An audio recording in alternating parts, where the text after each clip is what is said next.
watching CTV on the Higher Learning Network. Bye.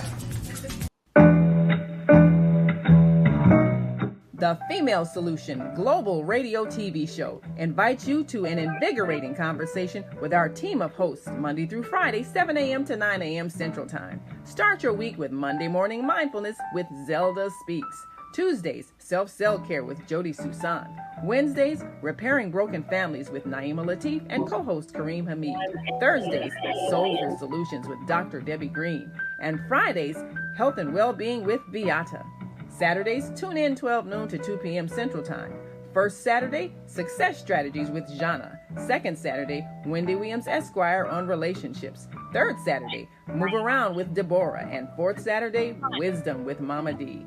Join us Sundays, 7 p.m. to 9 p.m. Central Time for Soul Purpose Healing with Beata.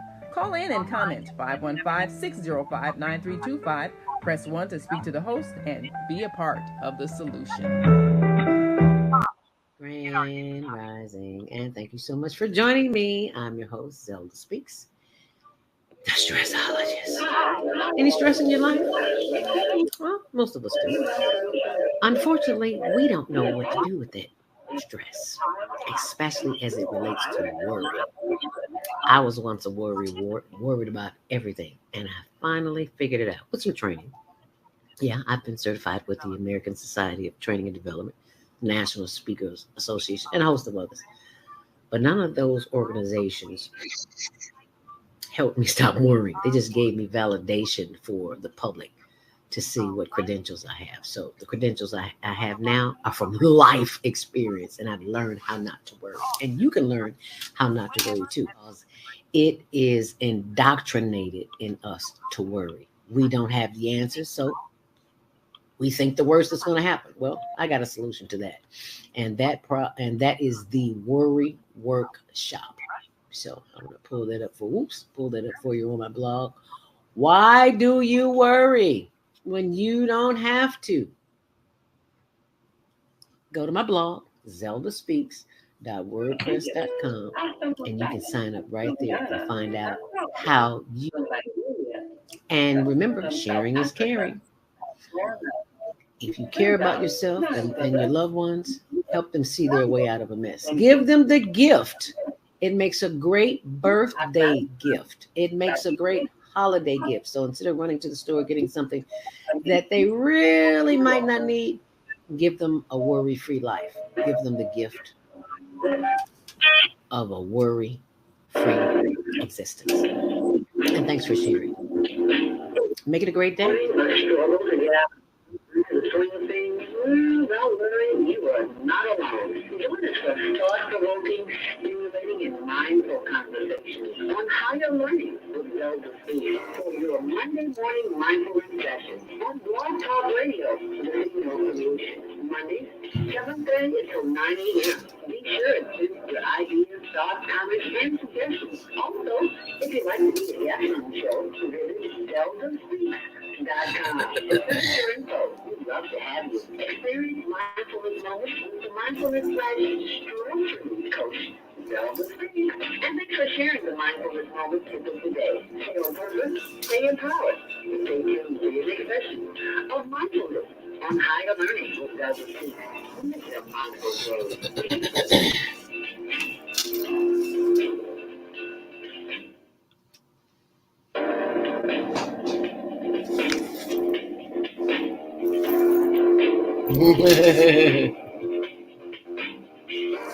Grand Rising, and thank you so much for joining us here today. Happy Monday. It is Monday, May 15th, the day after Mother's Day, and we're still celebrating Mother's Day because Mother's Day is 365 because mothers work and take care of everybody else but themselves. So we are still celebrating Mother's Day. All the mothers of the world, all the aunties, the big mamas, the grandmamas, the muddies, all of the mothers, whatever you want to call them, feminine energy.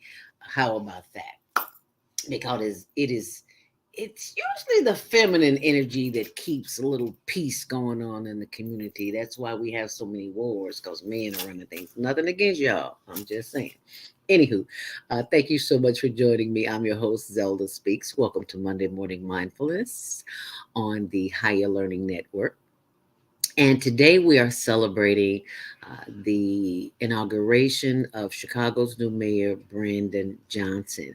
And our executive producer of the show, Naima Latif, will be on hand at the UIC Pavilion where it's all taking place. And it's going to be a long day.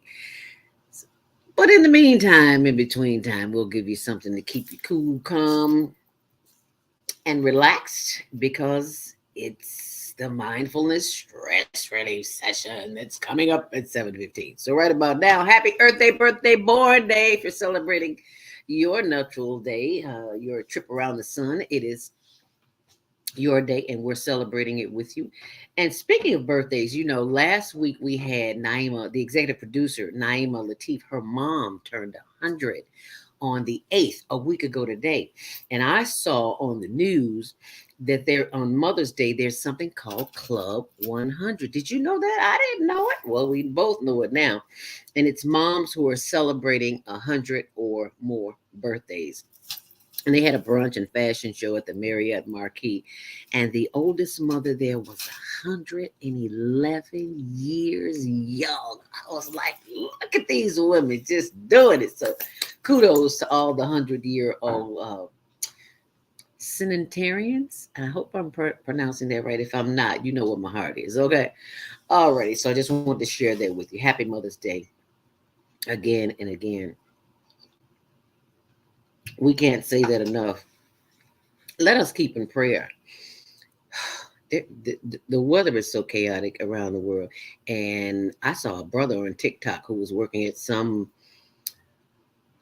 plant somewhere out, and I don't know if it was Texas or wherever it was, but he says they're doing this to the weather.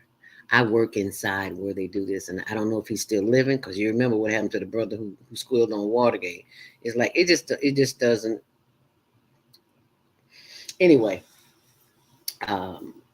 there was flash flooding.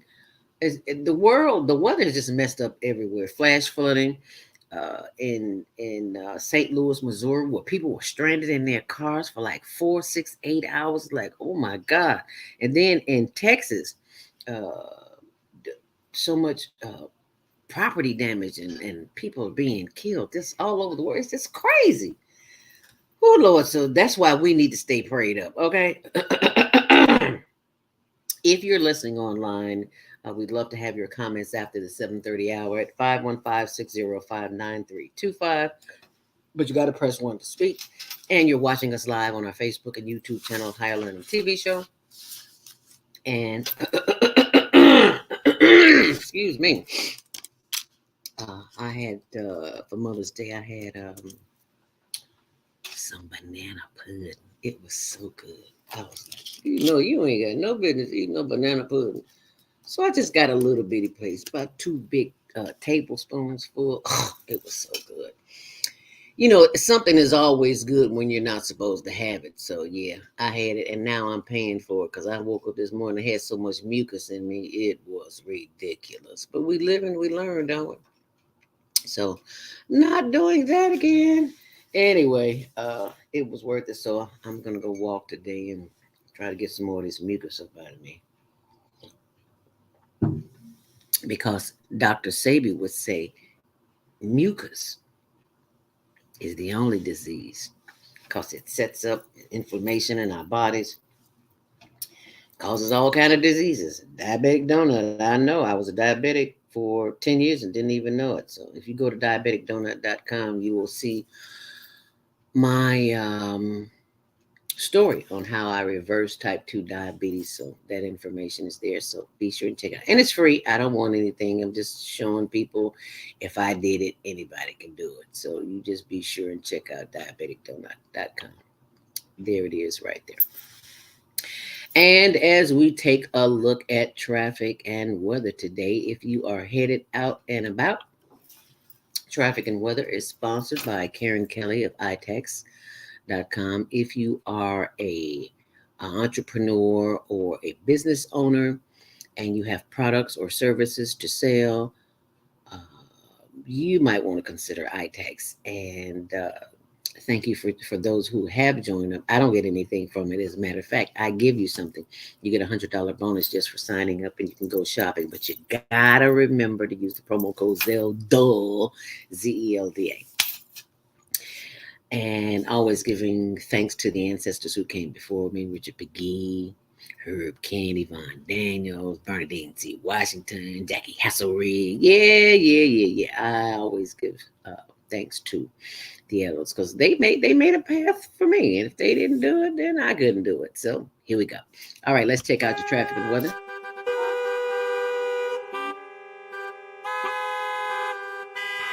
If you hit it out and about,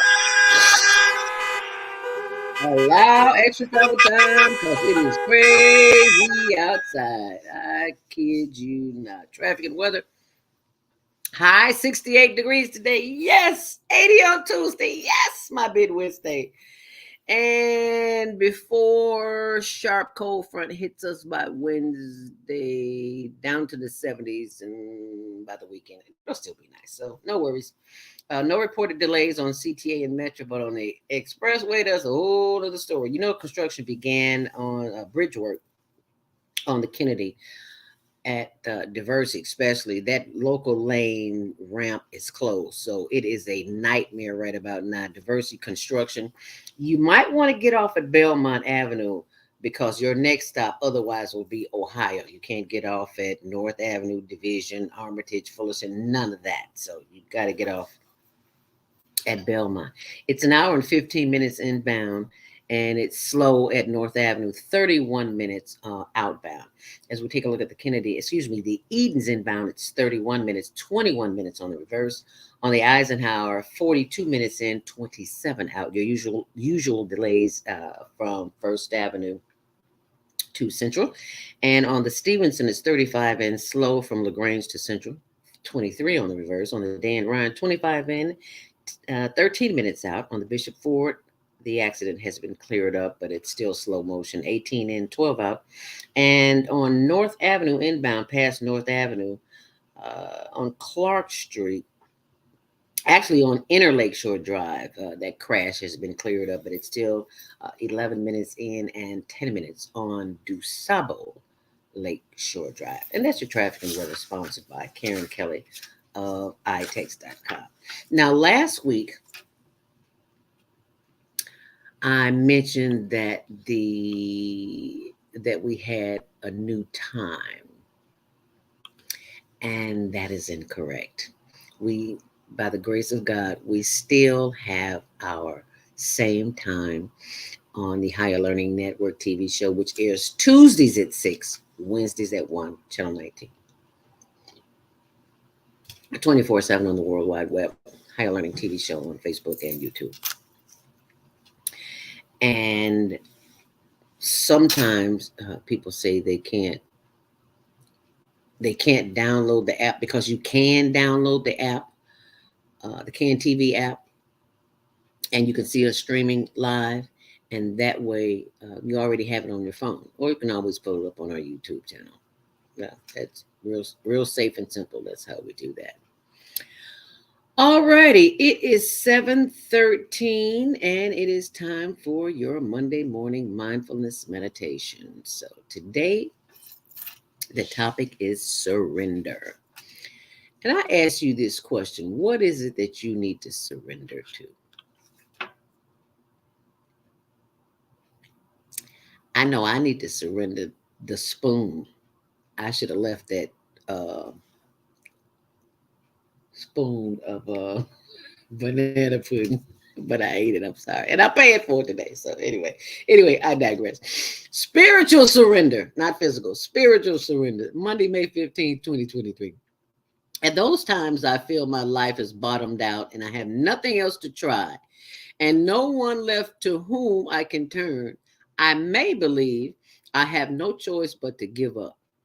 When this happens, my thoughts turn to God and spiritual surrender. Today, I think about surrender in a new way and choose it from a place of empowerment. Surrendering means putting God first. It is my way of affirming I am foremost in a spiritual being coping with worldly experiences. It is my first choice, not my last resort. I am not at the mercy of the changing winds and shifting fortunes of the world.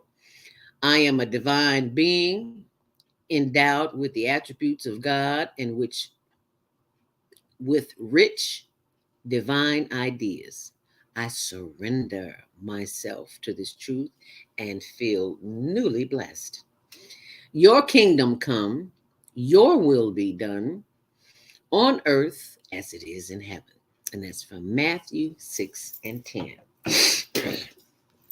And that is from my friend, Mike House. If you want to be included, simply text Monday Morning Mindfulness to 219-699-2114, and we'll include you in the updates. And that way you'll get them every day, just like I do. Okay? All righty. So I just want to share that with you. And you know what that means now that we've had our Monday Morning Mindfulness. It's now to have our time to have our Monday morning mindfulness meditation. Ooh, that's a little loud. Yeah, isn't it better? Yeah, that's much better. So what we will do is prepare for our Monday morning mindfulness meditation by simply giving thanks for the power of the breath as we breathe in and as we breathe out. So sit up straight, feet flat on the floor. If you're lying in the bed, it's okay too. Just stretch. How about that? Just stretch. Oh, and stretch and stretch and stretch and stretch.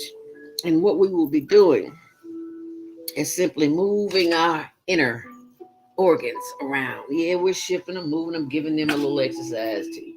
They need a little movement because they've slept all night in one position. So yeah, they need a little activity too. So that's what this stretching is all about. Feels good to me.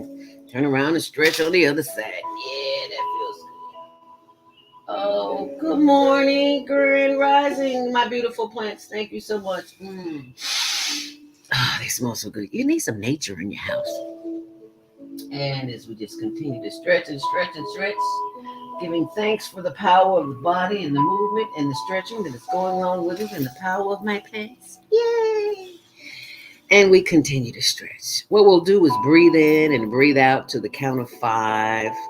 Inhale to the count of 5 through your nose. Hold it for 5 seconds and then blow it out. And when you blow it out, feel free to make a noise to release some of that tension from your body. So we go. Hold it. And blow it out through your mouth. Feel free to make some noise. Let that tension go. See, because when I inhale, and I invite you to do the same, you inhale so deep, you'll feel your chest expand. And when you exhale, you'll feel a release of the tension in your body, wherever the tension is. I hold mine in my shoulders right here. A lot of people do. And sometimes you just need to pat your back, child. Pat my neck. Yeah, stimulate that vagus nerve in the back of your neck. You're not beating on yourself. That's loving, baby. Just pat it. If you want to, take these fingers and massage. Yeah, dig in there, child. Dig deep. Rub it. Knead it. All that good stuff. Just move it. Get that blood flowing. Yeah, let's breathe in. Hold it for 5 seconds. And then blow it out. And release. Inhale deeply. Hold it. And let it out. Release that tension. Once more. Inhale deeply. Hold it. And blow it out.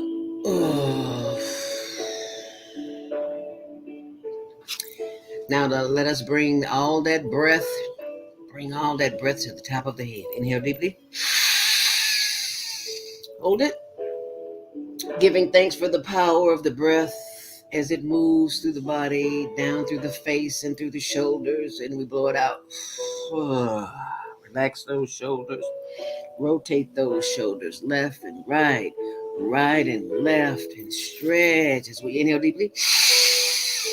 And as we exhale, blow it out. Sending love, light, and energy down through the chest and the solar plexus and the hips. As we rotate those hips, doing our higher learning hip roll on Monday Morning Mindfulness. Yeah, honey, you got to get the hips some love too as we inhale deeply. And it doesn't matter that we're not breathing together as long as you are breathing, honey, because you do want to breathe. And you know your mind will have a tendency to wander. And when you hear that sound, that is your reminder to take another deep breath. Breathe in. Hold it. And exhale through the mouth. Letting the energy float down through the stomach and the sides and the hips and the thighs and the knees. Continue breathing in and breathing out. Giving thanks for the power of the breath as we breathe in. And as we hold it for 5 seconds and we breathe out. We give thanks for the power of the breath going down through the knees. Yes, rubbing those glorious knees, giving thanks that they are mobile and they work on their own. You may not understand right now, but baby, as grandma said, keep living. You will at some point.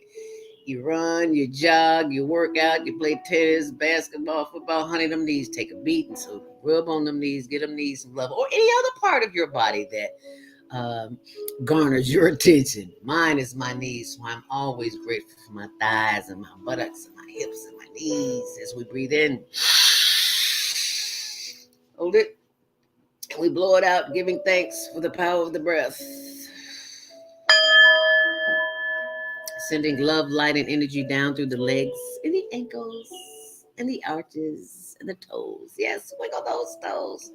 Feel that energy coming back up through the toes and the top and the bottom of the feet, the ankles and the arches and the instep. As we breathe in, hold it, and blow it out. Breathe in once more. Bringing that energy back up from the thighs and the hips and the buttock and the back. As we continue to breathe in and breathe out, giving thanks for the power of the hips and the higher learning hip roll as we breathe in. Hold it. And as we blow it out.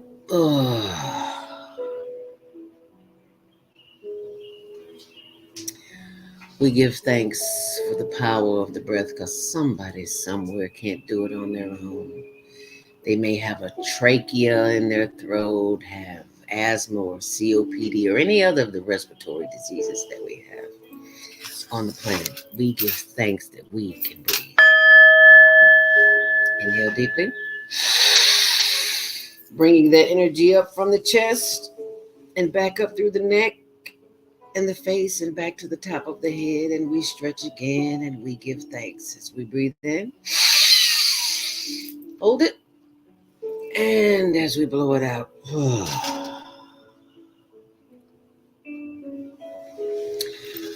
We give thanks for these fingers that we take and squeeze the back of the neck where the vagus nerve is. Sending love, light, and energy down throughout the spine. Feel free to massage it or take these fingers and knead your shoulders. This is where I hold my stress. So just rub on it. Just love on it. Oh, yes, that feels good. As we breathe in. Ooh, and as we breathe out. Wow, that was powerful. Let's try that one again. I bet you that got you some attention, didn't it? Grand rising as we breathe in. And as we breathe out. And just sit with that breath for just a moment. Giving thanks that all the brain cells, the neurons, the tendons, the ligaments, the fibers, the cells, everything is working in the body as it should be. And if it's not working, we give thanks of the power of the breath to make it as it could be. That's why we breathe in. Hold it. And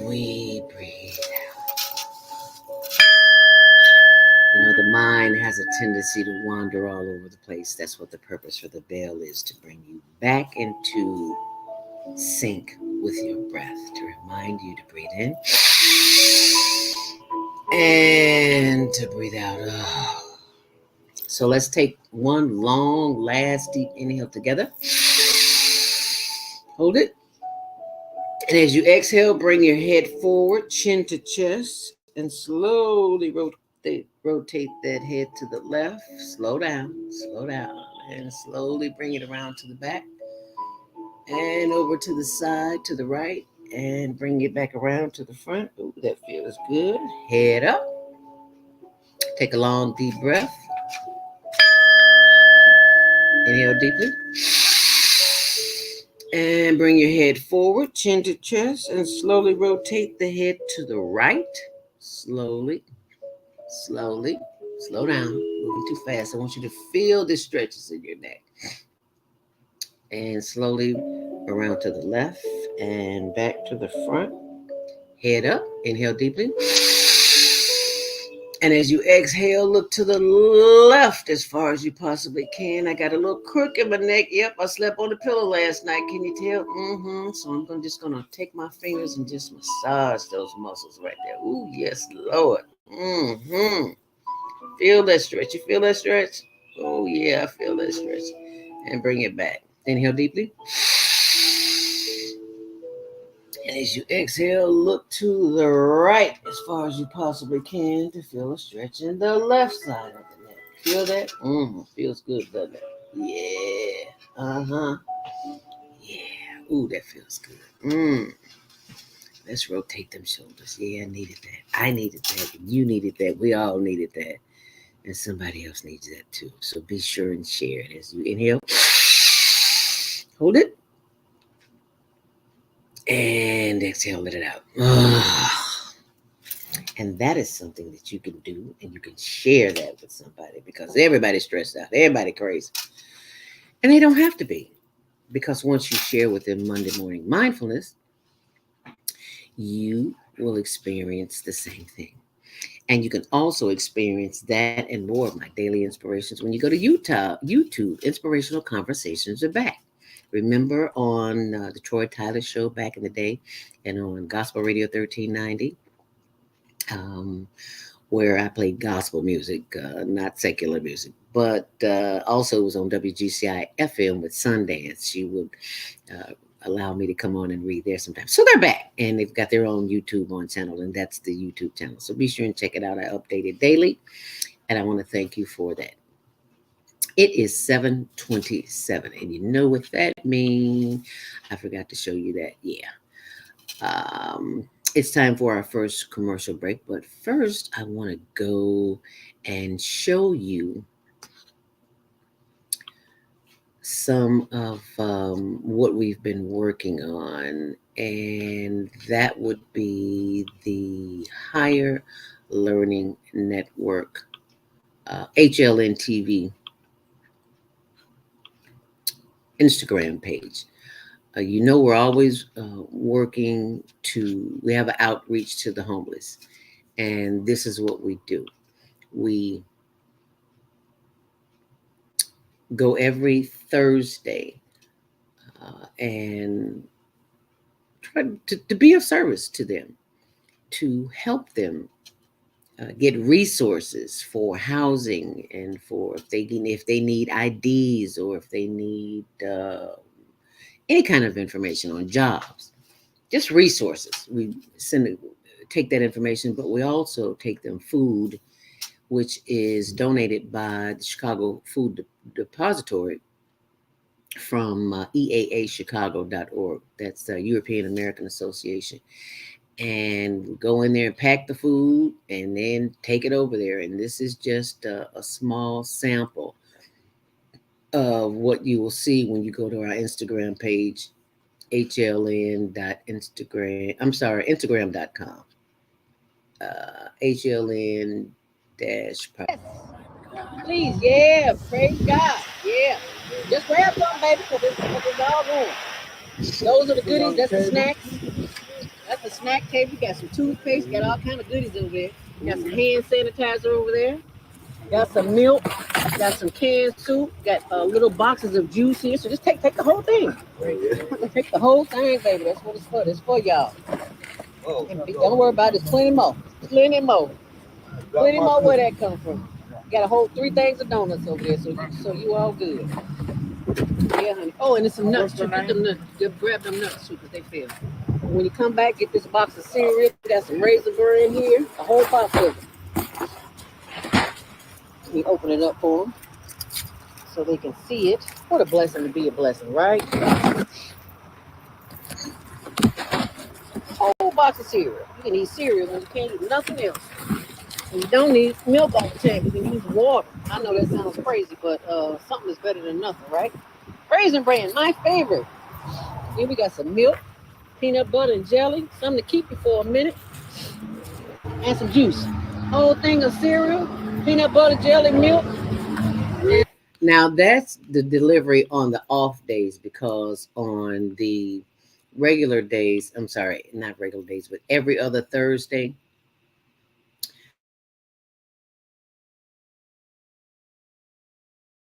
a small delivery. That was a small delivery. So just wanted to share that with you. And that's what we do to help them, to feed them. Because, chances are if you don't have anywhere to stay, you probably don't have anything to eat. Not always true, but so we just do what we were blessed to do. And in honor of that, we're always trying to get them some butane. And we do. And I want to thank you for sharing that. So, and this is one of the things that we do to help them, and that we have made the t-shirts, inhale faith, exhale fear. These are our affirmations t-shirts. So inhale affirmations and exhale negative self-talk, because we don't realize that the conversations that we have on a daily basis, if they're not positive, they're bringing us negative energy, and we'll have negative experiences, and we wonder why we act the way that we act, say the things that we say, and do the things that we do. This is another one. Inhale love, exhale fear. There's if you go to our website, higherlearningnetwork.org, you'll get a chance to see them. And I'm trying to pull that up now so that you can see it. All donations are tax deductible at higherlearningnetwork.org. So I'm pulling up the website just so you can see it. And you'll see there it says higherlearningnetwork.org, and you'll see where it says outreach to homeless.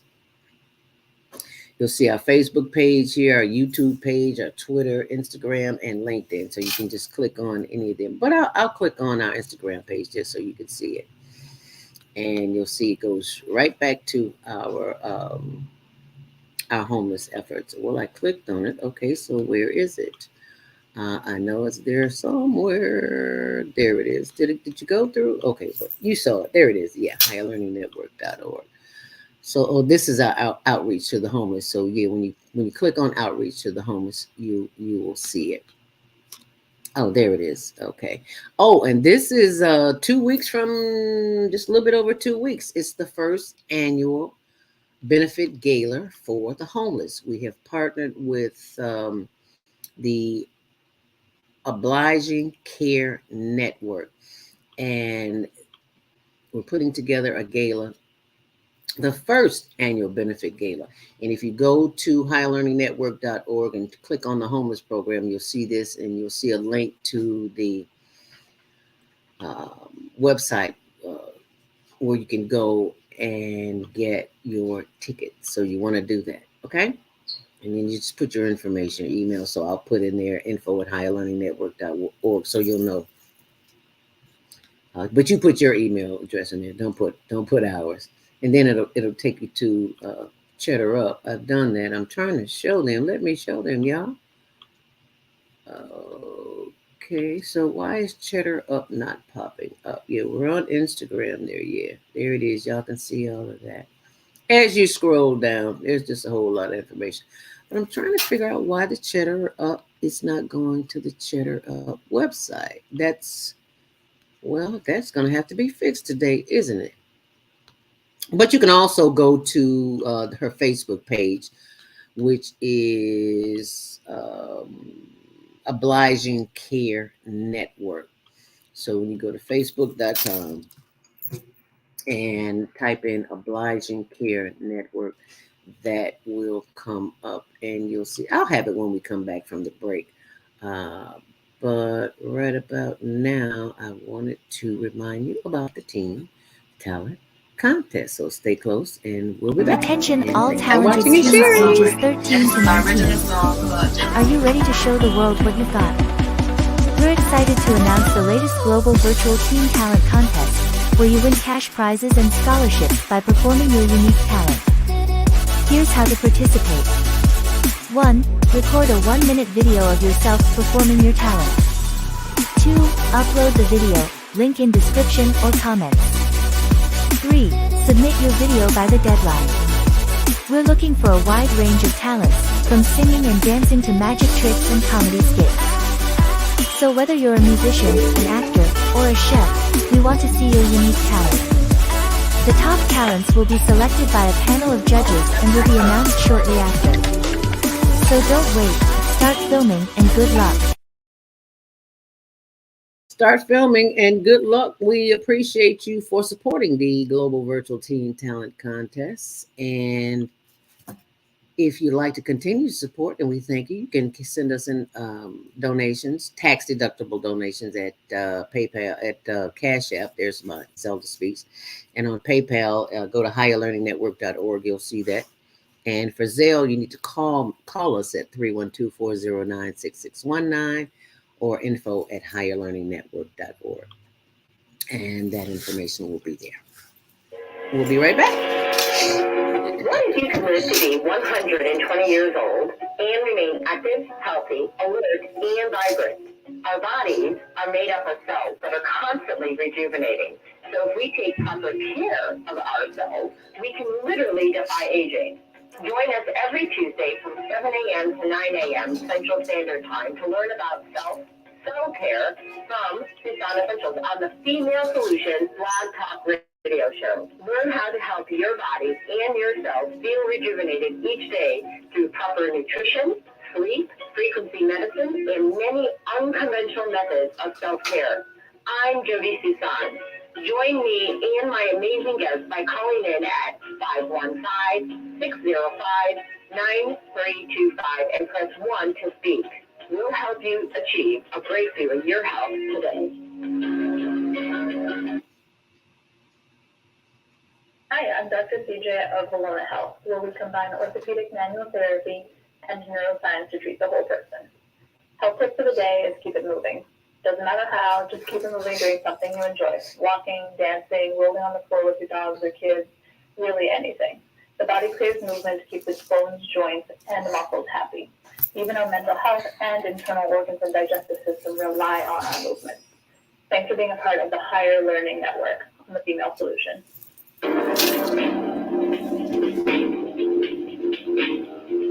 Grand Rising, and thank you for joining us back here on the Female Solution and the Higher Learning Network TV show, which airs Tuesdays at 6, Wednesdays at 1 on Channel 19. Last week I made an announcement that times have changed. No, they have not changed. It's still Tuesdays at 6, Wednesdays at 1 on Channel 19. Right now we're going to go live to executive producer Naima Latif as she is reporting live from the UIC Pavilion. Well, she was. I don't know what happened. I just lost her for a second there. Oh, there she is. And she's reporting on what's going on at the live inauguration of Mayor Brandon Johnson. Let us bring to the microphone Naima Latif on location. Grand Rising, my sister. Thank you for joining us. Yes, well, Grand Rising, and I am here with my journalist colleagues. We're about to go into the UIC Pavilion, which is now called Credit Union 1 or whatever they named it. I don't know. What is it called now? Credit Union 1 Arena. Oh, Credit Union 1 Arena. But for those who've been around, it's the UIC Pavilion. UIC Pavilion. Hello. Okay. So we got there early. We have video and photography equipment. So they're doing basically a major security sweep. Yeah. So they got the dogs with the, sniff out the, any kind of drugs or weapons or anything. So we had to leave our equipment there. And then we're coming back at 8:30 to regain our position there at the place. But basically, there is press from all over the world. They got all the network trucks lined up at the street. So this is pretty historic, even though Brandon Johnson's not the first Black mayor, but nevertheless, it's historic. Right. And let me let you know what he has on the program, which I'm very proud of him for representing us culturally. Starting out with a special music and choral and orchestral arrangements performed by Destiny Worship and Praise Chorale. That sounds like the Rise Orchestra and Karen Clark Sheard. And he's got a dance performance by the Muntu Dance Theater. Yes. Girl, yes. Oh my goodness. Oh, it's gonna be heavenly. Them Clarks sang, child. Back in the day, GCI I had a chance to interview them somewhere, I don't remember where, but they were singing in the interview. That's how cool they are. It's like, okay, all right, okay, having church right there. Well, he's having church, and then he's got the Muntu Dance Theater performing. Ooh, yes, okay. And then and then after we do the Pledge of Allegiance and the national anthem, then we have the Black national anthem being sung by Walt Whitman and the Soul Children of Chicago. I'm so glad to hear that, because that national anthem is not what we are supposed to be singing. Well, I'm seeing a lot of events where they do both now. Where was that yesterday, where they did both anthems, and I noticed that some people sat down during the Black national anthem. Like, what event was that? It was in a big arena. I'll remember it in a minute. But then after that, the invocation is being done by the Reverend Dr. Otis Moss III. Oh, so we're gonna have a serious invocation on this inauguration. Yes, ma'am. And then we got a poetry reading by young inaugural Chicago poet Avery R. Young. I haven't met them yet, but that should be interesting. Oh. And then he's got a blessing by a Rabbi Shoshana Conover. And then, of course, we're going to have the swearing in of the city clerk's oath of office administered by Anna M. Valencia, the city clerk of Chicago. The aldermanic swearing in, that'll be done by the city clerk of Chicago, and then the city treasurer's oath of office, and that'll be done by, of course, that swearing in of the Honorable Melissa Conyers Irvin, and that will be done by the Honorable Judith R. Rice, and then we'll have a prayer for peace and guidance by Imam Hassan Ali. So I guess, he's making sure he's got all the religions covered. Mm-hmm. And then the mayor's oath of office and inaugural address, and he'll be sworn in. The Honorable Brandon Johnson, Mayor-elect of Chicago, will be sworn in by the Honorable Timothy C. Evans, who is Chief Judge of the Circuit Court of Cook County. Oh, really? Okay. Yes. And then we'll have the benediction by the Reverend Jonathan E. L. Brooks. So, he's really got some historic people. And I'm excited that this is going to be, I guess, kind of branding Brandon. As somebody Brandon. Culturally, so he's culturally connected and community minded. Mm-hmm. So I really think that this is going to represent a change. So, we're in the midst of breakfast, but if any of my colleagues would like to, make a share a thought about this. Because, we kind of, I think this is one of those few times where, you really feel a part of the city. Yeah. Because we know a lot of we've all been around a while. We've been covering their events and everything. So we feel like we know these people. Some of us, really were closely involved in some of the local campaigns and all of that.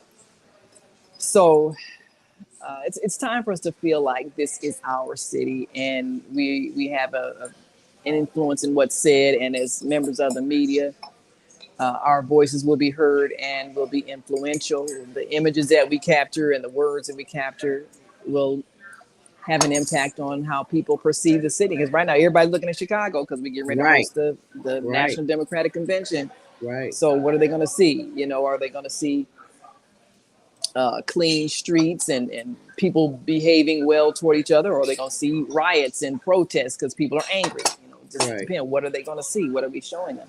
So anyway, I think this is a good new beginning. So I'll introduce the people. Where did Charlie go? Okay. Well, I've got to my left, Parthenia Luke, who is, I think, covering this for a number of publications, but, primarily with the Chicago Street Journal. And then Charlie Smith, who is also covering this for multiple outlets. Marcus Robinson with the Chicago Communicator, and he also works with on-air news and multiple outlets. And then Chevette Conley, who is with the North Lawndale News on the west side. And we're looking forward to capturing this as it happens. It starts at 10:30. But there's always, I've read you the program, so you're going to see a whole bunch of stuff before you finally get to the mayor and his address. Right. And then he's got an event at 2:00 at City Hall. And, I think it's going to be a chance for him to meet the people. I think last year, Lori Lightfoot, she had a whole big thing where people stood in line. You can come in, take a picture with her, and she had hundreds of people who did that. So he may do something like that as well. Something that's kind of a meet the people type of thing. Yeah. Yeah. I'm sure he will. I would hope he will. Yes. Yes. And then he's got a ball tonight. I think the rest of the people intend to go to the ball. I don't know if I'm going to make that ball. Especially after being there at 5 in the morning. I know, when you start your day at 4 a.m., I don't know, but we'll see. Anyway, anybody like Will? Chevette, I think you paused and chewing. Would you like to? Yeah, well, I'm going to remark here and let me turn the camera around. Whoopsie. Here we go. Yeah. I think it's going to be a very interesting administration because Brandon seems very excited about doing this job. I mean, it's going to be a big task, but I'm just glad that he's putting people together that's going to be there to help him. I've never seen anyone take on a job like this and come in so excited and so ready. He started working on it before he even got inaugurated. So I'm really impressed with him already. Yes. Most of us are impressed with him already. And it is a blessing to be there to witness this historic event. So thank you so very much for sharing that. What was your first thought when you heard that he had won? What was your first thought? My first thought was, I knew for some reason I knew that he was going to win. I don't really? know why, but I knew he was going to win. All right, I like that. I had talked with him. I talked with him a couple of times, and when we were interviewing him one time, I heard him say to me, "When I become mayor." So he had that confidence already. He didn't say if I win or whatever. He said, when I become mayor, we're going to do this. And I just was like praying for him. And I said, you know what? This man is going to be our mayor. So Right. that was my first thought. I'm like, he's gonna win. And Wow. I'm glad he had that confidence. So he started working right away. And I just see the city making some changes because of him, because people are excited about his administration. Yes. Do you think that because of the history of the Chicago City Council, do you think that he will incur the same type of foolishness, I just call it, that our late Mayor Harold Washington experienced? No, I don't think so. I think it seemed like people are more behind him for some reason. I don't know if it's because he was connected with the public school system, or because of where he come from, and he seemed like he's more of a people person, because he's been going out to all the communities already, uh, talking with people and communicating with people and trying to find out what their needs are. So it seemed like people, because I've been talking with people, they seem like they're behind him, from all different races. Yeah, and I noticed that. Yeah, he has a very special. I mean, he's from the community. He didn't just wake up one day and said, "I want to be the mayor." He's actually been in the community, working since. Because he wasn't he a teacher? Was he a teacher? Wasn't he a Yes, teacher? a teacher, Yeah, a teacher. And he says that I guess he's still living in the community, and he's going to be one of the first mayors to live in the community. And that's historic itself. And then his wife, she's making history because she's the first black female first lady of the city. Oh, I didn't. So they haven't been expounded on that. Oh, he's making history as well. I didn't think about that. Wow. Do we even know her name? No, I don't know her name, but I'm sure they're going to be talking about it. Oh, yeah. Oh, they're definitely going to be talking about it. We have some comments here. Good morning.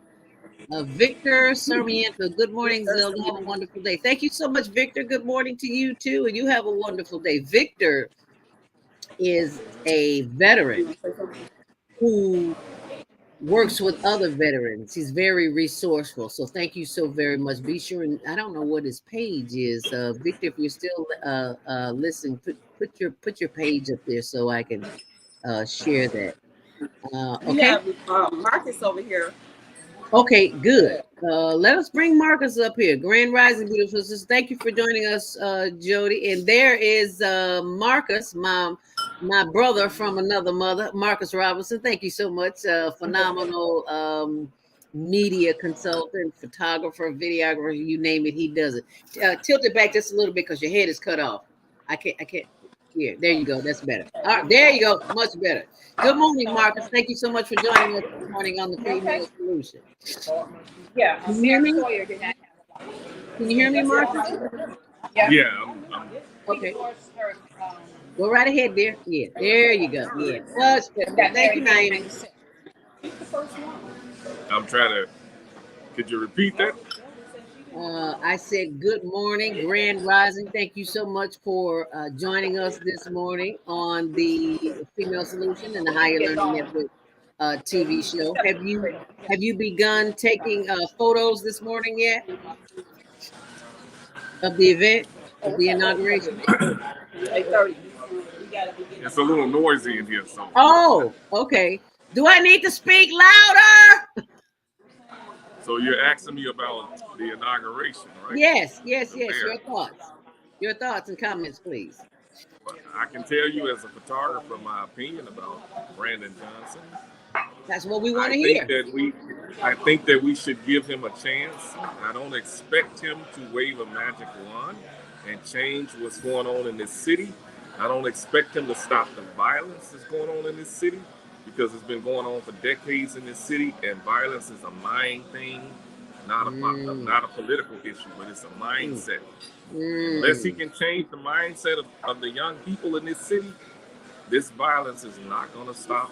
Right. And until resources are put in this city, this violence is not going to slow down.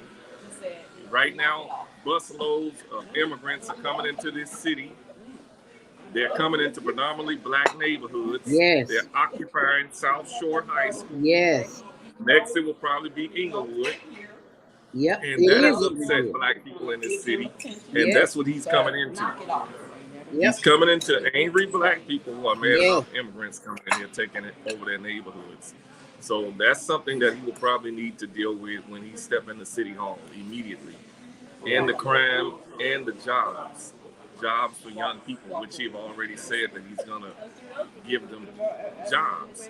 But again, you can give them jobs, you can't save all of them. So I don't expect him to change that. I don't expect him to focus on just black people. Oh, no. This is the city of Chicago. This is a diverse city. But what I should expect of him to do is to try to make life a little easier for us, because we're the ones who have been deprived of resources and opportunities in this city. You're absolutely right, and we are feeling the pain from the lack of resources. I hope that he reaches out to black media more so than the rest of them have. I think he will. I really do. I might be wrong, but I think he will. I think he will. All right. It would be to his best That's basically advantage. what I can say. All right. Well, thank you so very much. We greatly appreciate you, Marcus. And we'll be looking forward to seeing some of that beautiful work, because we know you're going to take a lot of very important pictures. You're making history yourself this morning. So thank you so very much for that. It was Marcus Robinson, my brother from another mother. Let's see if she's done chewing. Carthen, you got another? Don't say a word. Okay. She's telling us about time for us to get out of here, but Chevette, you were making a point though. Before you were making a point about Brandon being aware of the situation with the angry young people because he grew up in Cabrini Greens. He understands what he said yesterday, when they were talking about the young people that were committing crimes downtown, he was saying that young people, I see you, I notice you, I love you, but knock it off. Okay. You know, it's like he's not gonna stand for it. He's gonna do what he can to be there for them and to help them, but they're gonna have to put it together and stop this. Just put a stop to it. I'm certainly glad he said that, because young people need to know that somebody is listening. That's the problem. Nobody is listening, that they see them, they care about them. But I mean, you don't have to go out here and do this, what you're doing, to get attention. You know. Yeah. He'll probably be like, look, young people, don't make me look bad. You know, we got to do this together. Do not make me look bad. Because I mean, he knows where he came from. He came from Cabrini Green, and he was underprivileged. He went through a lot, so he knows what they're going through. But they don't have to go this route to get that attention. So he's letting them know that he's there for them. He see them, but cut it out. Well, he's got the right idea with the good a good staff, a good team. I think he'll be just fine. But it's going to take a lot of hard work to redo the damage that's done in this city. And then too, not just him. He needs his team to help him. When I say that, I mean the aldermen. They have to do their jobs in the community. You're talking about the commissioners. You're talking about his team of people from City Hall. Everybody has to do their part, and these parents, that's supposed to be watching over their children. 13-year-olds out here carrying guns, doing what they do. It's unacceptable. Out at 2:00 in the morning. It's like you should be under the bed. Okay. But not only the elected officials and parents, everybody. This is, we all live here. We cannot expect a government to do for us what we need to assist in doing for ourselves. So you right on target. Especially one person, because you can look to the mayor. It's like they blamed everything on Mayor Lori Lightfoot. Everything was not her fault. I mean, she's doing what she can to run the city, but everybody inherited has a job to do. Yeah, everybody has a job to do. Yeah, she inherited all the problems of the city, just like he's inheriting them now. And when we see that she couldn't do it on her own, we gotta help. It's plain and simple. Right. It's plain and simple. So it is 7:59. We've got 1 minute before our next commercial break. I want to thank you and Naima and Marcus for coming here with us Okay. and sharing information about the inauguration. I'm excited. I'm excited that I can't be there, but Naima, you want to give us a closing thought before 8 o'clock, before we take our next break? Well, I think people need to give this mayor a chance. They didn't really give the last mayor a chance. She came in at a very difficult time with COVID and everything, and she got blamed for a lot of things that were already in disorder before she got there. So I think the best thing we can do is really give Brandon Johnson a chance to work his program and to offer positive suggestions and not be so willing to use protest every time we don't see things happen the way we'd like. But, you know, try to meet with him, talk to him, not at him or about him, but, you know, let's work together and not be adversarial all the time. I think that would be the best approach. So that's what I would encourage. And I'm looking forward to hearing what he has to say in his inaugural address. So, you know, we'll keep in contact, and we'll definitely look to have him on one of our shows. You know, I'll be talking to his press people today and see how we can make that happen, because we want to, give him a few days and give him a chance to express himself to our audience. So we're looking forward to that.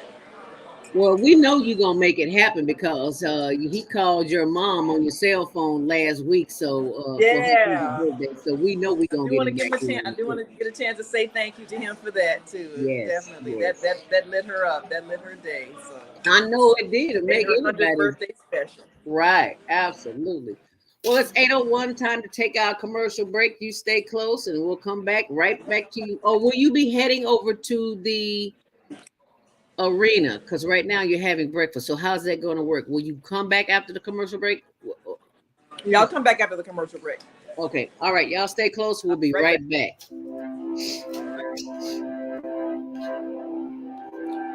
you want to live in a world without war? Join our global peace movement. Having culture, world peace, and restoration of life transcend culture, religion, ideology, and other boundaries to achieve peaceful harmony in the global society. HWPL is committed to bringing world peace and cessation of war through peaceful dialogue between religious groups. I am Director Shinsu Kim of HWPL Chicago branch of North America. Join us for our next gathering. Call 773-580-1501 and be a part of the movement for world peace. Email us at chicagohwpl@gmail.com. Are you constantly arguing with yourself? Are your children with the way you're acting now? Becoming the family you deserve? Have you been the victim of domestic violence? Are you grieving over the loss of a loved one? Let us help you restore serenity to your life. At Serenity Family Social Services, we understand that good mental health is a result of emotional well-being. Our goal is to assist you and your family in removing emotional distress and restoring harmony and balance to their lives. We offer individual, couples, and family counseling.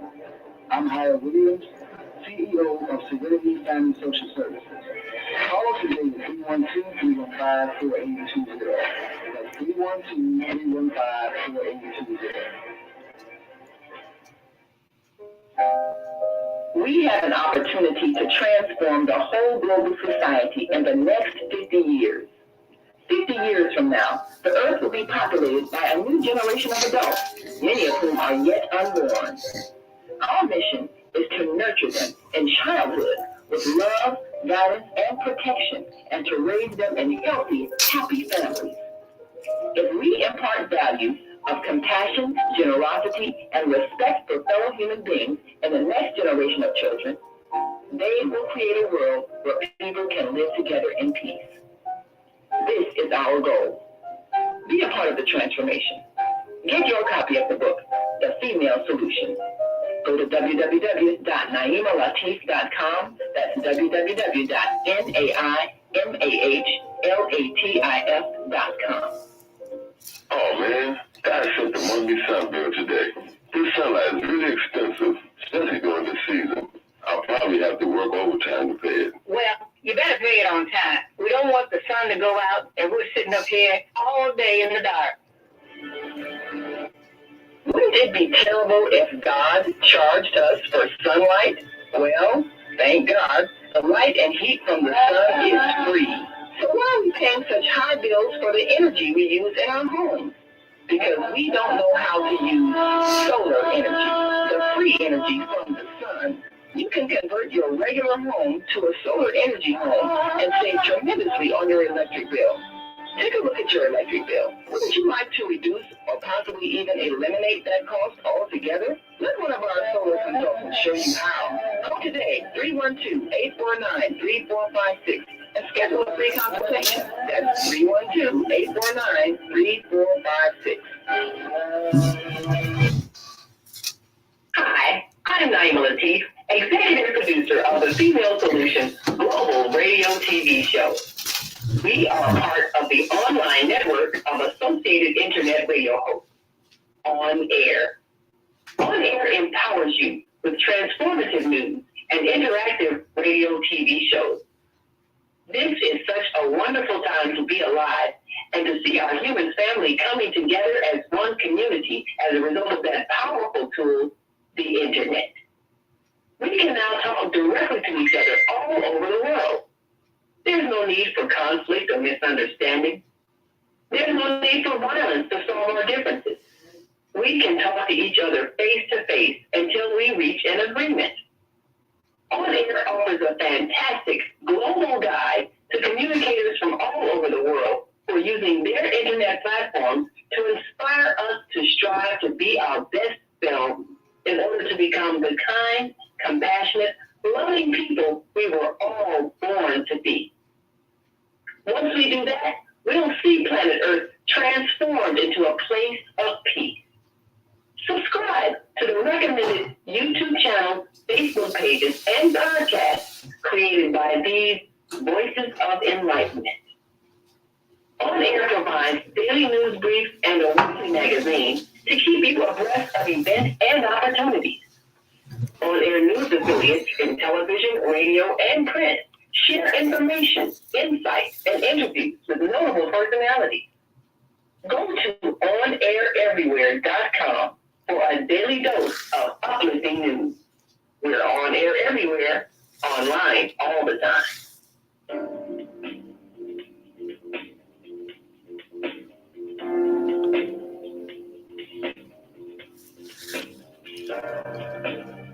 Grand Rising, and thank you for joining us back here on the Female Solution. Welcome to Monday Morning Mindfulness. I'm your host, Zelda Speaks, and we are live at the inauguration for the mayor of Chicago, Mayor Brandon Johnson, and Naima Latif is on location, and she will be back with us shortly. You heard from a few of our fellow journalists who are having breakfast next door to the UIC Pavilion, because even though they had to be there at 5 a.m., they allow the camera people to go in and set up their camera equipment, and then they pull everybody out at big old UIC Pavilion, which is now Credit Union 1 something or another.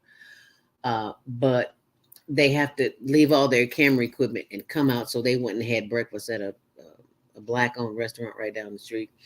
And so now they're going back. So that just seems weird to me that you would do the sweep after you let the cameras in. It's like the sweep would have been before you let the cameras in. It just doesn't make sense to me. But anyway, I'm not a security specialist, so I don't know these things, but that just makes sense to me. Anyway, I just thought I'd share that with you.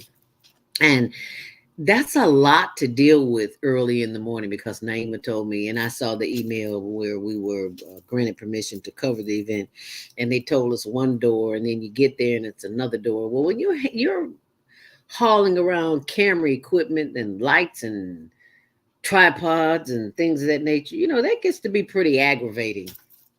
when you're told one thing, you get there and told to do something else, and it just is like, I am so glad I am at home doing this morning, because I don't know how much patience I would have had, because this is a new administration. I can't say this is on the administration. This may be on the shoulders of those who are working at the UIC Pavilion. Somebody didn't do something right, because they tell you to go in one door and then they don't do that to media. So I don't know who's running things over there, but I'm gonna say a prayer for them, because y'all need a little prayer, because y'all need a whole lot of help this morning. Anyway, so now that they've had breakfast, they can get back to the uh, UIC Pavilion and set up and get ready for the inauguration. But it's nice speaking to some of the residents and other journalists who are covering the event. So that is some information that we see from them, and they have insights to what's going on that we don't. Somebody just sent me a text and said, "What are you drinking, Zelda?" What I'm always drinking first thing in the morning, tea, honey. I haven't had my. I digress. I do that sometimes. I haven't had my my other drink this morning, because it sits in the refrigerator overnight, and I like to drink it in the morning, and it needs to be room temperature. Cold is not good for the throat.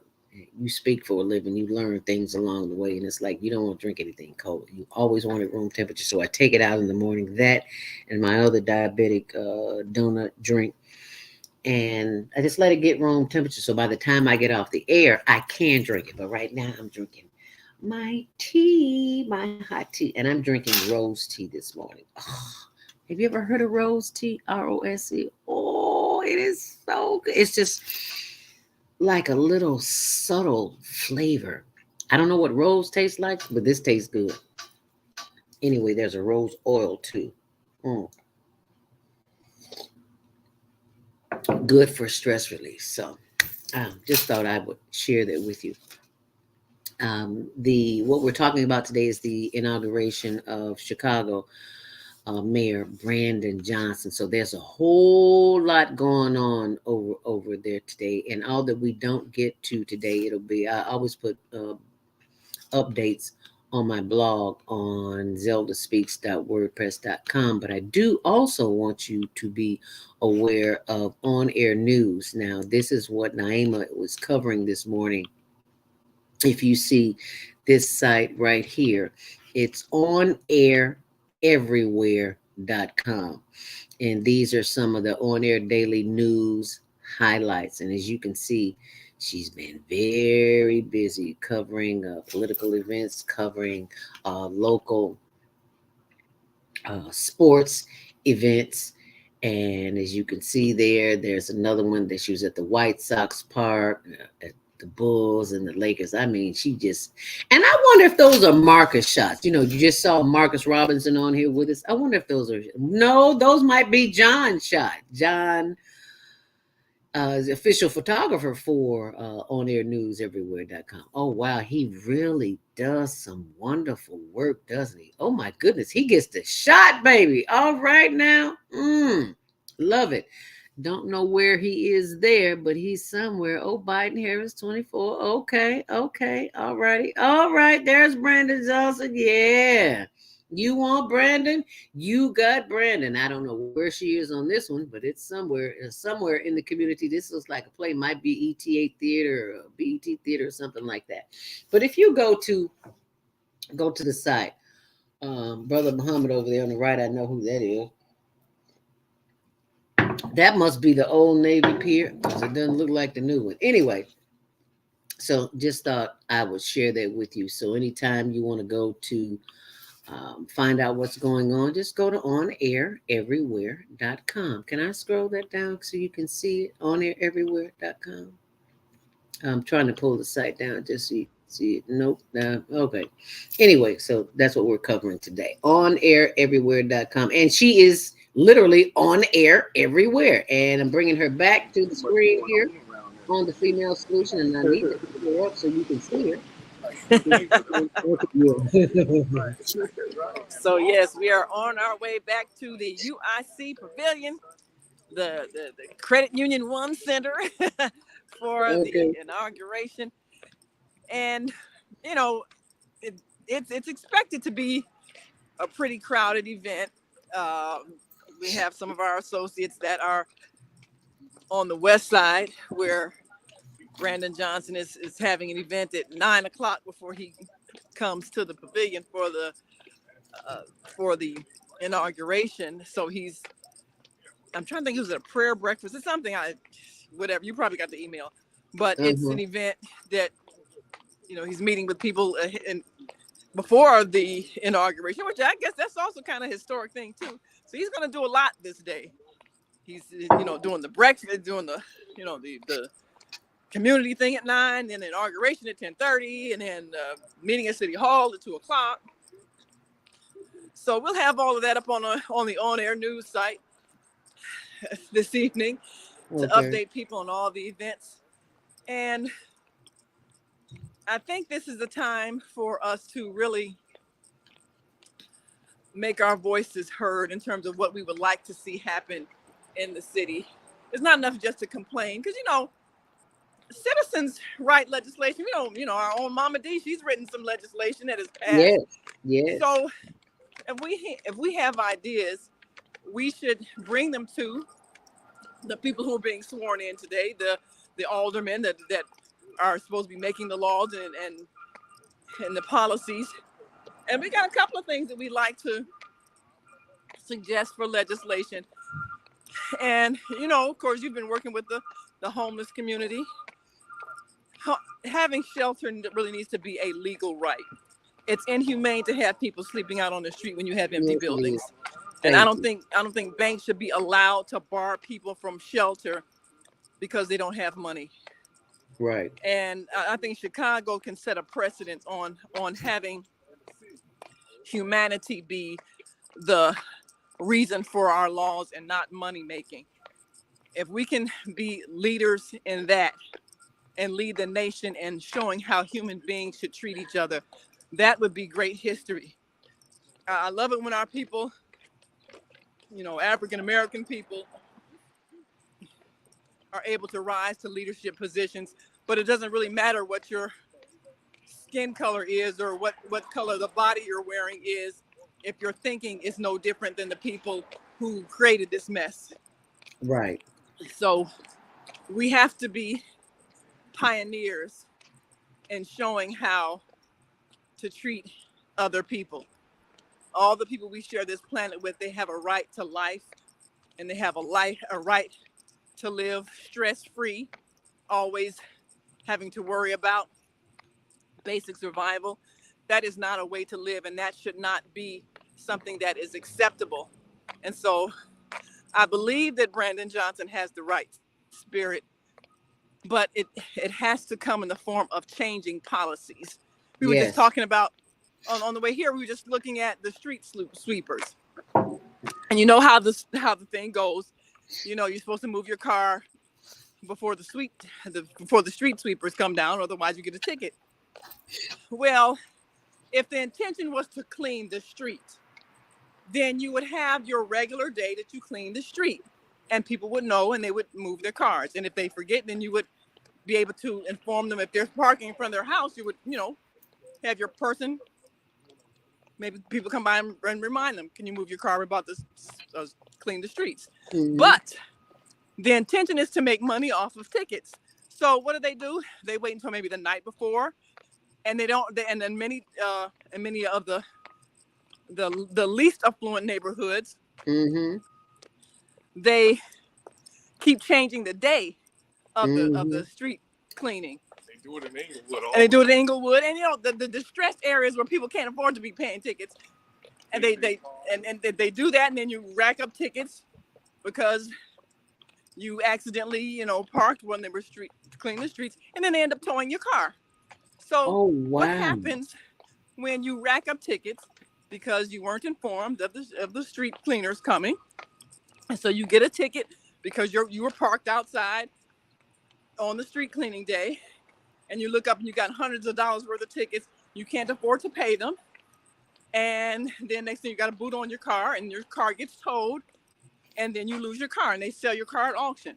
These are very mercenary ways that the city makes money, and they make it by taking advantage of people who don't have money. And they charge you what, $100 a day for storage or some ridiculous thing. Right. So These are the kind of policies that have to be eliminated. And unfortunately, because this is how the city creates revenue to pay its bills, people aren't able to vote to change that system unless we give them an alternative. And, of course, that's why we were very much behind what Dr. Willie Wilson was saying, because he addressed a lot of the economic inequities that come when you don't have an income source that generates revenue that is decent and fair and doesn't exploit people.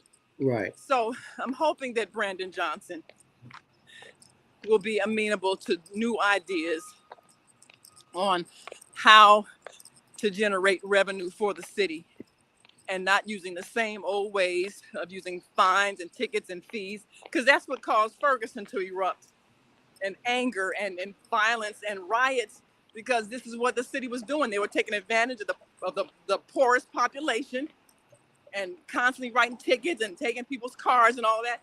And you create distress for families. So what happens when you don't have a car to get to your job, and then you lose your house because you can't pay for your rent, and and then people are homeless.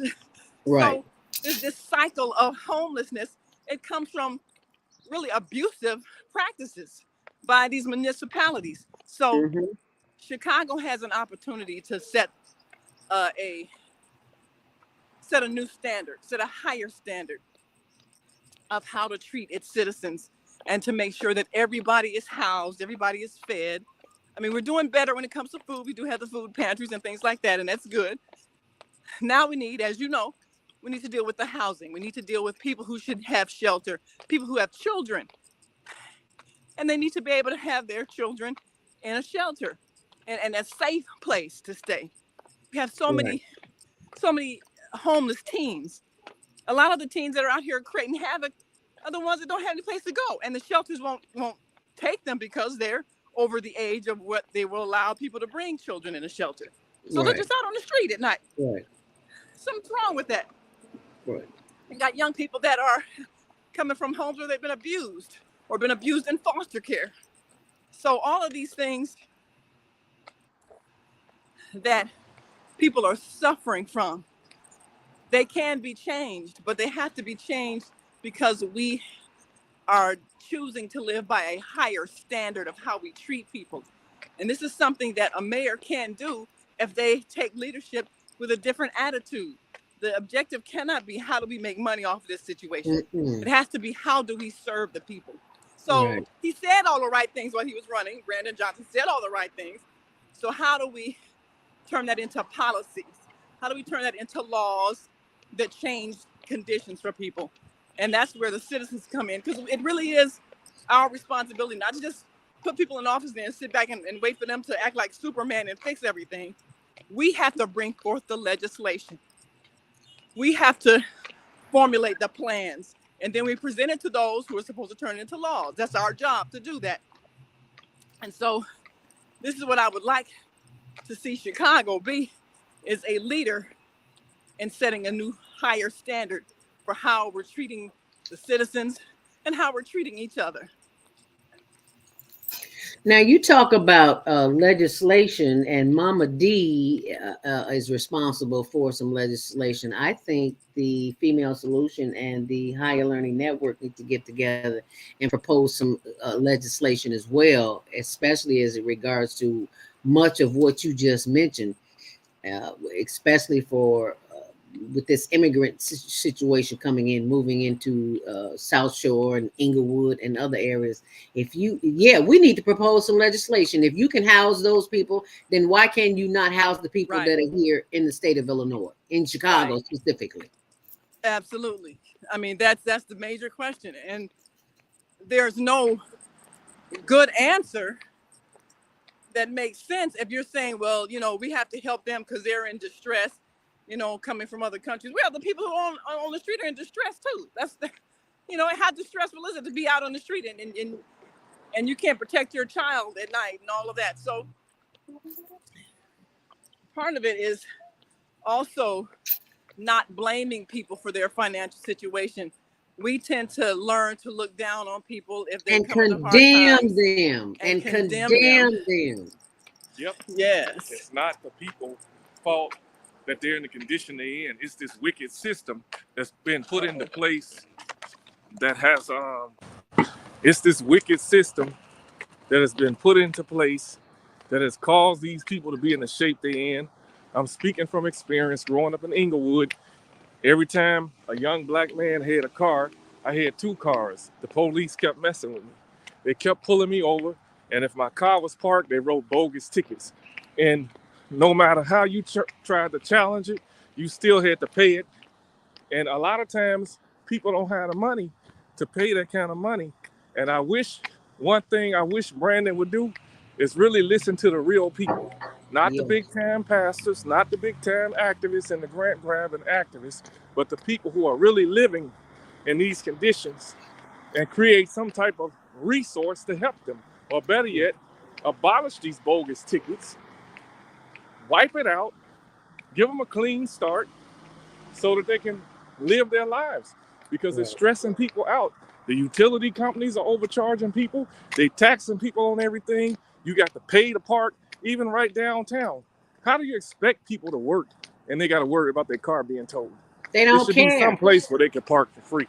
They don't because care. we're paying enough taxes in this city. I know they don't care. This country is built on capitalism, right, and not quality.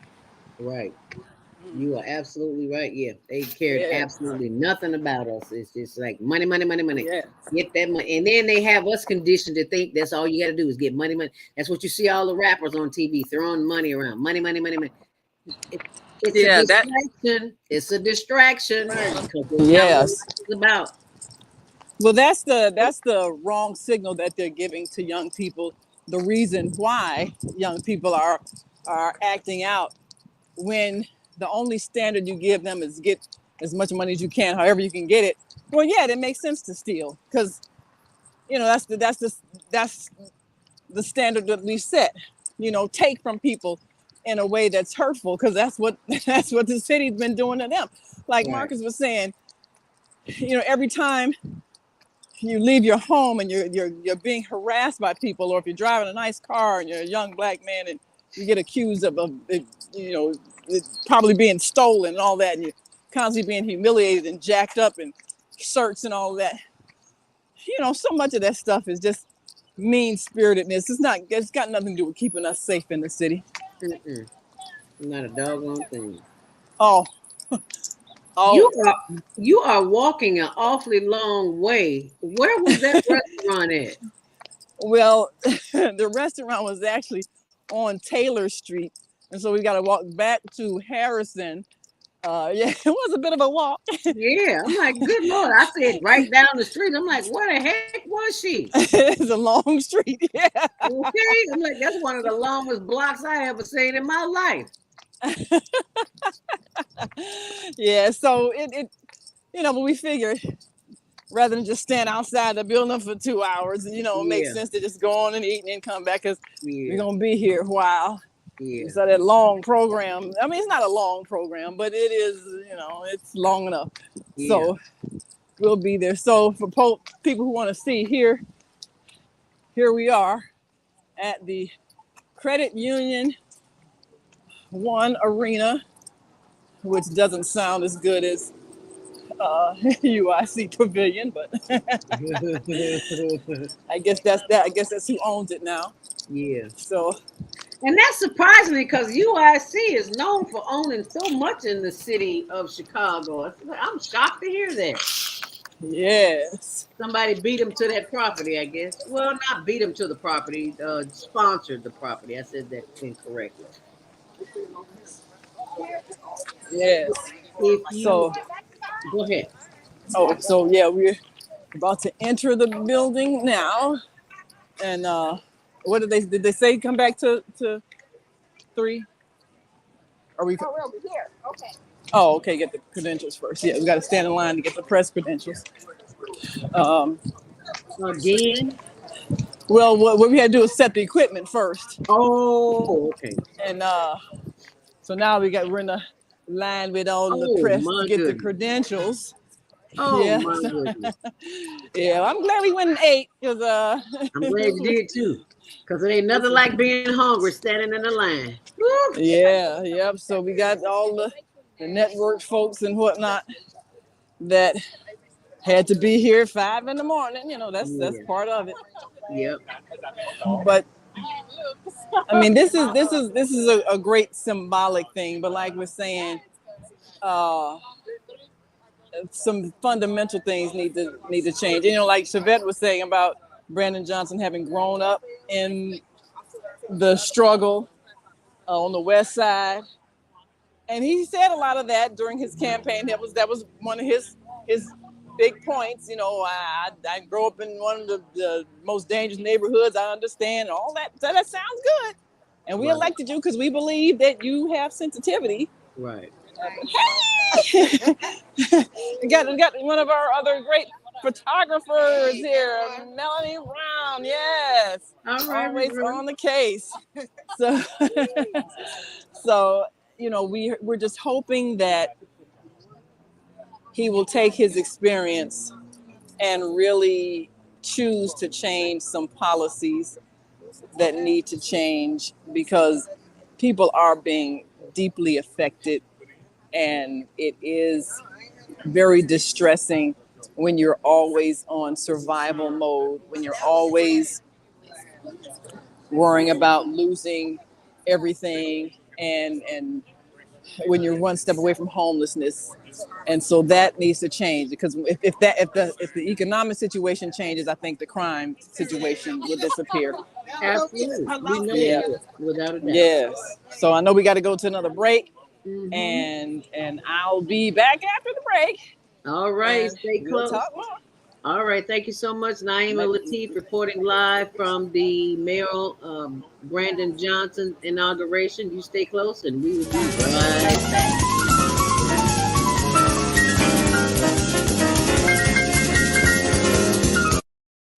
We love you on Windy City Live. Yes, we do. Tell us, how did all this happen? How did this come about? Well, I play me. I play Val Warner in Chirac, which is really cool. So when people see this movie, they are literally seeing Val, and I am a reporter in the movie. You talk about the violence, but what can we do personally? I think we got to be engaged, and I think engaged in a number of things. In our block, in our home, in our neighborhood, we got to be engaged. We got to fight the issues. We got to fight a government that is abandoned, you know, whole communities on the south and the west side. We got to fight a governor who's cut out every youth employment program, who's cut out violence prevention programs, who's abandoned our communities and the poor and the vulnerable. And I think we got to reach out to our brothers on the street and love them and respect them and help them, not just demonize them. I'll just say like this. First of all, give you the history of coming to Chicago and telling my jokes as a young cat. I'm 37 now. I started about almost 15 years ago. Elroy taking me under his wing, letting me do some jokes here and there for the radio stations and all that kind of stuff. I learned that no matter what you do and how much of a genuine heart you have, and if you're coming from a good place, people are going to criticize if they don't agree with what you're doing. Yo, what's up? It's your man Tony Schofield from 106.3 Chicago's R&B, and you are watching Men on Higher Learning. Now, I used to hang around with some men that was into some higher learning. It just wasn't that kind of higher learning, but I got myself together now, okay?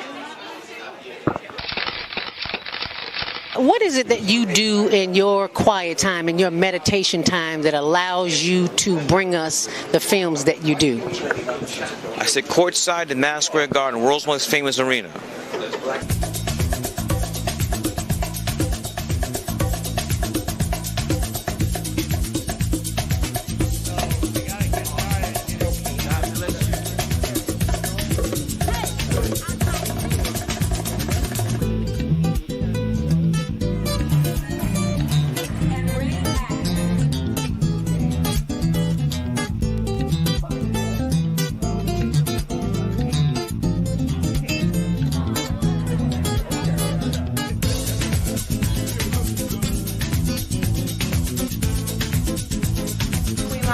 And you're watching CTV on the Higher Learning Network.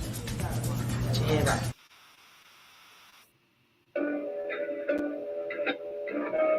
The Female Solution Global Radio TV Show invites you to an invigorating conversation with our team of hosts Monday through Friday, 7 a.m. to 9 a.m. Central Time.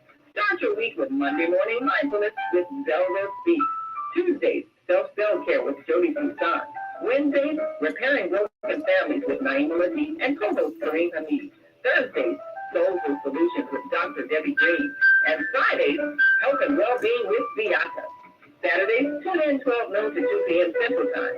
Third Saturday, Success Strategies with Shauna. Second Saturday, Wendy Williams Esquire on relationships. Third Saturday, Move Around with Deborah. And fourth Saturday, Wisdom with Mama D. Join us Sundays, 7 p.m. to 9 p.m. Central Time for Soul Purpose Healing with Beata. Call in and comment 515-605-9325. Press 1 to speak to the host and be a part of the solution. About finances, family, health, job, relationships? Are you in pain? Do you feel stuck? If you answer yes to any of these questions, help is available. Don't worry, you're not alone. It's part of the human process. You only feel this way because you haven't mastered the voices in your head.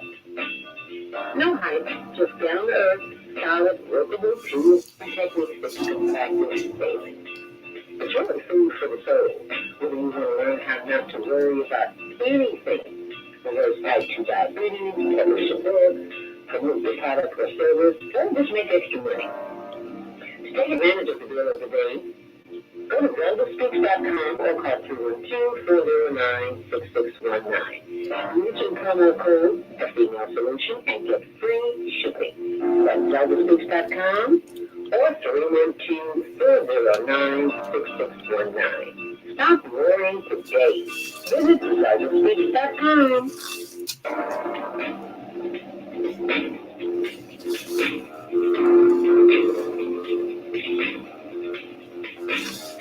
Grand Rising, and thank you for joining us back here on the Female Solution. I'm your host, Zelda Speaks. Welcome to Monday Morning Mindfulness, and you'll see there on the screen, I was telling you before we went to commercial break, the first homeless gala benefit.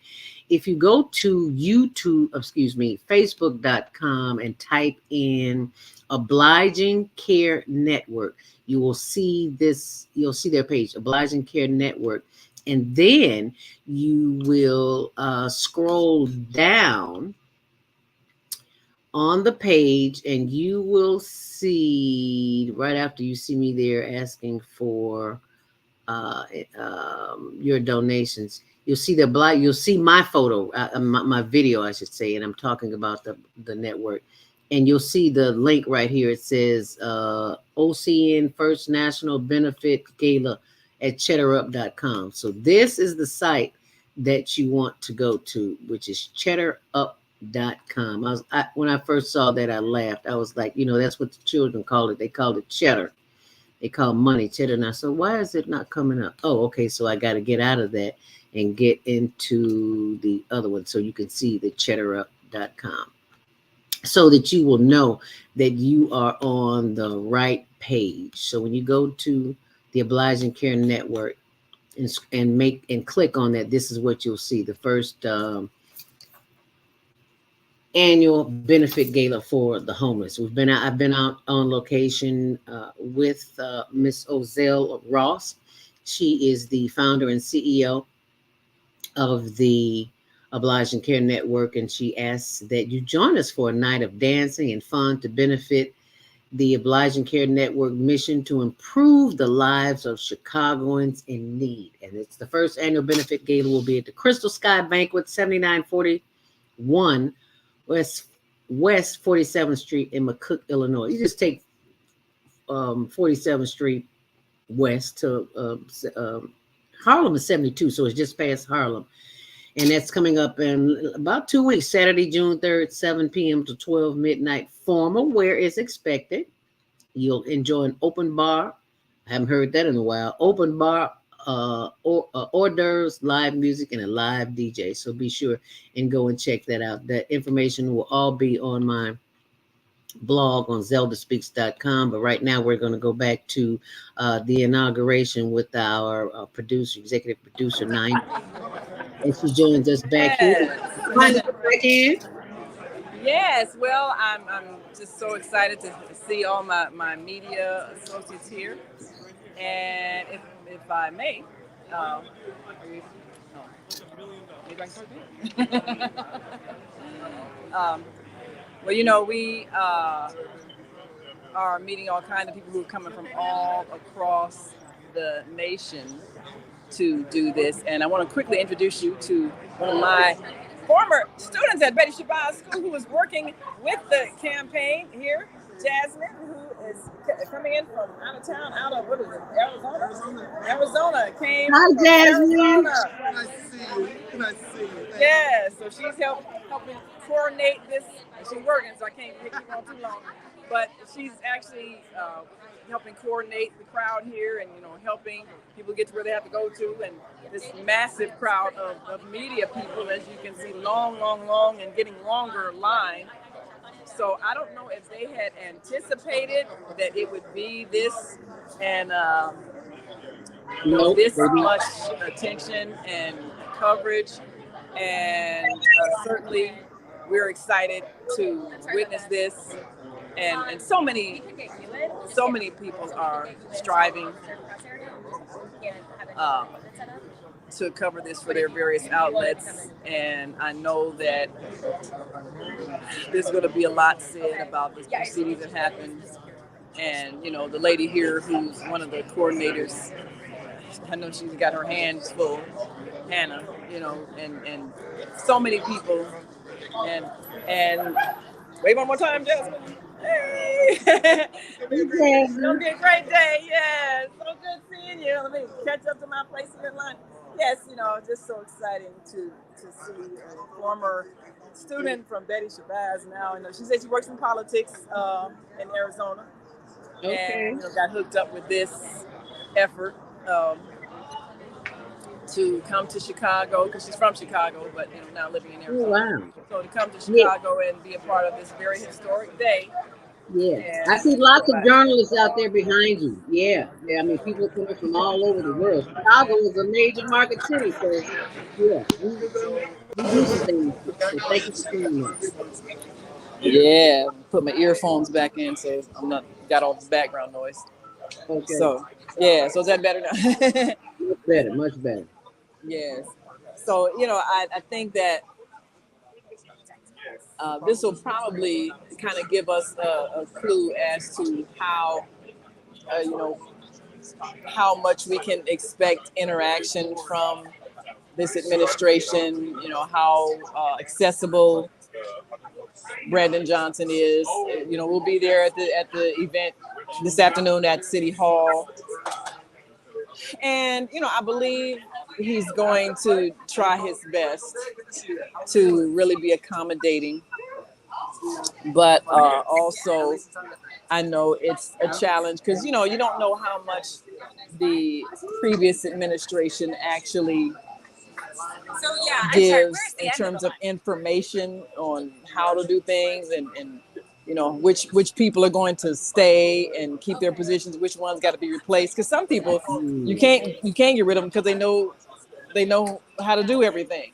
Right. So if you had that kind of job where you've been there for the last 30 years, you're not going to be replaced because anybody coming in would be fumbling trying to figure it out, and you already know. So that's one thing. But then there is always, a change of staff, and, a few bumps in the road when the new person tries to figure out how to make things happen, and, whether or not they have,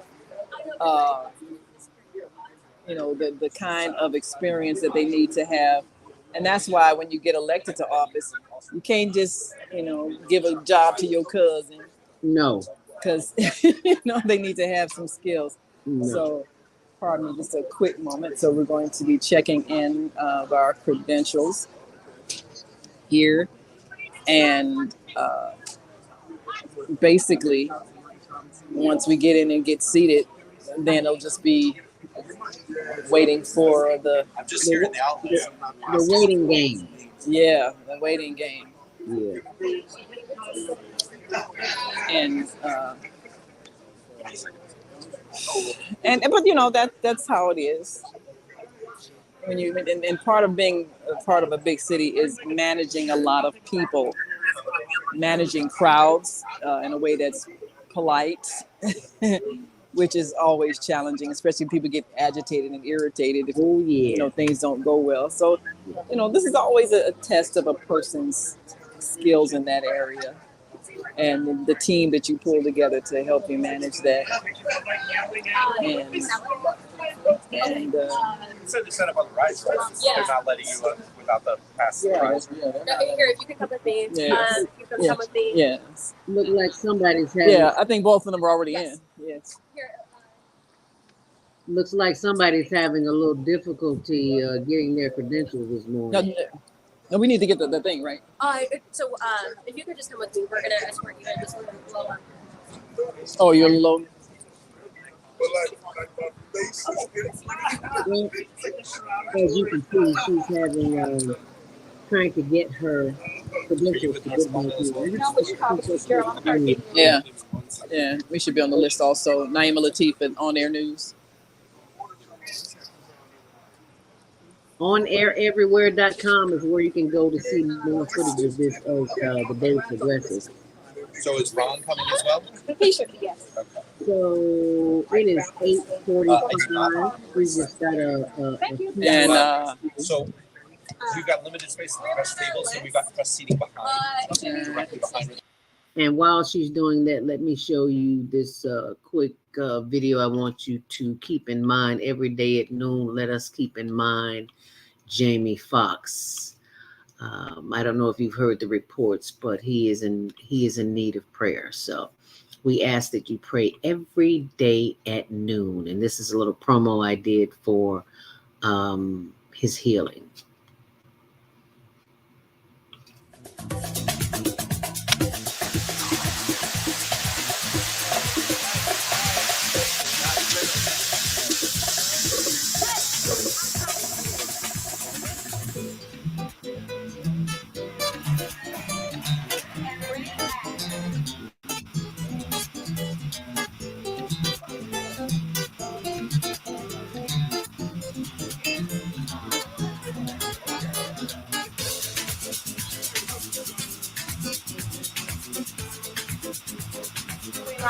And you're watching CTV on the Higher Learning Network.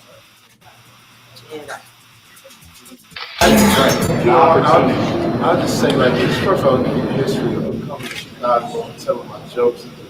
As a young cat, I'm 37 now. I started about almost 15 years ago. Elroy taking me under his wing, let me do some jokes here and there for the radio stations and all.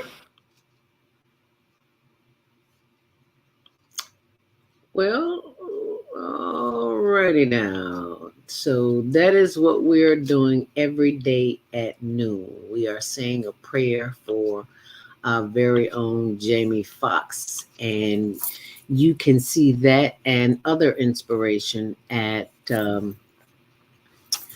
my new page at NSpirationalConversations.com. I'll be posting daily updates. So you can just go to YouTube, type in at Inspirational Conversations, and that's inspiration without the I. It begins with the letter N. So if you would find it in your heart to share this with someone, because we all know somebody who's in need of prayer. And I remember when Luther Vandross first got sick, and the whole radio department and everybody in radio, TV, and all over the world were rooting for him. So we did it for Luther. He came back and stayed a while, but he passed on too. So this is what you can do, the same thing for Jamie Foxx. So go to youtube.com at inspirationalconversations.com. That's the new thing they come with. I don't know why they did with the Y, with the at. Anyway, back here with Latif. I think you pick your credentials. Can you hear me? Yes. I got a little snag here. I got to put my bag in the car, so I'll be back in just a moment. Okay. All righty. I'll bring you back then. All righty. So you be sure and go back and check out the website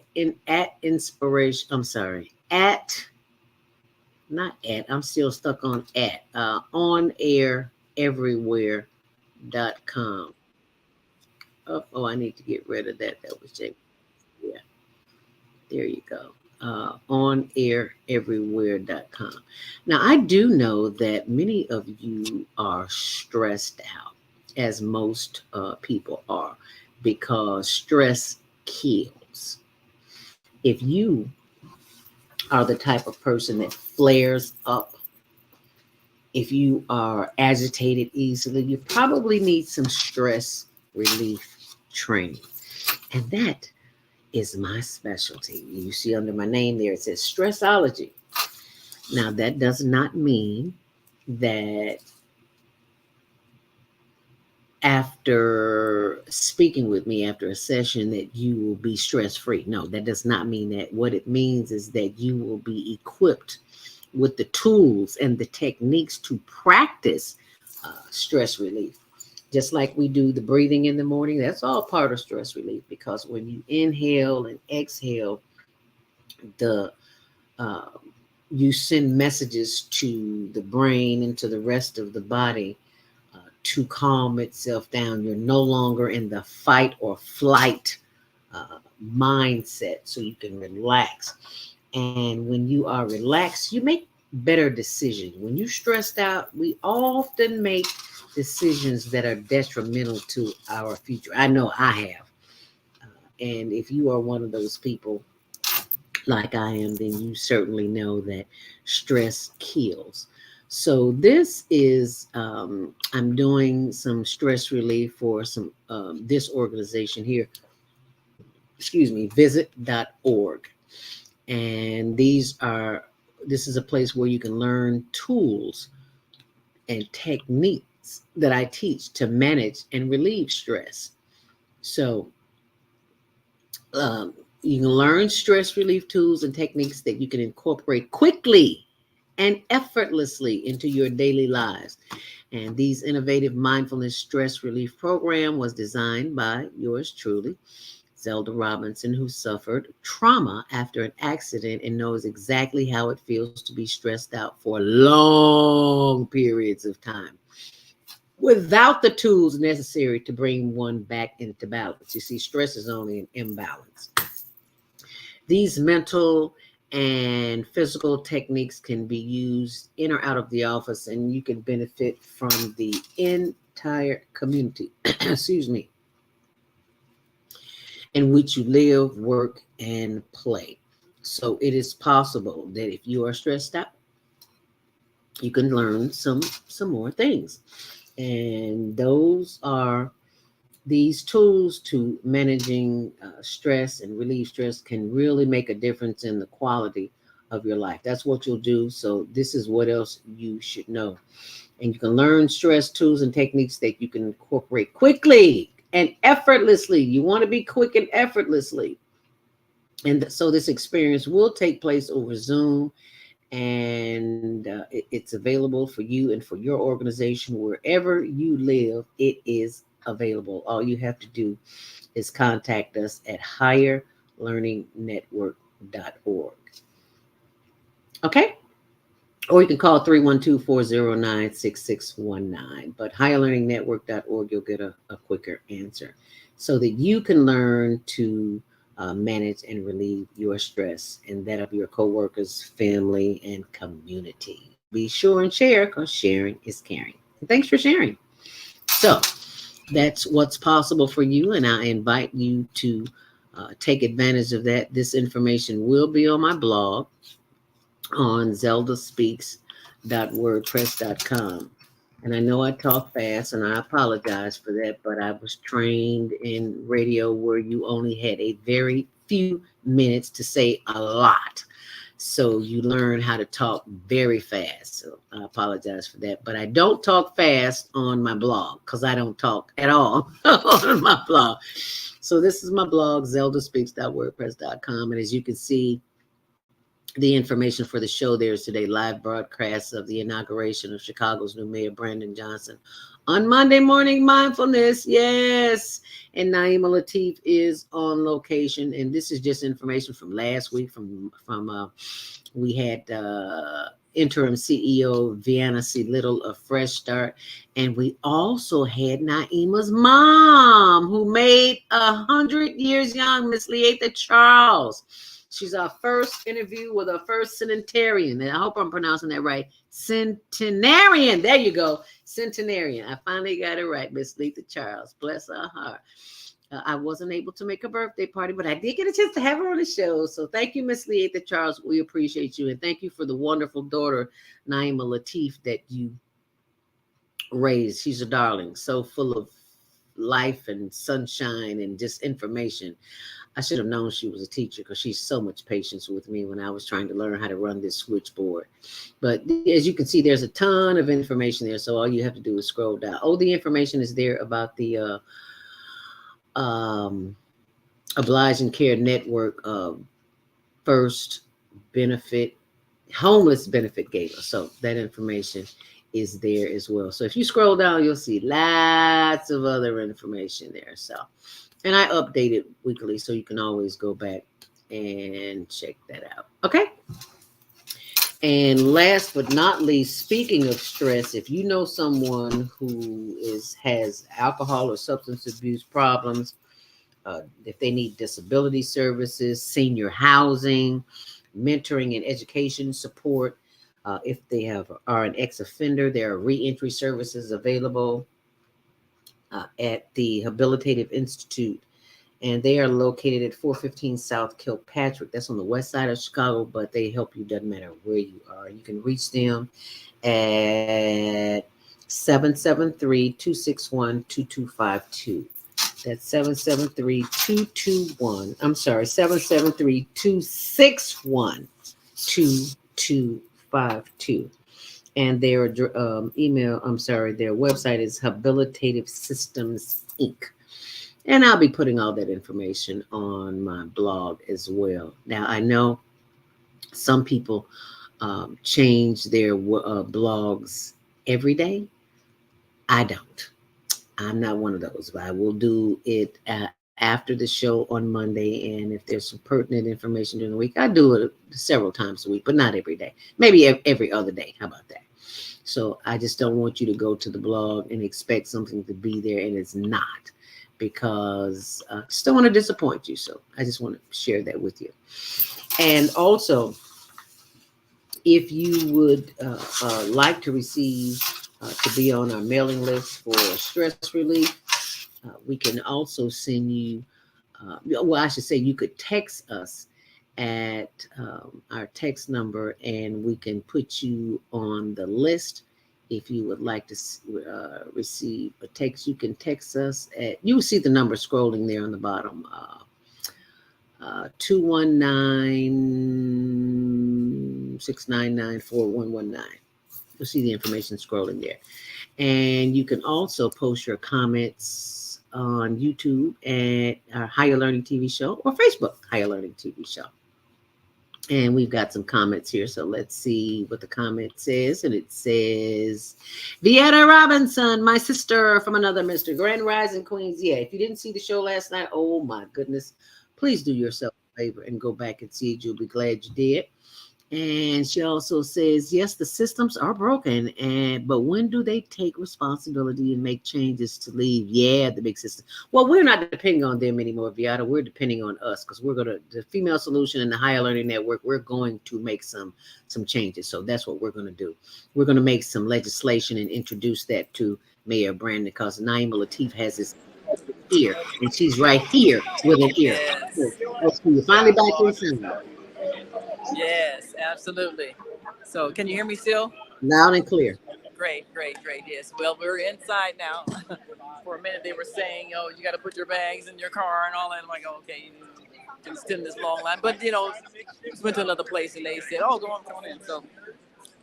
So anyway, getting past that. So now we're inside. And, of course, everybody from everywhere is here. Oh, I'm sorry, Marcus. Yeah, so we went to another location. They just let us on in. So I'm like, okay, fine. So, yes. There's very high anticipation here. And so,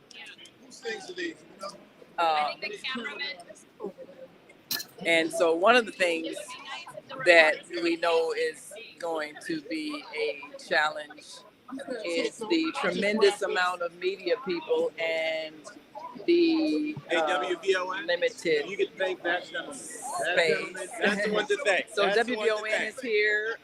They're broadcasting live, of course. And again, it starts at 10:30. See, whose show is at 10:30? Is that Perry Small? She's still on? I'm assuming they'll have their people in the studio and then whoever is on location here. But this is going to be challenging just based on the fact that this is more than I think what they had planned. But that's a good thing because it means the eyes of the world are watching, and we're going to do our part to bring this coverage live on the Media Connection TV, and of course, if we see notable people, we'll be grabbing them to get some words on their expectations for the new administration and their hopes, and even legislation that they would like to see introduced. And we'll be definitely looking forward to having some of our newly elected officials on our programs in the morning on the Female Solution, because we want them to make themselves known. We don't want them to be strangers. We want to see the people who we have given the responsibility of organizing our society. So now I know that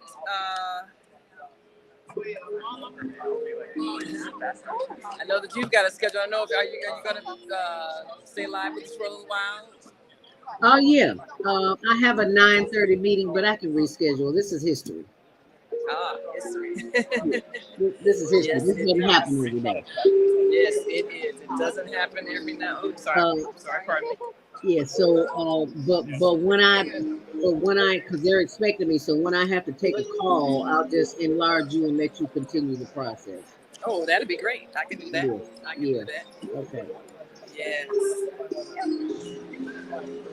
So the after show will be live. Great. It's 9 o'clock. Yeah, let me play the promo because it's time to sign out. We're so busy talking. Let me play the promo and then I'll close out the switchboard. Closing out the switchboard and then I'll just bring you in.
Latifah, and you're watching CTV on the Higher Learning Network.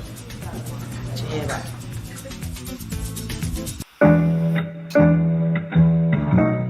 The Female Solution Global Radio TV Show invites you to an invigorating conversation with our team of hosts Monday through Friday, 7 a.m. to 9 a.m. Central Time. Start your week with Monday Morning Mindfulness with Zelda Speaks. Tuesdays, Self-Cell Care with Jody Susan. Wednesdays, Repairing Broken Families with Naima Latif and co-host Kareem Hamid. Thursdays, Soulful Solutions with Dr. Debbie Green. And Fridays, Health and Wellbeing with Beata. Saturdays, tune in 12 noon to 2 p.m. Central Time. First Saturday, Success Strategies with Jana. Second Saturday, Wendy Williams Esquire on relationships. Third Saturday, Move Around with Deborah. And fourth Saturday, Wisdom with Mama D. Join us Sundays, 7 p.m. to 9 p.m. Central Time for Soul Purpose Healing with Beata. Call in and comment 515-605-9325. Press 1 to speak to the host and be a part of the solution.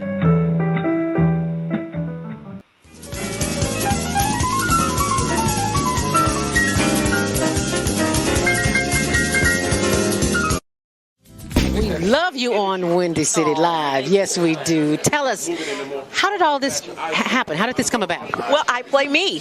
I play Val Warner in Chirac, which is really cool. So when people see this movie, they are literally seeing Val, and I am a reporter in the movie. You talk about the violence, but what can we do personally? I think we got to be engaged, and I think engaged in a number of things. In our block, in our home, in our neighborhood, we got to be engaged. We got to fight the issues.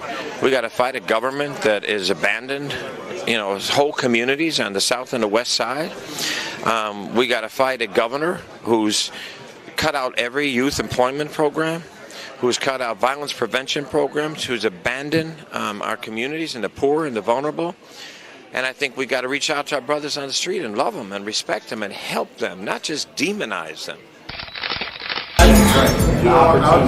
I'll just say like this. First of all, give you the history of coming to Chicago and telling my jokes as a young cat. I'm 37 now. Started about almost 15 years ago. Elroy taking me under his wing, letting me do some jokes here and there for the radio stations and all that kind of stuff.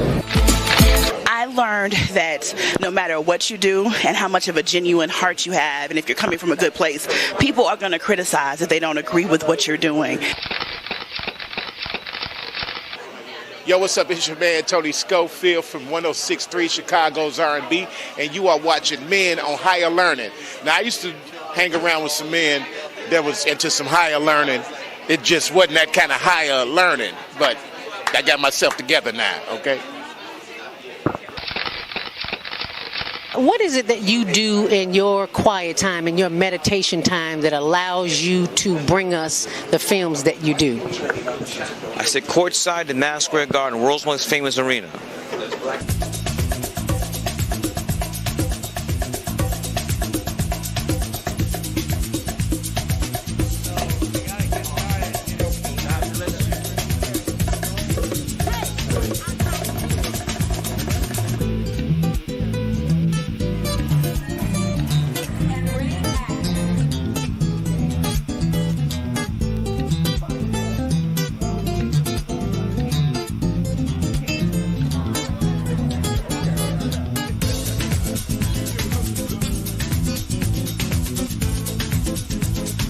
Latifah, and you're watching CTV on the Higher Learning Network.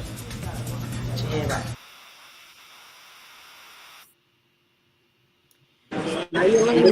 Chicago is the place to be, and as you can see, there's a lot going on there at the inauguration.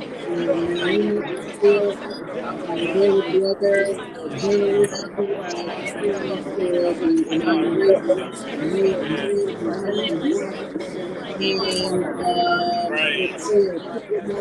Attention all talented teens ages 13 to 19. Are you ready to show the world what you've got?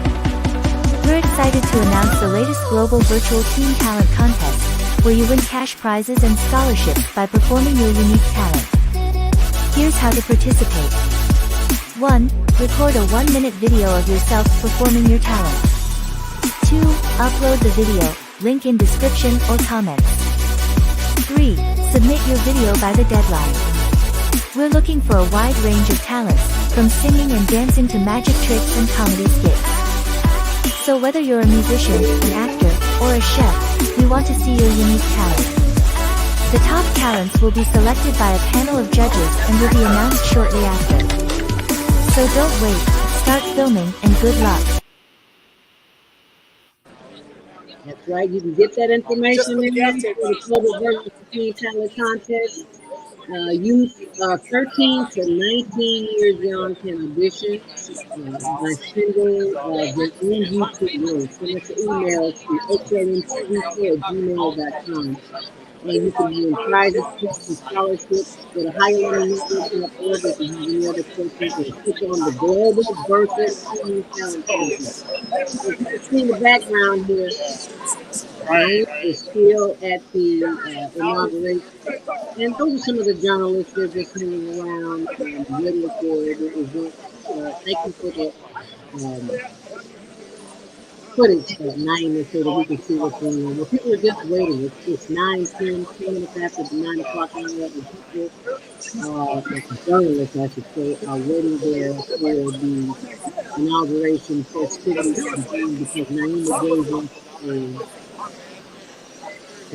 the agenda for the day. So there's a whole lot going on there, but right about now we're just going to play some more promos and hope that you will find it in your heart to be service to the homeless by donating to the homeless. And we'll be right back. And rising, and thank you so much for joining me. I'm your host, Zelda Speaks, the stressologist. Any stress in your life? Well, most of us do. Unfortunately, we don't know what to do with that stress, especially as it relates to worry. I was once a worried about everything, and I finally figured it out with some training. Yeah, I've been certified with the American Society of Training and Development, National Speakers Association, and a host of others.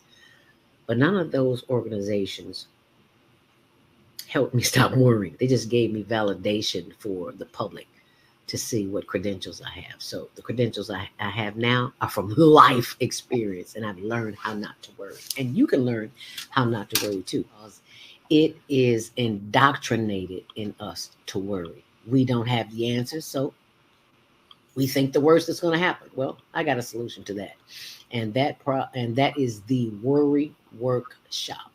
So I'm going to pull that up for you on my blog.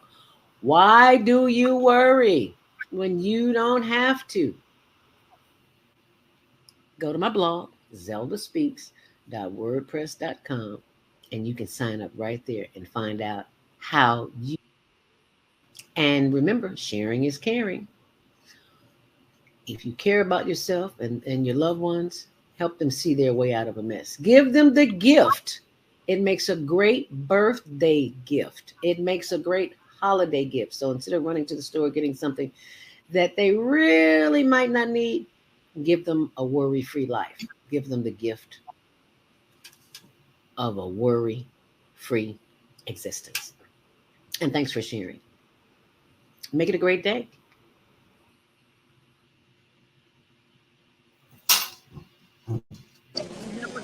And we're back with Naima Latif, journalist on the scene for the on-air news, onaireverywhere.com. Yes. All right, I'm all set here. Got my laptop and everything. Got my cameras all set, so we are good to go. Yeah, this is definitely a bit of a squeeze, but we are here and ready to report. So yeah, it's going to be history. But one of the things that I'm excited about is the fact that everybody feels so hopeful. You know, we know it was a really close race, and a lot of people who are now in positions of authority. You know, they had originally backed the opposing candidate, Paul Vallis, who did say he's going to give the mayor his full support. I'm glad to hear that. this is, when you look at the stakes, and I understand how come the election got so very bitter, because this is a lot of power. Chicago, I mean, this is a key place in the nation, and I understand why the battle was so intense.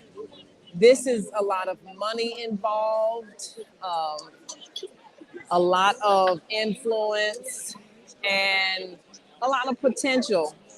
But it also is really going to require a lot of level-headedness, because it's more than just the pomp and circumstance. We have some real serious issues here, and we can only solve them if we think in terms of cooperative, collective work. It can't be a thing where, well, I hope he fails so I can run against him next term, because we've had too much of that in the political arena, where people were thinking of their own ambition and not the good of the collective body. So I'm hoping, and I think someone asked earlier about, did we think we were going to see some of the same kind of shenanigans as we saw when Mayor Harold Washington first got elected, and you had the council divided between 29 and 21 and all of that. And it was a very childish thing happening. People wanting to maintain control of the old guard. We really can't have that anymore.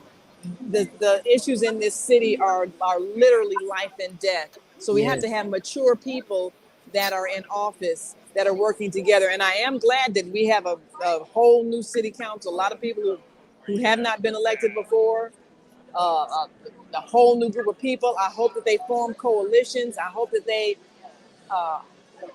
work as a collective body and not factions, this side against that side, or this group against that group, because the whole city has to work. You can't have some parts of the city that get all the money and the resources, and the other parts get neglected and over-policed and distressed. We can't have that anymore.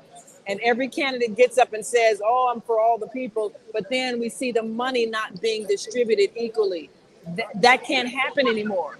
The frustration has exploded, and everybody is feeling the effects of it. So we can't just point to young people and say, oh, you get your children together, raise your children better. We have homeless, we have homeless teens out here trying to survive, and nobody's helping them. Everybody's blaming them, but nobody's looking at the years of neglect that culminated in their behavior today. So we can't keep doing that. We can't keep blaming those that we have hurt for causing the problem. So I am glad that Brandon Johnson spoke a lot about him focusing on the mental health issues and the real problems and real causes of crime. I'm very glad that he has highlighted that. Crime comes from desperation, and we've allowed people to live in a state of desperation for too long. And now they're exploding, and we have too many families that have not gotten help during that pandemic. They didn't have internet, didn't have computer equipment, and their children weren't able to keep up. And so then they're made to feel like a failure when their children couldn't do the homework, couldn't do the classwork. That's our fault. As a collective body, that's our fault. So we have to fix all of these things. And I've been saying a long time, the answer is that we homeschool. And we first got to teach parents how to parent so that they can homeschool. So that's what our New Earth Homeschool Academy is all about, teaching people how to function in their families so that they can provide for their children emotionally and psychologically and physically. But we also have to have a city government that understands this is what time it is. We are transitioning from the old ways. Communities have to be more responsible for administrating public safety by knowing your neighbor, knowing your neighbor's children, helping your neighbor's children. We can't do things the way we used to. It can't be a police solution anymore. That hostile, confrontative relationship, we can't have that. It doesn't work. And so I'm hoping to hear in Mayor Brandon's address a real new vision and not just a lot of cliches, but we got to change the way we see each other. We got to change the way we plan our future. That's what I'm hoping to hear from his address. So I know that there are a lot of people that have come here from other places, and they're looking at what's going to happen to Chicago and how have we planned to deal with our public safety issue and our seemingly out of control children issue. But what's happening in Chicago is just the tip of the iceberg. It's really everywhere in the nation that things have to change. And we just need to take the lead in making that happen. So the place is filling up now. And a lot of the... I'm seeing my sister Africa here. Always in the mix. Yes. So I'm seeing people as they begin to assemble. Many friends, of course, that are coming in and are filling the seats. I'm glad to see that we have so many community activists and organizers and political operatives and just regular grassroots people coming. This was, and I know Harold Washington, I think, was kind of the first one to have like a people's inauguration. Everybody coming and everybody felt a part of it because everybody helped them get elected. So there's a little bit of that spirit here now. And that's good. That's a positive thing. I'm glad that, and I believe we got, is that Matt McGill behind me? It sure is, yes. So they'll be live during the proceedings. And I think I thought I heard them say they were going to interview the mayor. I don't know if they've set that up as one of the things he's going to do after the inauguration. I don't know, possibly so. But the good thing is that he is starting off with keeping his connection to the people, to the media, making sure that he talks to us and doesn't get so far removed where you feel like, before, while you were running, I'd get a personal phone call, and now that you in office, you don't know my name, that kind of thing. Because that happens sometimes. But I feel like he's going to be that person that keeps a personal touch. Because, the day after you get elected is the day your campaign for re-election starts. That's how it is. Yes. So everything he does, everybody's watching, judging him, how he handles things. Mm-hmm. And if he does anything that is not approved of by the people, people are going to talk about it and complain about it. So, people are very quick to look. They're very critical. And so I don't expect people to really give him any slack, just because he did have some people in powerful positions that did not support him. And there are times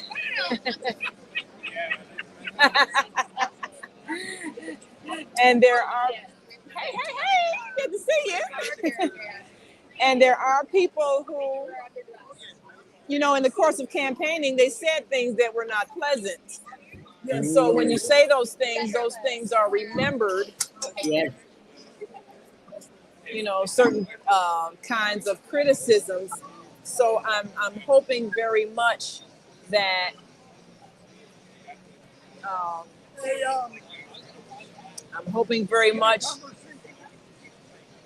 we're able to come together, as they say, and really be supportive of his candidacy, of his administration. And sometimes your opponents are not helpful because they also are planning their reelection campaign. So when everybody's thinking of 4 years from now, how do I get back in office, and how do I take advantage of whatever? It's got to be able to read, y'all. How do I take advantage of whatever mistake my former opponents made so that I can run again and win on his mistakes? Because that's what was happening all during Lori Lightfoot's campaign. People were looking at how they could. Excuse me. Yes. Lady to the left. Yes. Okay. So I think a lot of people are still going to be looking at how can we take advantage of his mistakes. And that's unfortunate.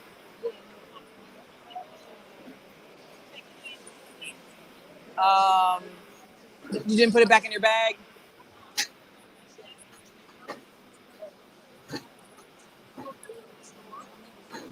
I'll call it on my other phone.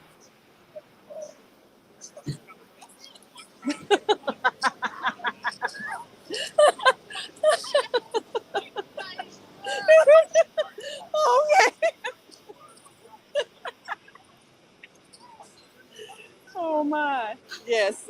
So, yeah, we've gone through a lot trying to make sure we get someone in office that can stay for several administrations. But the reality is the opponents are already looking at how they can benefit from whatever mistakes are made. And charge your phone up a bit. So you might hear a little bit of background noise. I charge your phone. But unfortunately, not everybody wants to see success. So those who are looking at how they can get back into the race and looking at how they can highlight whatever is done wrong or whatever upsets people by this administration, they're out there too. It would be nice if everybody wanted success and wanted things to go well, but we know that that's not how politics is. Definitely not Chicago politics. So we really have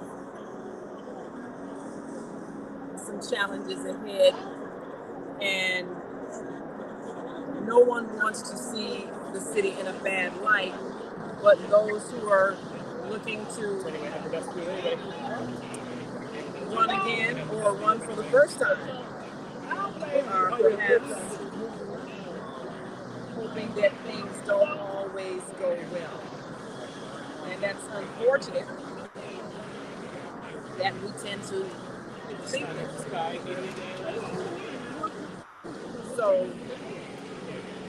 So what I'm hoping is that those who were supportive of Brandon Johnson from the beginning will step forward and really be encouraging. And I think as press, yes, we want to be objective, but objective doesn't mean hostile. It doesn't mean always looking for the downside, because we are in this together, and it does matter if he succeeds. It does matter if his administration does well. You do need to let a person stay in office long enough to put in place their program. 4 years is not long enough to really make a significant change. So it is necessary to plan long distance, long term. We should be planning for the time when the city of Chicago does not have a crime problem. We have accepted that for too long. And we keep coming up with wrong solutions to fix the problem. The problem is the economic inequity and lack of opportunities for people who have been marginalized for decades, whether it's in public housing or the exploitive home sellers market, people losing homes because of taxes, whatever the case is. The problems that exist have existed for a long time. And so the solution has to be a long-term solution that somebody can begin to put in place during their administration. And they're going to need more than 4 years to see a change. So this is why we hope that Brandon Johnson can do that change. Again, all of the it's about to type that in. All of the solutions that are needed. So one of the things that we're hoping to also hear, there are a lot more positions. You know, everybody who helps in the campaign, they're looking for a job. Everybody's not going to get a job. And that's just a reality. So the people who did the canvassing and got the name on the petitions, all that, everybody's not going to get a single job. Everybody does not have the qualifications for a single job. That's just reality. But we do hope that those who are qualified get those key positions in management, different departments. You know, I've been down at City Hall and standing in line for some service or other, and you hear a phone ring and just ring and ring and ring, and nobody answers it. You're thinking, is there anybody's job to answer the phone? And how frustrating it is when you're the person on the other end trying to call the city office and no one answers. So those kinds of things need to be dealt with. You know, structurally. You need to hire more people. You need to have another system. Whatever it is, it can't continue to be as raggedy as it's been in a lot of situations. A lot of the difficulties in getting these basic services. And you know, once you get in office, then you see in a real practical sense what actually happens behind the scenes. Now, of course, Brandon Johnson is no stranger to public office. He served as a commissioner on the Cook County Board. He's got the backing of Cook County Board President Tony Preckwinkle. So we would expect that the county and the city will be more harmonious in working together, perhaps more than it had been, because Mayor Lightfoot and Tony Preckwinkle had been adversaries. So we're hoping that because the city and the county elected officials are in harmony, that's going to have a better effect on all of the governmental bodies that are affected, all of the jobs that are affected. We're hoping that that's what happens. So there's a lot to consider, just based on the fact that we have billions of dollars that are being determined how they're going to be spent, and services, and there's continuity that has to happen. And I'm sure that there are people who are concerned who are government employees, city employees, and you know, generally when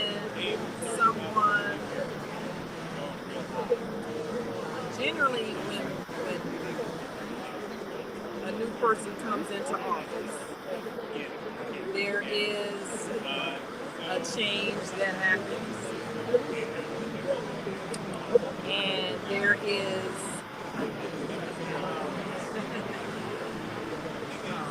a cleaning house, so to speak.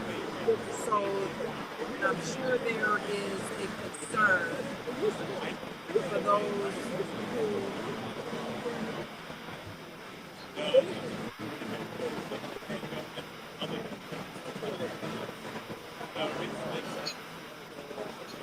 there's always a concern that one is going to lose one's position, particularly if it's not something secure where you've been in that department, you've been running that department, you've been through successive administrations, so your position is safe.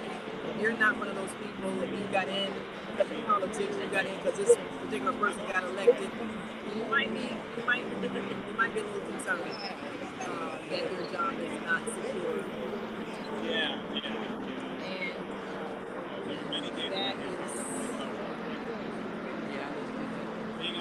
that is one of these concerns that many have who may have been let go. But you can't blame the new mayor. They're gonna put people in positions that they think best fit. And I'm sure there are a lot of promises made. Some of the people who endorsed other candidates, the other candidates, they did it because they were probably promised a position. Well, now that position can't be given because that person didn't win. So what are you going to do now? How do you get back in with the person that you were not supporting in the beginning? You know how politics works. It's very cutthroat. You didn't support me, I don't support you. It shouldn't be that way. It should be that we are trying to make this city grow. So we're here looking at all of the different ways that the new mayor is going to have to make his mark. And Brandon is going to have to do some branding to make sure that people can distinguish him as the new mayor of Chicago.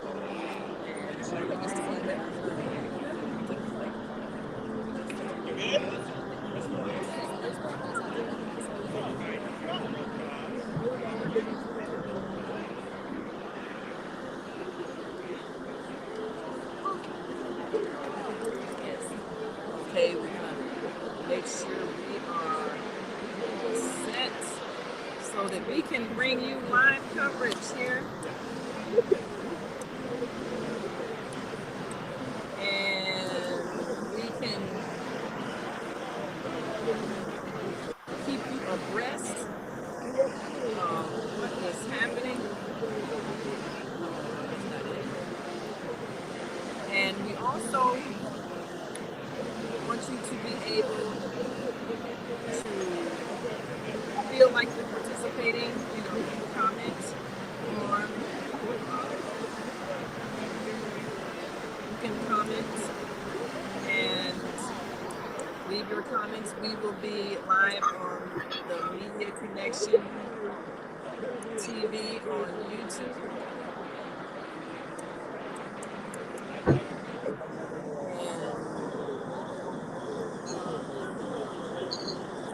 Definitely, we're hoping that those who are here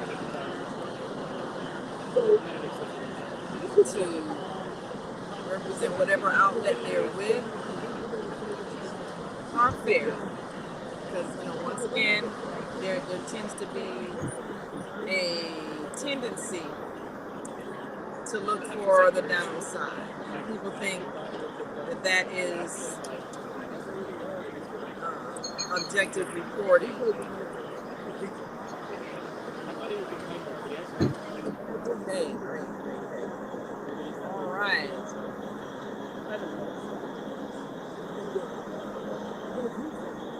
And so one of the,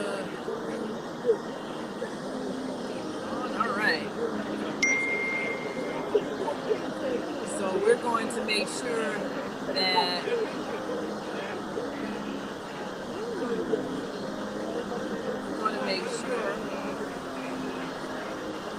that we give our viewers a chance to join us. Let's see if we can do StreamYard Try.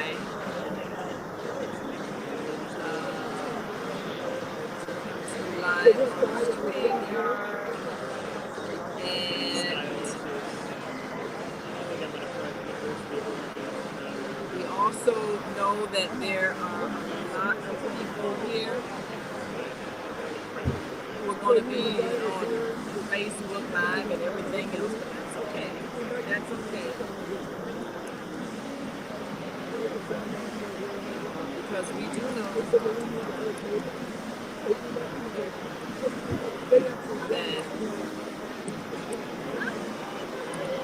there are people in other cities that want to see this as it's happening.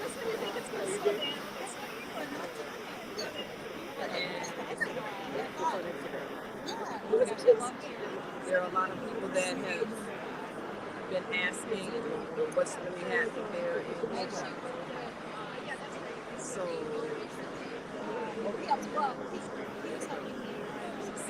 we're going to be the voice for you all. Go to YouTube, go to the Media Connection TV, and the inauguration is set to start at 10:30. Mayor Brandon Johnson is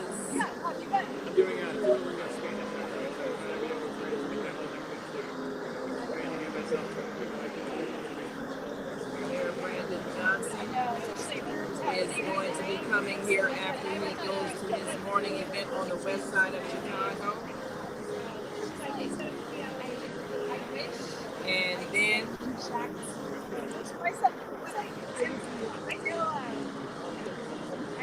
he will be here. And all the swearing in of all of the elected officials that we have. We had the city treasurer, city clerk, and I think both of those are read on the phone. Okay, that's what I figured. And so that wasn't a really big issue. The main thing was the owner, of course, the mayor. And for those who don't understand how politics works, like all the men are really the ones that affect your daily life more so than the president of the United States.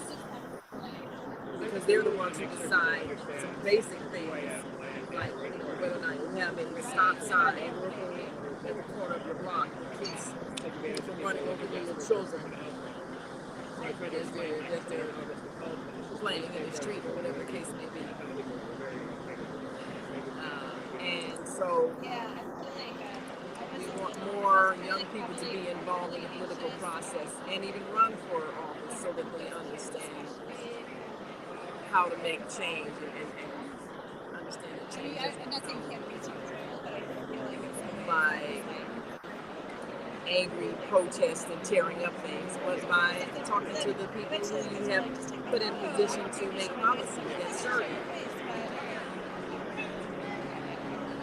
Chicago has to change its reputation of being a city of angry people that protest, because that's what it has been.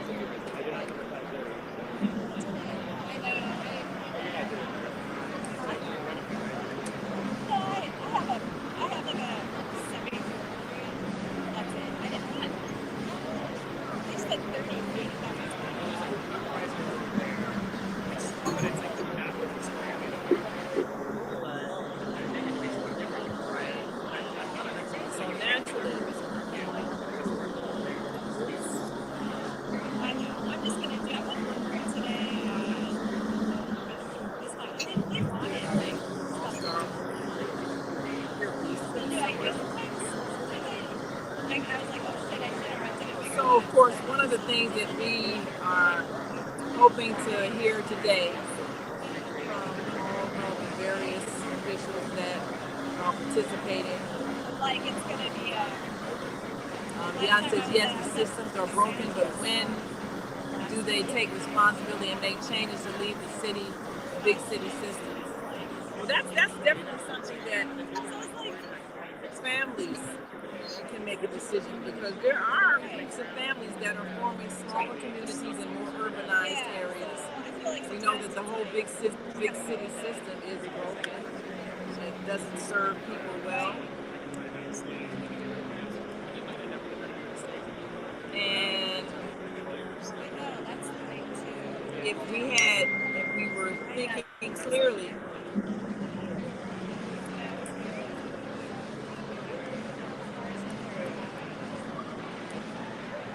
and if we were thinking clearly, we would be making plans based on the reality that these systems are crumbling.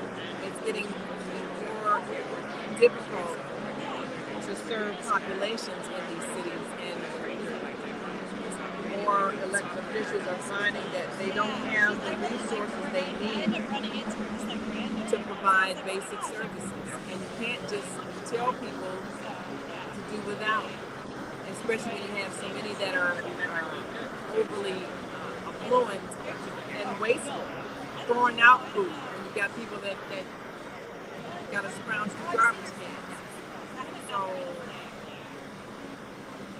we need citizen-based policies, and I think that's doable. If you have communities that are organized, and there are some, there are a lot of communities that have, say, like food pantries, communities that, people have created some of the programs for emergency housing. So people have to do these things.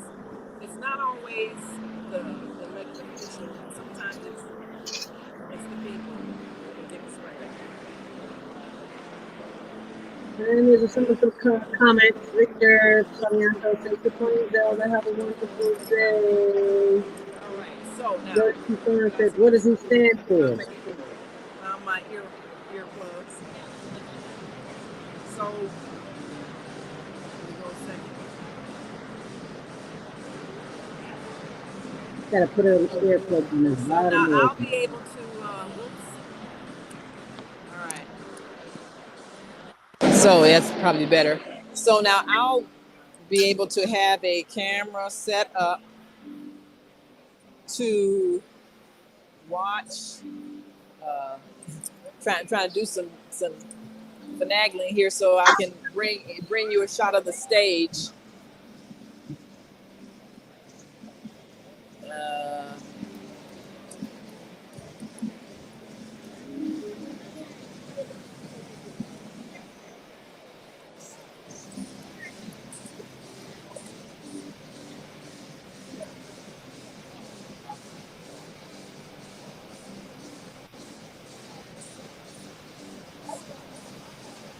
Okay.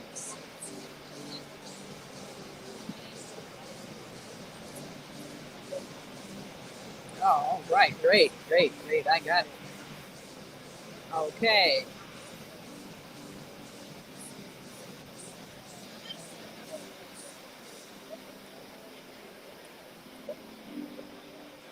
So I think one of the ways that we will have an opportunity. Ooh, yeah. One of the ways that we'll have an opportunity to keep you abreast is to make sure that you are tuning in as the proceedings start. And all right.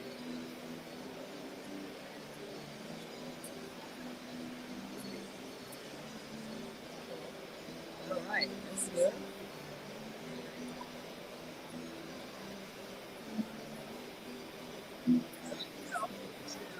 So invite, yes.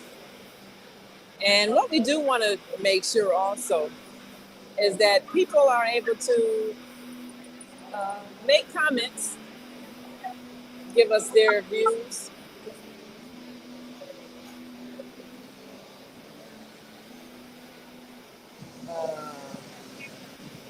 And if you are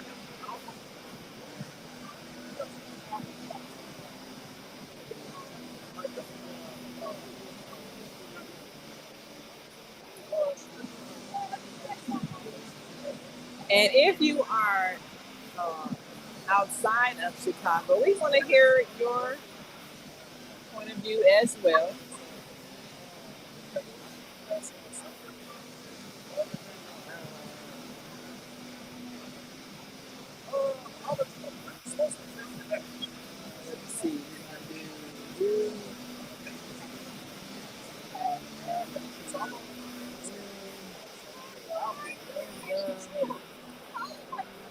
So we have also,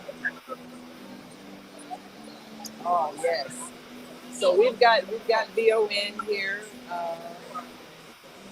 and a number of those who are going to be doing some great interviews, we hope.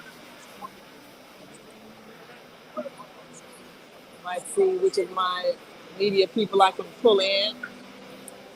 Let's see if we can do Gary Hunter from the Detroit News.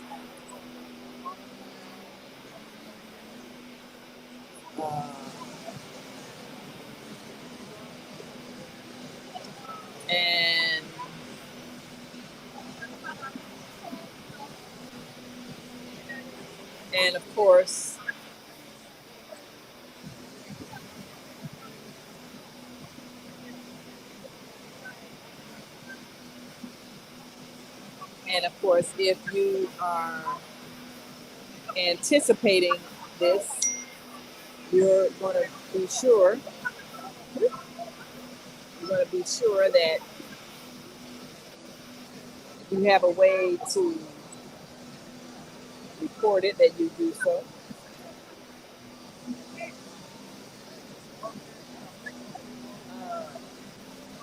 And here we go.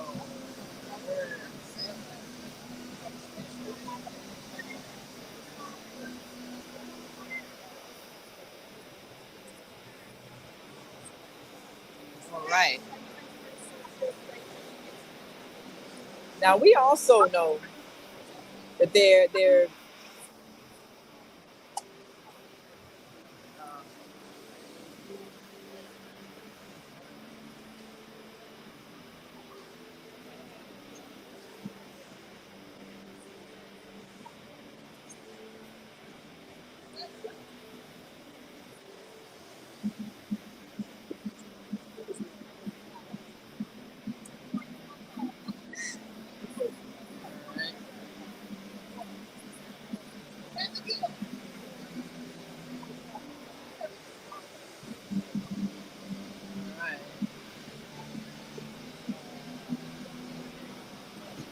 okay. Oops.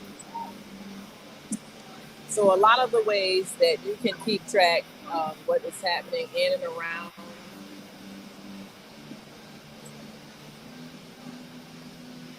your neck of the woods, just go to onaireverywhere.com. And On Air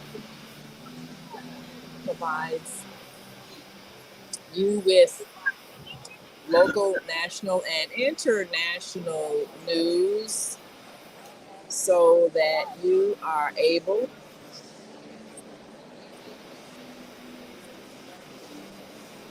to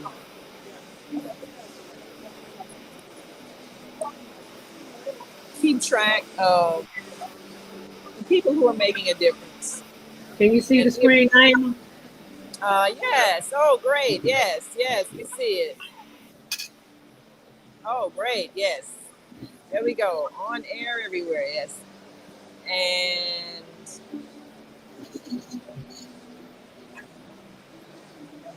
I'm wondering if I should. Now, are you gonna stay on the whole time? Yeah. Okay. So what I'm going to do,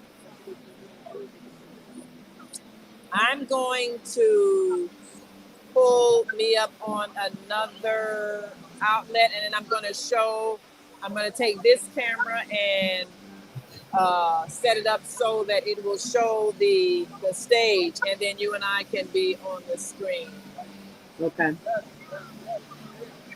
Rather than me do a new one. So we'll just be on HLN TV for the entire thing. That works for me. All right. Mm-hmm. So let me then pull up. All right, here we go.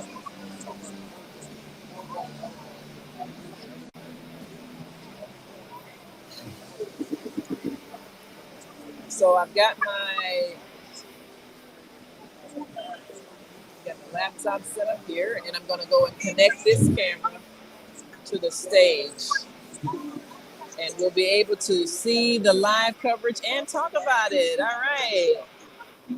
Oh, this would be great. Okay. Give me a moment. Oh, here we go. All right.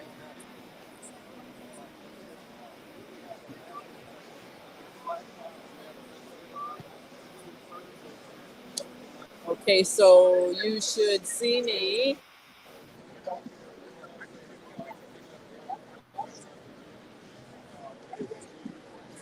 See you where, Naima? Okay, so I'm entering the studio now, so you'll see.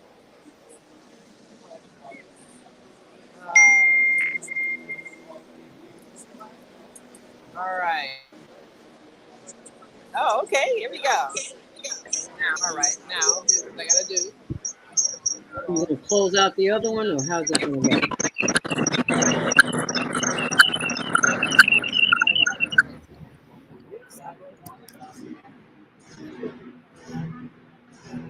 Okay, so now I'm going to open it up. I'm going to set this. Oh, wait a minute.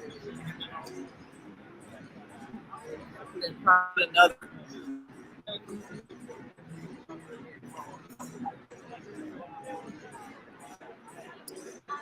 Okay, so then I'm going to set this other camera up so that we'll have a view of the stage.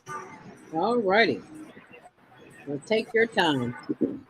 For those who are just tuning in, you are witnessing history here in the city of Chicago at the inauguration of Mayor Brandon Johnson. It is being showcased here on the Female Solution, on the Higher Learning Network TV show, and on aireverywhere.com. Journalist, producer, author, teacher, writer, historian, what's the word I want to use? Interspecies communications expert Naima Latif is still at the UIC Pavilion, and she is making it possible for us to view the stage. So that's what she's working on there now. That's why you see the black screen there. And just hang in there with us. It'll be starting soon, and she'll be bringing us live coverage. So stay tuned. And until she does that, I'll play a promo. How about that?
Love you on Windy City Live. Yes, we do. Tell us, how did all this happen? How did this come about? Well, I play me. I play Val Warner in Chirac, which is really cool. So when people see this movie, they are literally seeing Val, and I am a reporter in the movie. We talk about the violence, but what can we do personally? I think we got to be engaged, and I think engaged in a number of things. In our block, in our home, in our neighborhood, we got to be engaged. We got to fight the issues. We got to fight a government that is abandoned, whole communities on the south and the west side. We got to fight a governor who's cut out every youth employment program, who's cut out violence prevention programs, who's abandoned our communities and the poor and the vulnerable. And I think we got to reach out to our brothers on the street and love them and respect them and help them, not just demonize them. I'll just say like this. First of all, give you the history of coming to Chicago and telling my jokes as a young cat. I'm 37 now. I started about almost 15 years ago. Elroy taking me under his wing, letting me do some jokes here and there for the radio stations and all that kind of stuff. I learned that no matter what you do and how much of a genuine heart you have, and if you're coming from a good place, people are going to criticize if they don't agree with what you're doing. Yo, what's up? It's your man Tony Schofield from 106.3 Chicago's R&B, and you are watching Men on Higher Learning. Now, I used to hang around with some men that was into some higher learning. It just wasn't that kind of higher learning, but I got myself together now, okay? What is it that you do in your quiet time, in your meditation time, that allows you to bring us the films that you do? I sit courtside in Madison Square Garden, world's most famous arena.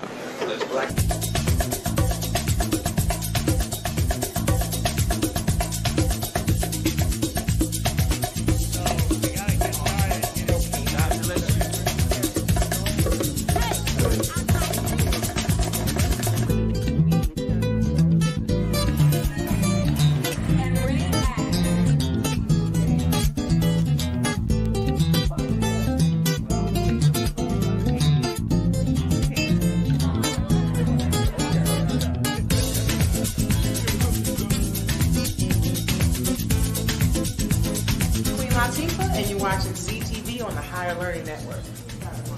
Yeah.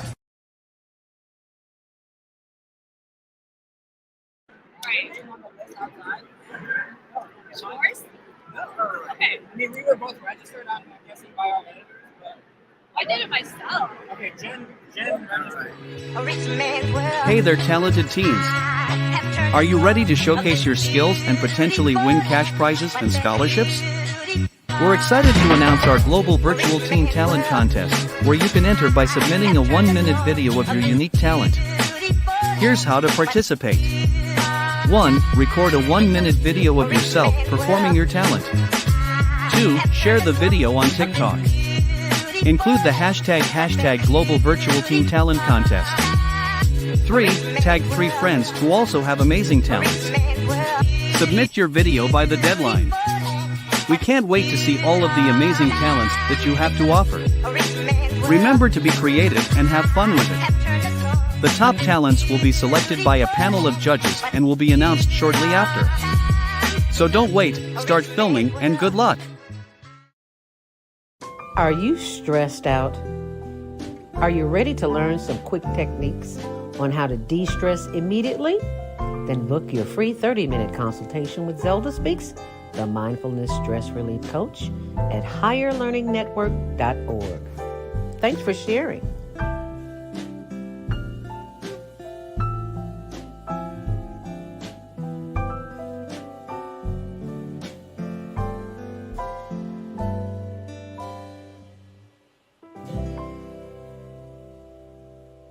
Are you stressed out? Are you ready to learn some quick techniques on how to de-stress immediately? Then book your free 30-minute consultation with Zelda Speaks, the Mindfulness Stress Relief Coach, at higherlearningnetwork.org. Thanks for sharing.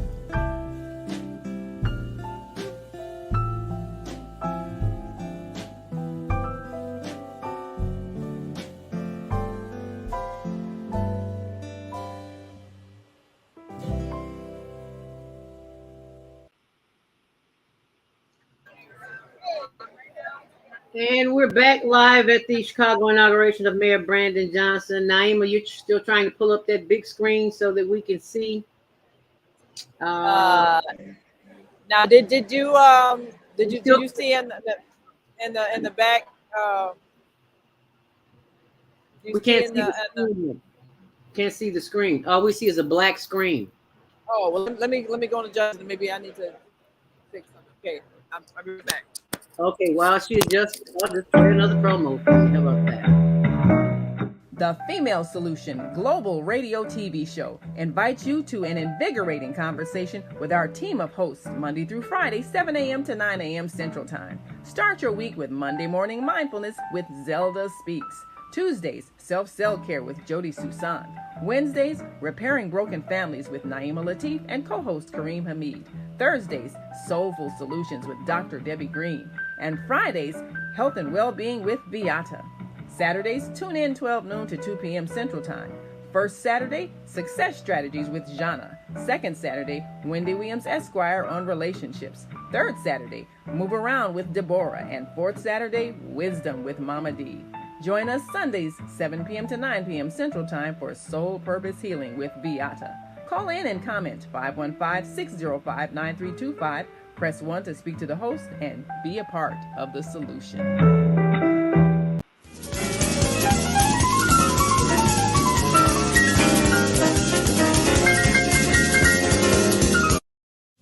We love you on Windy City Live. Yes, we do. Tell us, how did all this happen? How did this come about? Well, I play me. I play Val Warner in Chirac, which is really cool. So when people see this movie, they are literally seeing Val, and I am a reporter in the movie. We talk about the violence, but what can we do personally? I think we got to be engaged, and I think engaged in a number of things. In our block, in our home, in our neighborhood, we got to be engaged. We got to fight the issues. We got to fight a government that is abandoned, whole communities on the south and the west side. We got to fight a governor who's cut out every youth employment program, who's cut out violence prevention programs, who's abandoned our communities and the poor and the vulnerable. And I think we got to reach out to our brothers on the street and love them and respect them and help them, not just demonize them. I'll just say like this. First of all, give you the history of coming to Chicago and telling my jokes as a young cat. I'm 37 now. I started about almost 15 years ago. Elroy taking me under his wing, letting me do some jokes here and there for the radio stations and all that kind of stuff. I learned that no matter what you do and how much of a genuine heart you have, and if you're coming from a good place, people are going to criticize if they don't agree with what you're doing. Yo, what's up? It's your man Tony Schofield from 106.3 Chicago's R&B, and you are watching Men on Higher Learning.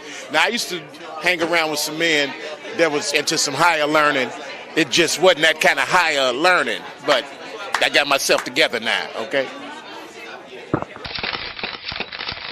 What is it that you do in your quiet time, in your meditation time, that allows you to bring us the films that you do? I sit courtside in Madison Square Garden, world's most famous arena.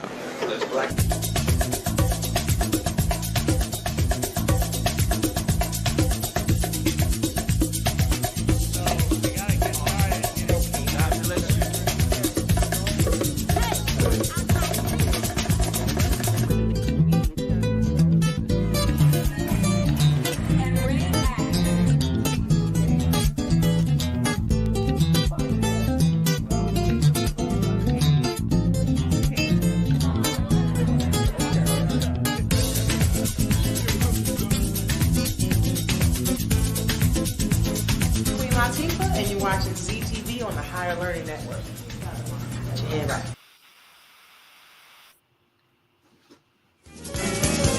Grand Rising, and thank you so much for joining me. I'm your host, Zelda Speaks, the stressologist.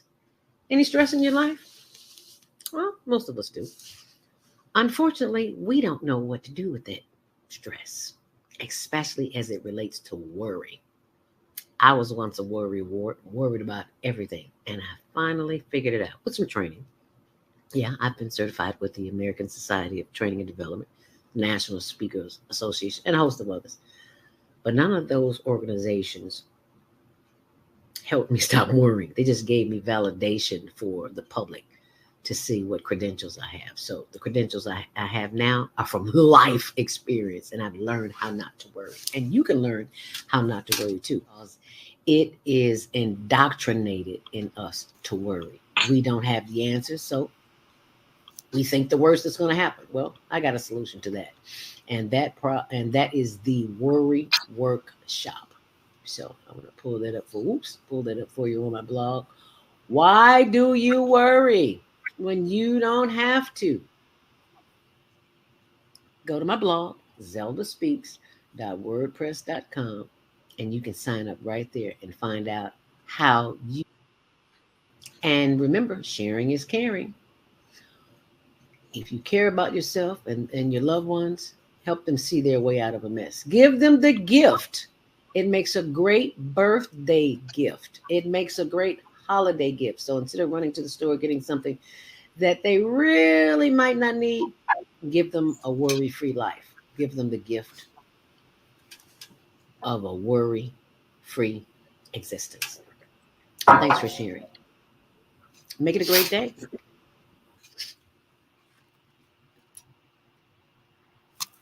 Grand Rising, and thank you so much for joining me. I'm your host, Zelda. And we're back with Naima Latif, broadcasting live from the inauguration of Mayor Brandon Johnson. Yes.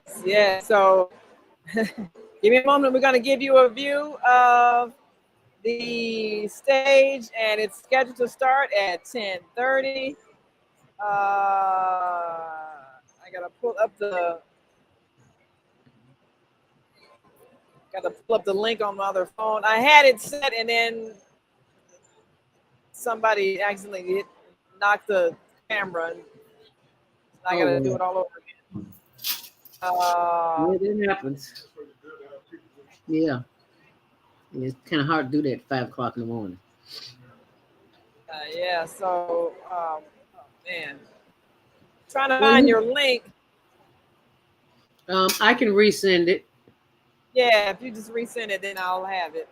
Okay, yeah, I'll just, stuff happens. And plus it's Monday. Oh, I found it. Here we go. I got it. Okay. I got it. Okay. Entering studio. Okay. All right. Allow. Yes. Okay. Now, Brandon. Brandon Johnson. Okay. And as you can see, all the members of the media, photographers, videographers, writers, journalists, directors, producers, they're all there. Settings, camera. For this historic back camera. All right, got the back camera. Here we go. Okay. And all right, we got that. Enter studio. Okay, so let's see right. Add to screen. Now she's got to go back and set her camera up again, and hopefully nobody knocks it over. Because people are in a frenzy. Everybody's trying to get the right coverage. So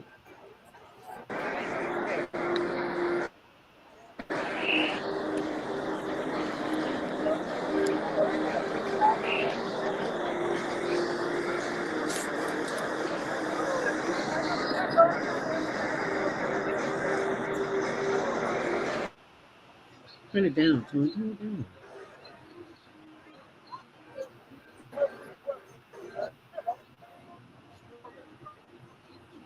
Everybody's texting and calling and phoning and checking in, and be sure their outlet is being positive because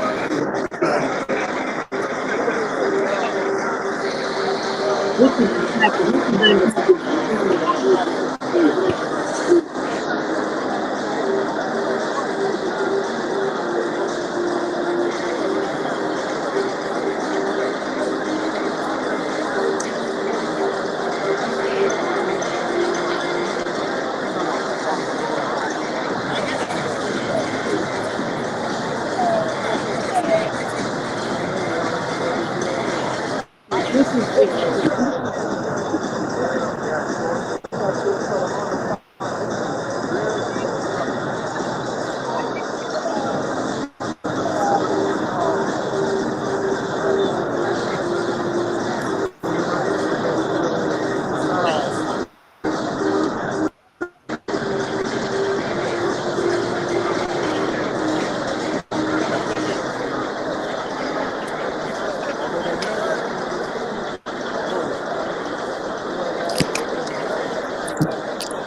Look at it now, Naima.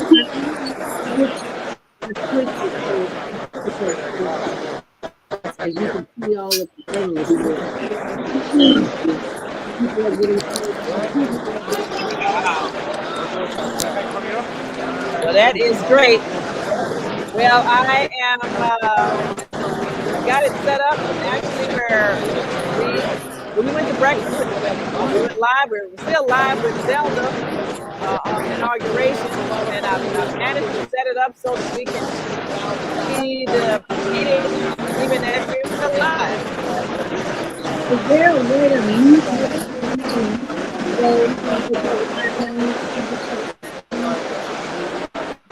So now let me see. Are you able to hear? Yes, yes, you can. Is there a way to mute? Let me try.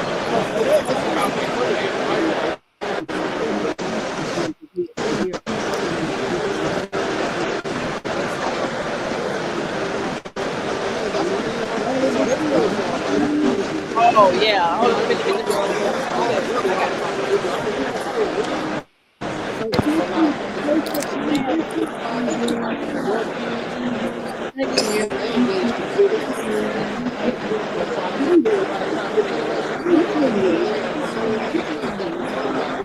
A big deal in Chicago. We've had 4 black mayors now.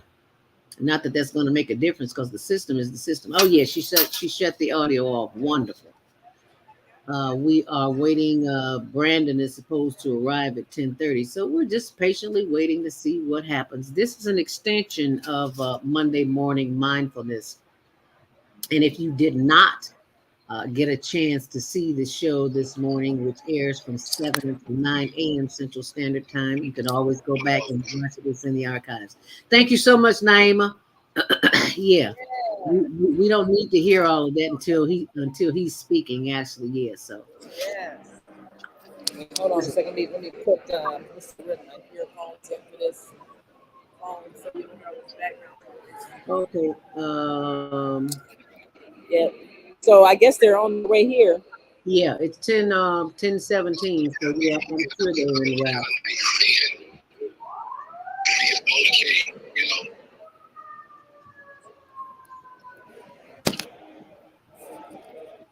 And until then, I'll just play another promo. Are you stressed out?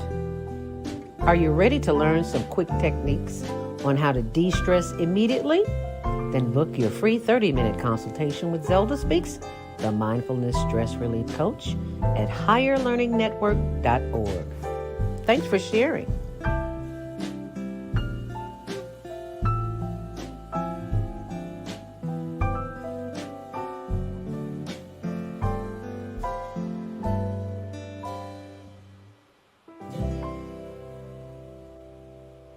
Are you stressed out? Are you ready to learn some quick techniques on how to de-stress immediately? Then book your free 30-minute consultation with Zelda Speaks, the Mindfulness Stress Relief Coach, at higherlearningnetwork.org. Thanks for sharing.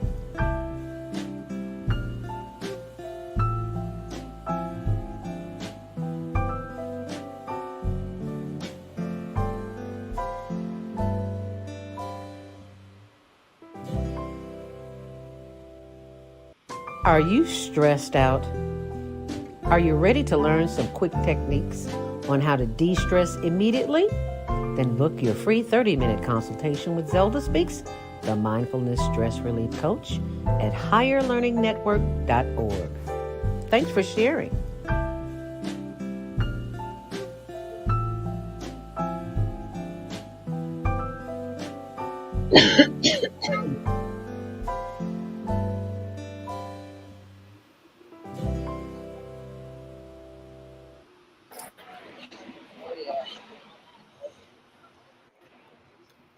And Naima is back. Yeah. Oh wow. We got all kind of folks coming in. Now you know what I go through with it on all the time. So, Where you getting ready to go?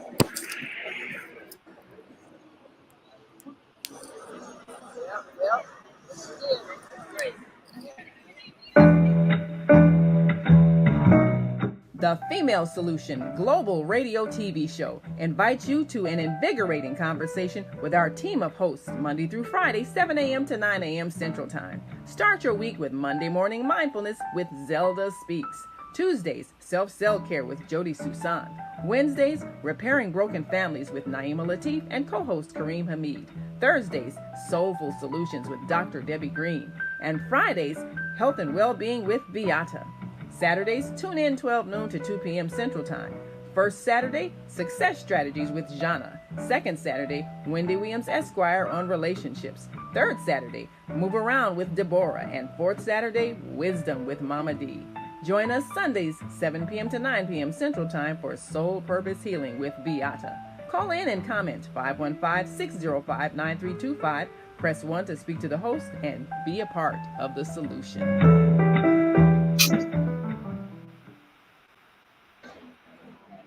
And you are. Zelda's back, so this live thing. I'm gonna send you the page so you can see what it looks like. You're gonna say that again. See how we got it set up here. Okay.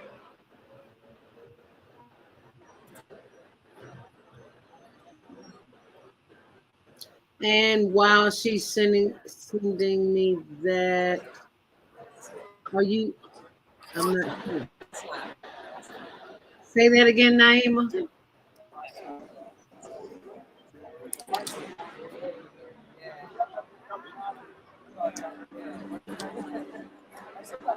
So, all right.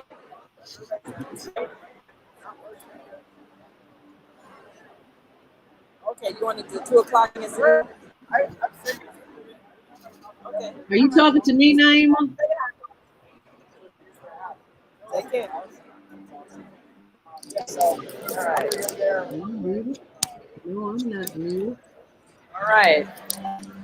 Okay, here we are now. Okay. Yeah, I can hear you now. Okay. Two sets of headphones and 2 sets of phones and everything. Your hands all are right. full. Yeah, well, we got it going on, so we can some of the folks that I think I saw Reverend Jeanette Wilson going past and a couple other folks. So yeah, we'll get a chance to see. You know, they got a display going on in the back there of Brandon Johnson and a lot of scenes from his campaigning.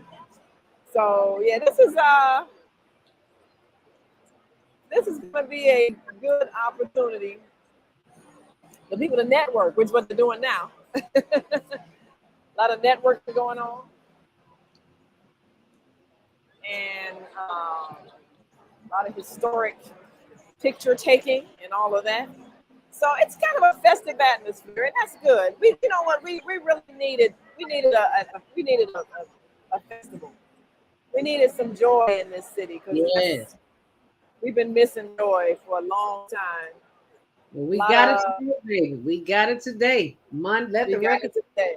May 15th. We got it today. Yeah, we got it today. So one of the things I am hoping will happen is that this spirit of joy continues, and we're able to kind of spread this across the nation and really give people that we keep using that word hope, and everybody uses it and almost overused hope, but that's what we kind of need. We got nothing else. We need hope. Let me say expectation, positive expectations. That's what I would like to see us have, is expectations that things will stay better. Get better. Absolutely. Get better and stay better. And you know, visual images are a lot. If you could just clean up the places that look so decrepit.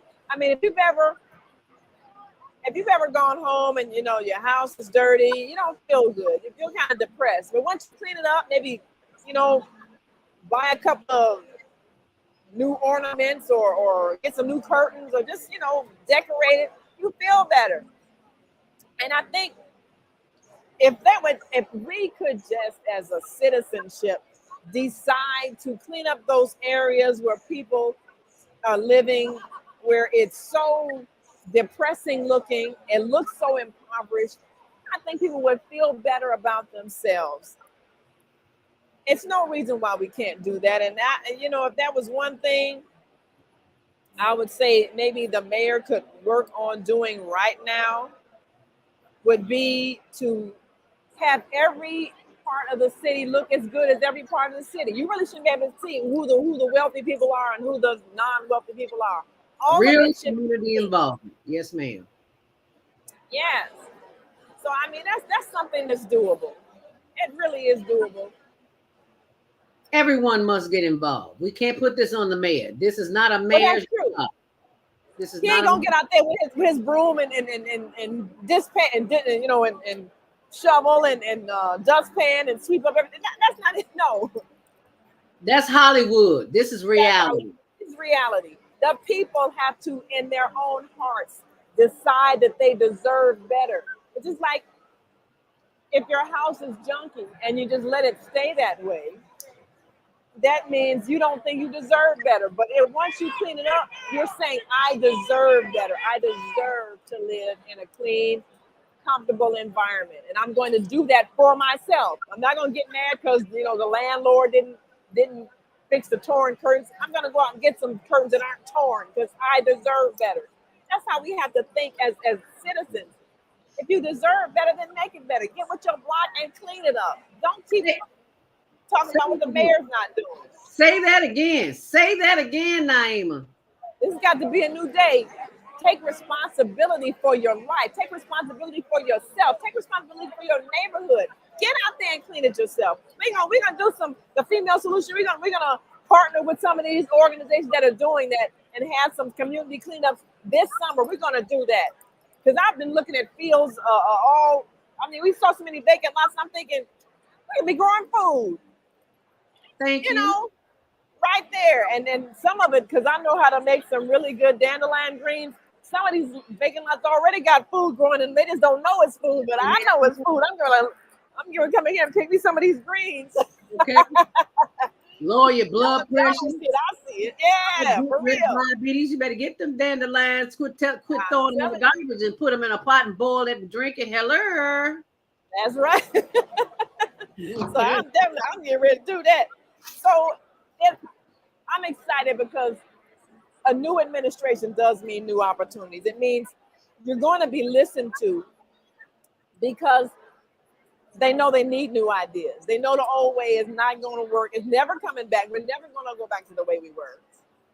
And now is the time for us to do something different that can work. So I'm excited about some real possibilities. Just going neighborhood by neighborhood and marking off where are the troubled spots that need to be cleansed. And I believe in energy cleansing. Jody talked about energy cleansing. We need to do some of that, some clearing the energy of these places that have had negative things happen, and bring some positive energy. Go there with some music, some whether it's gospel music or jazz music or R&B, party music, whatever. Change the energy in these places, and then change the physical environment. Plant some trees, plant some flowers, plant some collard greens and sweet potatoes. Plant some things and change the energy in these places that are so distressed. We can do this if we can think differently about each other. Instead of seeing everybody as a potential threat or a potential enemy, see each other as a child of God that we are, and then see each other for their gifts and talents and skills that they have to offer. We can change the things that we're manifesting. So I'm excited because it's an opportunity to make a new start. And we can look at the mistakes we made and the ways that we didn't respond appropriately with all the other administrations. When we worked hard and got Mayor Harold Washington elected, And then the first thing he did that people didn't like, I heard the activists talking about, we need to march around City Hall. I'm like, why are we marching? This is our friend. Why don't we just call him and set up a meeting and talk to him? That's what we need to do. So instead of always thinking everything has to be a confrontation and I'm going to make you do what I want, why don't we just have a conversation and present some suggestions and offer to help? So simple. So I believe this can happen. I really do. I believe it can be a new beginning. I believe we can be instrumental in putting that thought out there. That this is what has to happen. And I am excited because as we launch our TV network and begin to change how the mass media reports information, we can take the lead even in removing this negative bend to all the news all the time. People are getting sick physically from always listening to the worst of news. We don't need to keep feeding people garbage. Right. There are some beautiful people. There are some beautiful things happening. There are some innovative ideas. There are some successful organizations. We can talk about these things and give people that thing, hope, positive expectations. And then we can visualize what it looks like when you have a city where nobody is fighting. I mean, because I've been to cities around the world where the police don't carry guns and the citizens don't carry guns, and people could shop at the mall at 1 in the morning and walk down a dark street, not look behind their back and be in fear that they're going to get mugged. I've been in places like that. So they exist. We can make it exist here. We got to do the things that make it possible. And the first thing is to change the way we see each other. They're not our enemy. And these young people who are acting crazy, they're not our enemy. They're our mirror. They're showing us what we look like. It's just like a tree. You can't skip right over that one, Naima. You got to say that again. What? Oh, yeah, you got to repeat mirror. that. Our young people are the mirror. They're showing us what we did. They're showing us what we planted in them, and they're the fruits from what we planted. Because how many young people are angry and frustrated because they're homeless, they're hungry, they're ignored, they're humiliated, they're in fear because they're being bullied and nobody's paying attention, or they're being forced to go to a school that's going to waste their time and give them no skills to survive with. And get beat up on the way there. And get beat up on the way to a useless education. Yeah. Yeah. So how many of them are angry and frustrated because nobody is listening? They're mirroring to us what we did to them. Mm-hmm. And we don't want to see it because we don't want to admit we did that.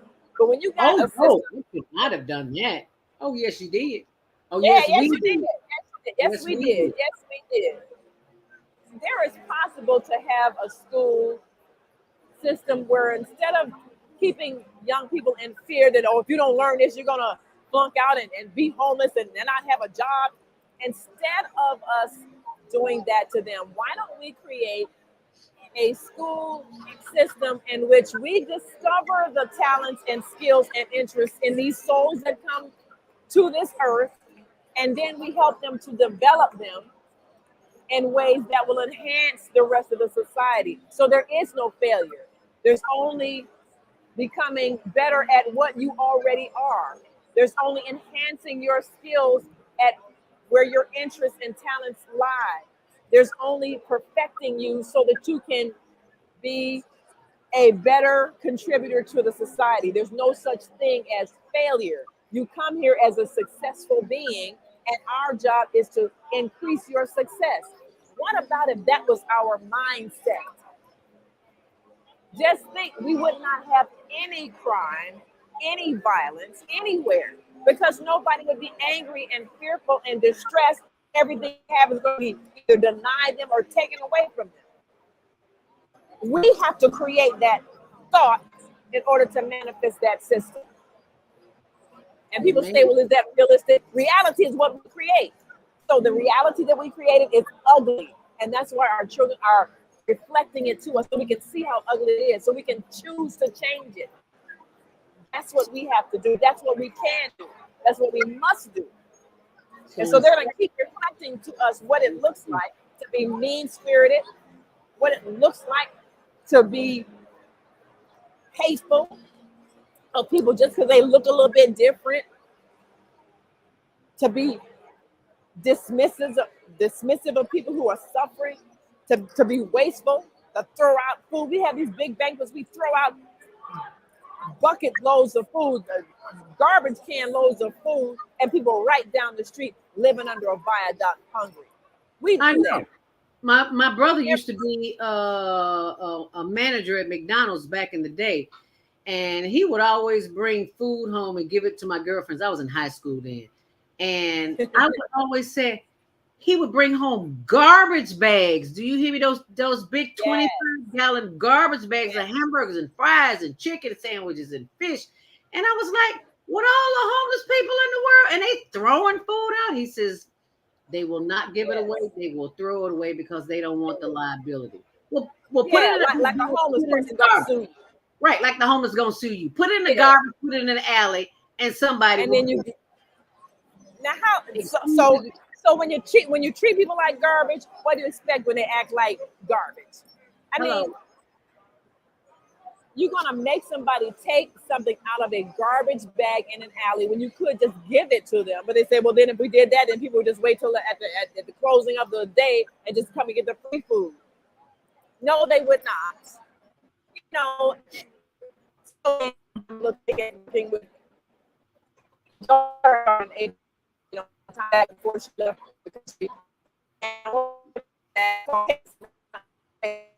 Where we would gather food from the banquets, from restaurants, whatever, at the end of the day, and then pass it out to homeless people. Package it up in those to-go packages, and then distribute it to homeless people.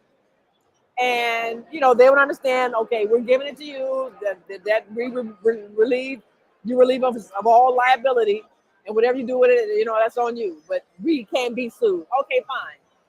We'll take it. We'll give it to the people. You don't have to worry about a homeless person suing you. And we don't have to watch you throw away garbage bags full of good food when we know people are right down the street hungry. So this is one of the things I want to enhance and spread. Yes. Because you've seen how you go to a fast food restaurant, they gotta move fast, right? So you say you want a hamburger with no pickles and no onions, and they make the hamburger and they're not half pan, and they throw the pickles, they throw the onions on there, and you say, oh no, I want it without the pickles and the onions. So they have to throw the burger away and start over. Does that make any sense? No, but see, they're working with speed. So if we got the order wrong, or we throw it out and try it again. And so that's where, you get those garbage bags full of food, because nothing wrong with it, just maybe the order was not quite right. So you just have to throw it out and keep going. Right. That makes no sense at all. So one of the things, and I think maybe it's something legislatable, but have, it is doable, because somebody in some city did this. It was a private citizen. They just set a refrigerator outside of their restaurant, and orders like that where it wasn't quite right, but nothing wrong with the food, they put it in the refrigerator, and then homeless people could just come by and open it up and just get what they needed. That was real great. Just a private citizen did that. And I can't remember what city it was, but I know I saw it on YouTube.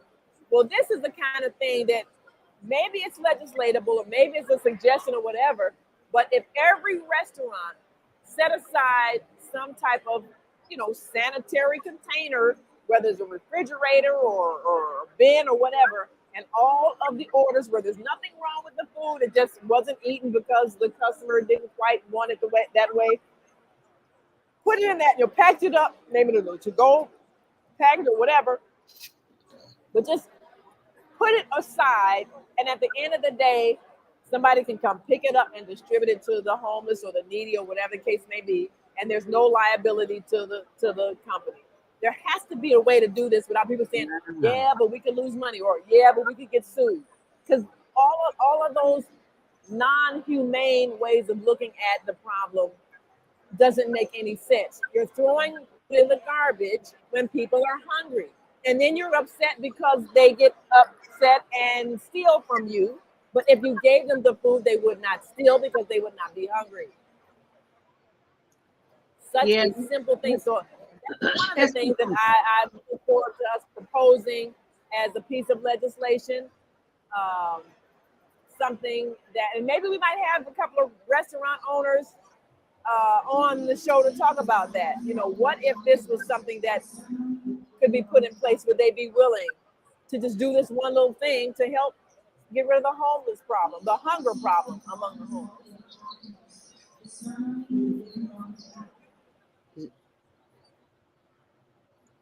So it's 10 for their thing. It's gonna begin momentarily. Yeah, because it's 10:40. Yes. So,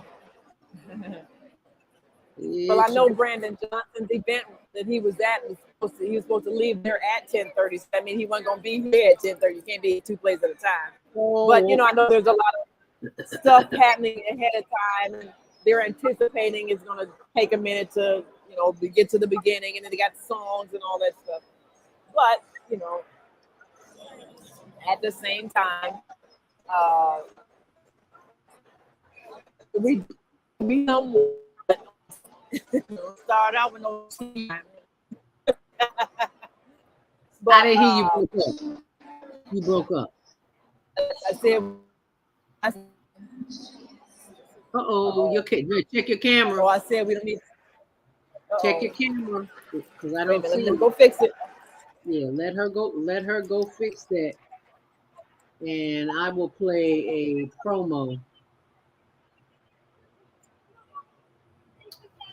And see if while she's fixing that. It is 10:42. If you just joined in this morning, we are watching the inauguration of Mayor Brandon Johnson. Actually, this is behind the scenes with Mayor Brandon Johnson. Before it takes place, en route to be there, I'm sure. Some comments. Karen Hill 4227 says, I agree, Naima. If we can also figure out how to purchase these rundown homes, there are many gifted and talented people in the neighborhoods who can fix them. You are right, absolutely right, Karen. Thank you so much for sharing it. She says, true, Naima, true. Yes.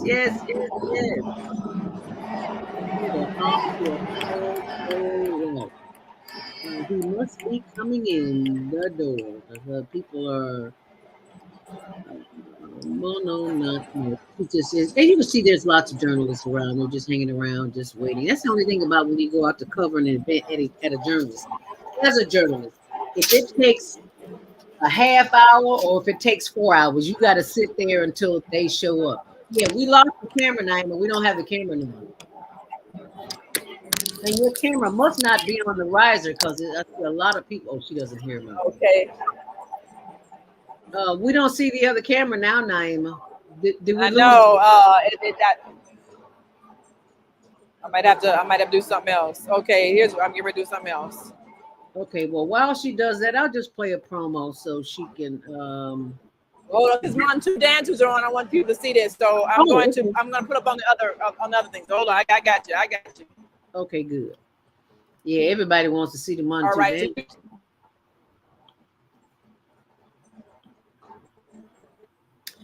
Everybody wants to see the money. Look for the other.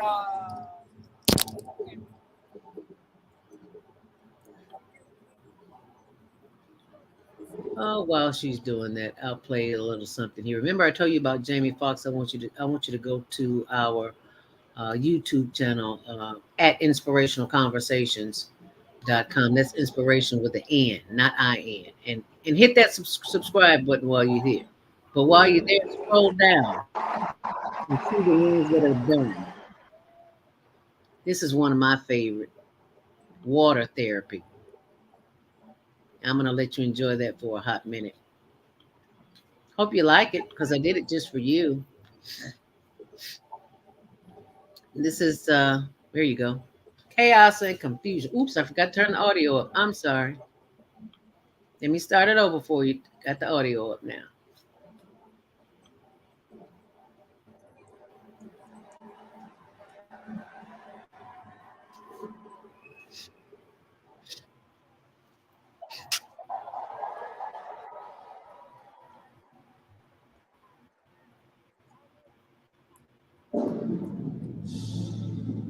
Well over 99% of the water is safe.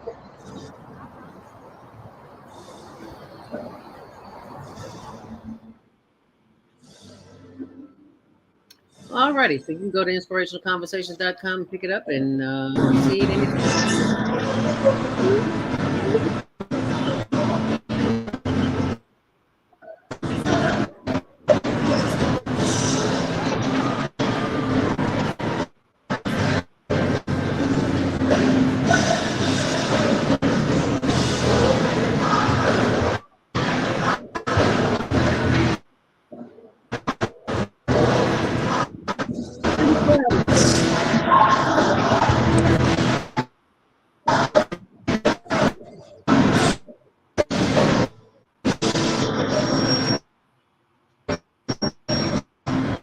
I guess they keep looking into it. And it's causing some little distortion. So they're with us, man.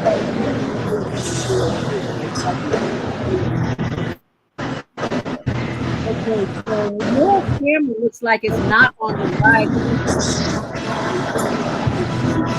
Can you not hear me? Sorry, we missed the. Okay. Yeah, I hear you. Yeah. Yeah. Unfortunately, the month performance was real quick. Real quick. So now they got the next thing on the program. So, yeah. The internet stalled a bit. I guess it went out. I guess people signed up. How that is. And your camera looks like it's not on the riser. The camera's not on the riser. No, it is not. It's high. And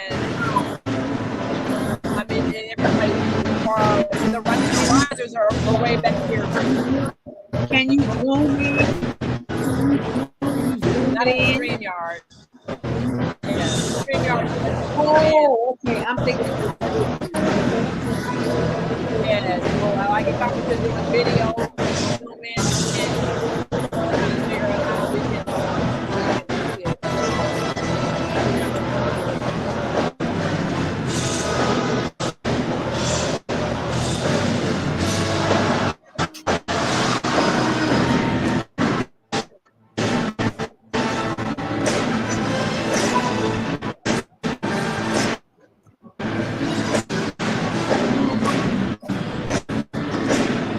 Let me try something else here.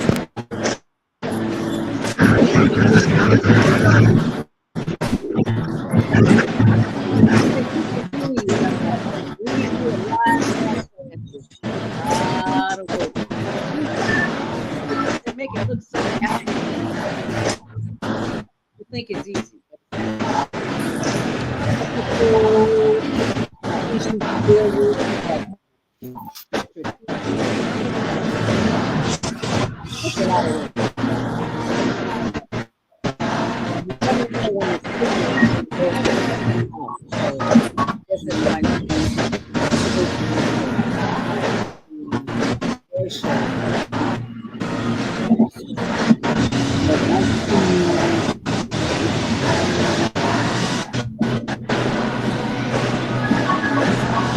How many do you see? One or two?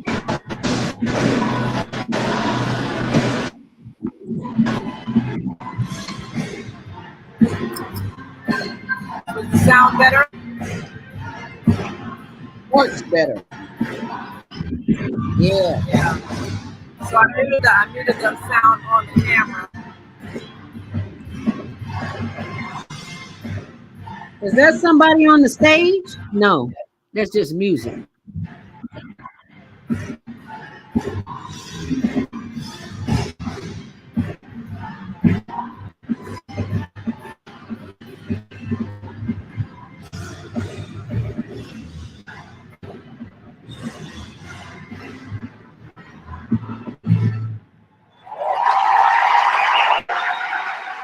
Uh-oh, he must be there.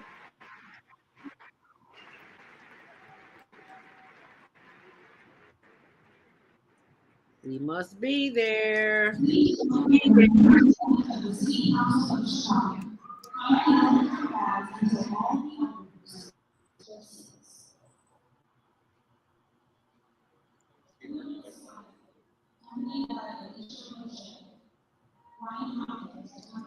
Can you still hear it? Yep. Okay. It's a little spotty, but we can hear it. Okay.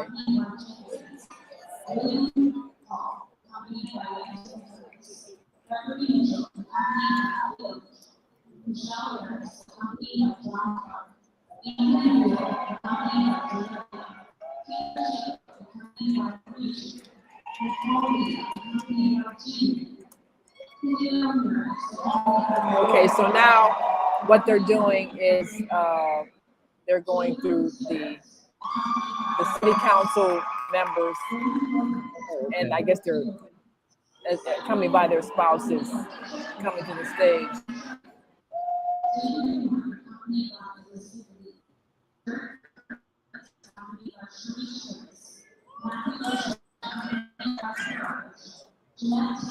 Yes. So they're bringing in all the members of the city council.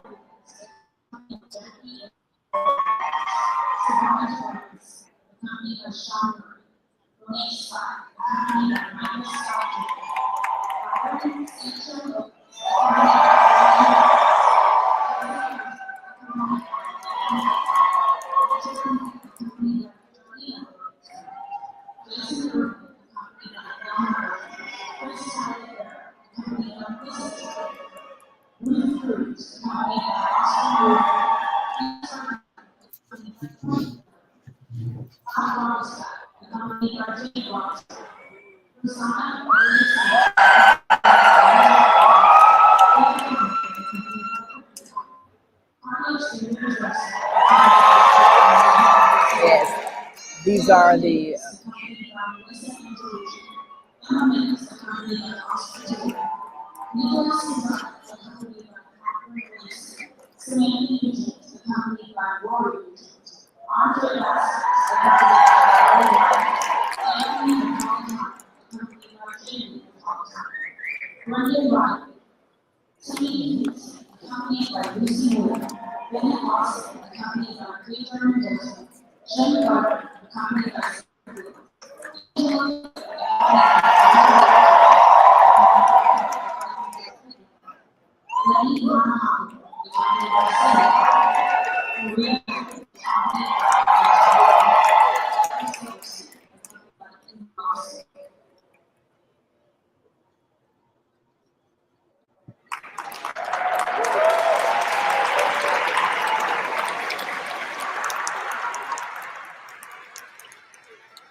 So that was members of the city council. And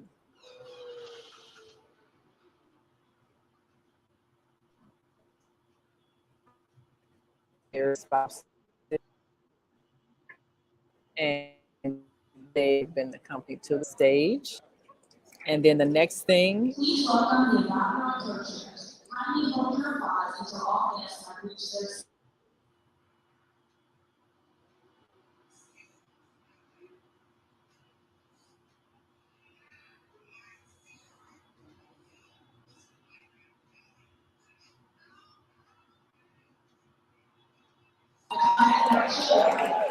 Illinois Secretary of State, Marcy Julius, accompanied by Joseph Julius.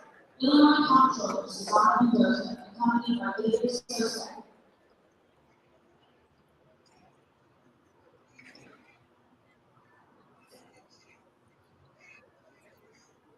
So that is the elected officials.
Well, as you can see, Lori Lockwood is getting a standing ovation, which is appropriate.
So the people are saying SCIU.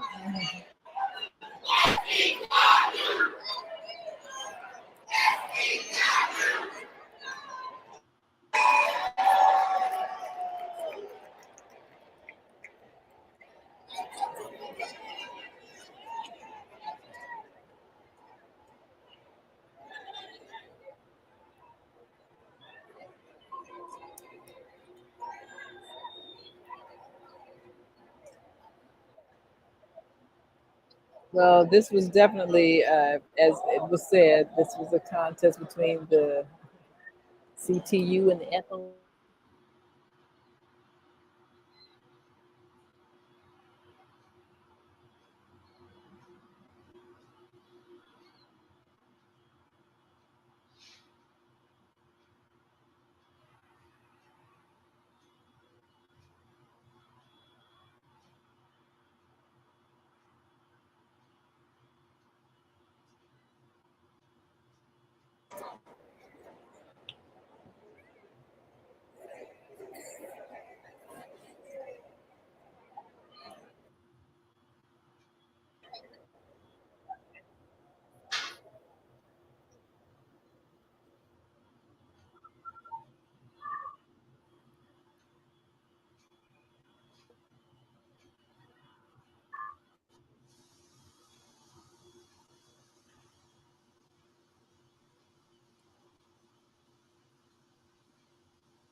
The Pledge of Allegiance will be led in American Sign Language by L. Mendiola. I pledge allegiance to the flag of the United States of America and to the republic for which it stands, one nation, under God, indivisible, with liberty and justice for all. To perform the national anthem, please welcome Cassandra Figueroa. I'm gonna Like mute our this. camera went out again. I'm gonna mute this because we ain't playing no national anthem up in here. I'm gonna mute this. I'm not playing it, and I'm gonna Well, right after that is the well, while you're doing that, I'll go fix the other camera. Okay. By the time I fix the other camera, okay, and then I'm going to tell our viewing audience why we're not listening to the national anthem. Because, yeah. Be right I'm back. just going to talk. Okay. I'm going to let y'all hear her sing, but I'm going to tell you the truth of what's going on with me. As soon as I can pull it up and show it to you.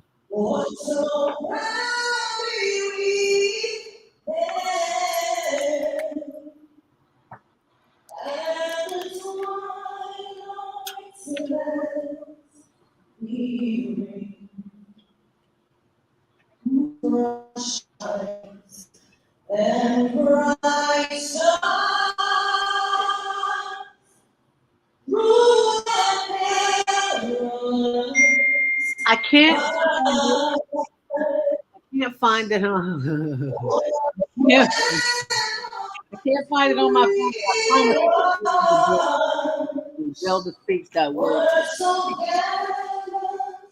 YouTube ain't gonna let me put it on there. Facebook, I should say, but I'm telling you, so you know to go to my blog, ZeldaSpeaks.wordpress.com. This national anthem bonded people of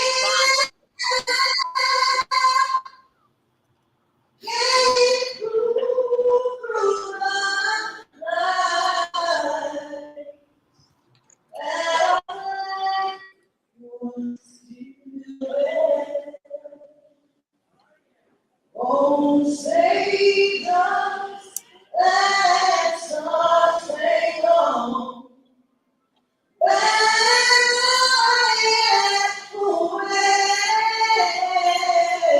It's not there now, but it will be when this is over with because I gotta find it. Okay? Zelda speaks that word.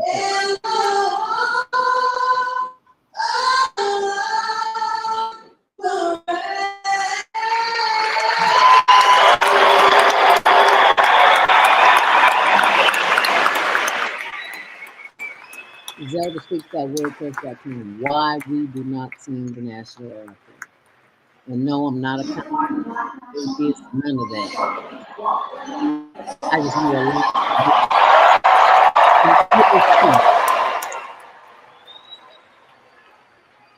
When you see this, so after this is over, give me an hour to find it, and I'll post it on my blog, zeldaspeaks.com. You don't want your children seeing it either, because it's radical. People of color. I said that, and I'm through with it. Now, I will be back shortly.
And Naima is back with us, so I will pull her up now.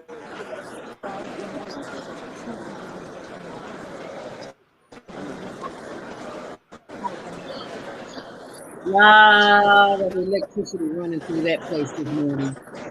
Lots of people, lots of things, lots of 10G going on.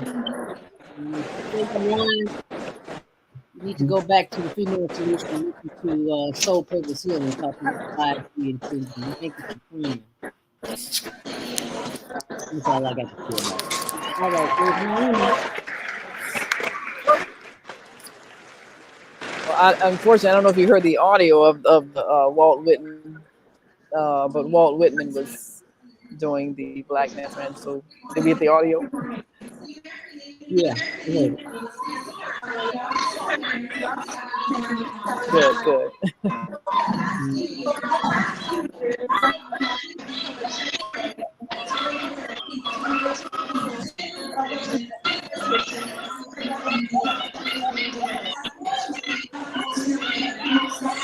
Somebody's being disruptive. I don't know why.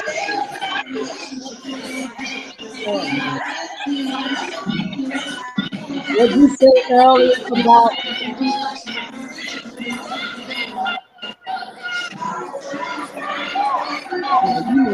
Some woman is yelling a protest. I don't know what that is, but a woman over here is yelling a protest. Somebody always has the need to be seen or to be heard, when they are not being seen or heard. Why I think yeah, they got security dragging around now. Oh, I'm sure they're dragging around. In the city of Chicago, I don't know why people do that. That's why they have security. Yeah, I mean, this is not the place. If you want to be heard, this is not where you Like you said, when you had the problem, call the mayor's office, make an appointment, go down to the talk. Yeah. Right. They care for it, celebrate it, and gain sense to this land. And ensure the loyal compliance and lasting reciprocal relationship with the land that we are today. We acknowledge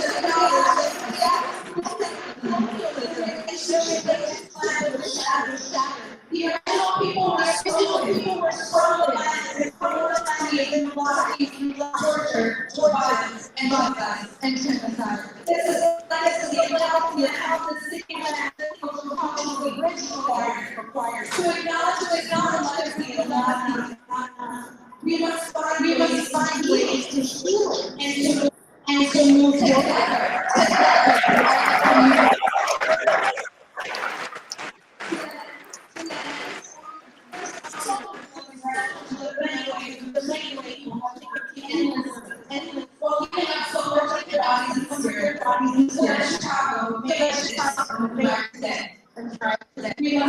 We must acknowledge to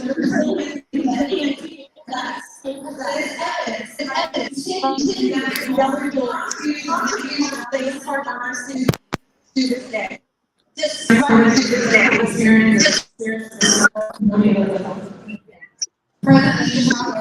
is a home over 65,000 natives who represent 140 nations. We are your friends, neighbors, your classmates. We live, we love, and we the city. We continue to build this community. Today, as we come together as a community, committed to uplifting all of our residents, I need you to move beyond land acknowledgements. Acknowledgements alone do not create equitable conditions in the lives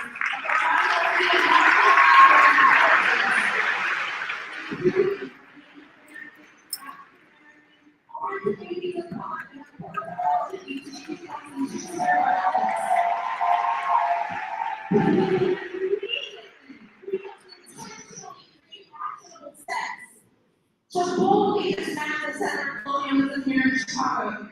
As a community, we must ready ourselves with the strength, wisdom, and courage to lead the next 7 generations. We must move forward. 7 generations to believe, deeply rooted in our Native American wisdom and values, and ensure our grandchildren's grandchildren will not only survive, but thrive 7 generations into the future while possessing the knowledge and wisdom of their ancestors. In closing, I ask, how will you help ensure a better, more equitable future for all Chicagoans? How are you going to show up as an activist and ally each and every day moving forward? She wants.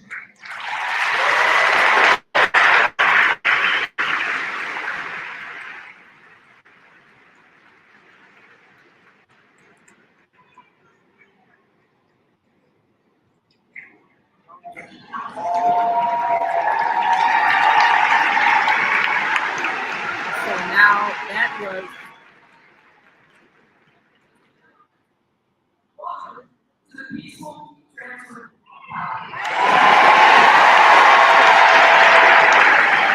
Mayor Lori Lightfoot.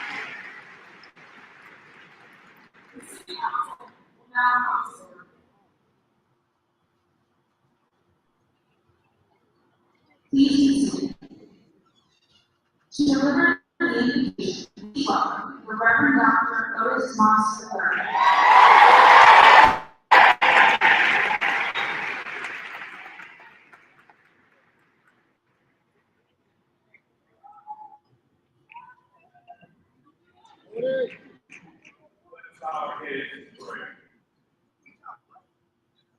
Upon the land cultivated by the Ojibwe, and in this city of big shoulders founded by a man of African descent named Tom. We, the citizens of this tapestry university and mosaic humanity invoke the Holy Spirit. May the aspirations of marginalized children, forgotten elders, homeless, and vulnerable veterans find space and voice in this administration. May the constituents, we as constituents, this brand of possibility, engage our imagination to dream of a city that is yet to be born. One city not divided by income. One city not divided by race. One city not divided by ethnicity and origin. Have the same opportunity as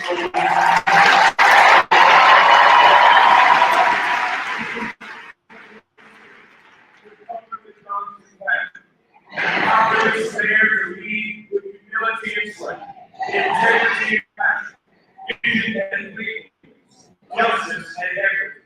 This is our prayer as citizens of this municipality of Big Shoulders we call Chicago. May those who believe in the possibility and potential of this city, the leadership of Brandon Johnson, and the power of the Holy Spirit, speak with authority using the ancient words of affirmation, amen and ashe.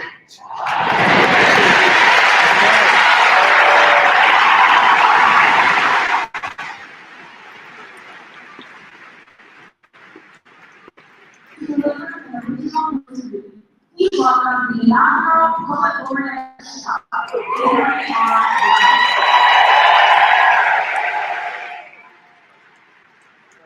This is the young poet laureate of Chicago. It is so responsibility to Karen Clark Shear and Reverend Jesse Jackson Senior and a pre-camp. They got me to start to sing off there. Get on the Lord.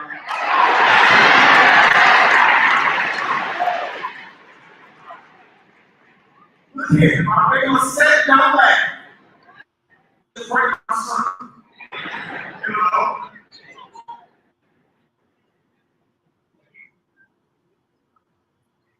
And whereas a dream can last off, and a rainbow child can dip in the middle of the boulevard, we don't static from half or half-nots, smoking oxtails in the backyards. And whereas a nurse can go and lie down for a week to keep her mind on this side of the fold, instead of becoming front page news and the source of the mother-in-law's worry and woe. And whereas a collective of activists can create worry-free nights to dodge in the home or heat. And whereas each child does not go to school to ensure they eat. But in this province, once a living honeyland to share profits from the south. And this monopolist of stir-fry approaches with monuments on the stoop of the great art house, and in an all beauty, under a red sun sky, and its mountains made of metal and windows. What little about the box here? The piece of Sin City Soul. And whereas any skeptic that does not believe in token vision states where justice, bliss, and the imagination is the brain's whole line, this city still be a space, a dream can whisper, and to a child of the third father's ear.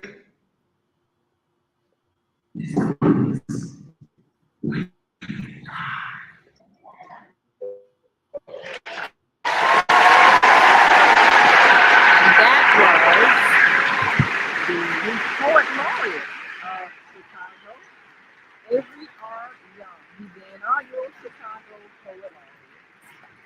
Avery R. Young. To bestow the blessing, please welcome Rabbi Shoshana Conner. Rabbi Shoshana Conner.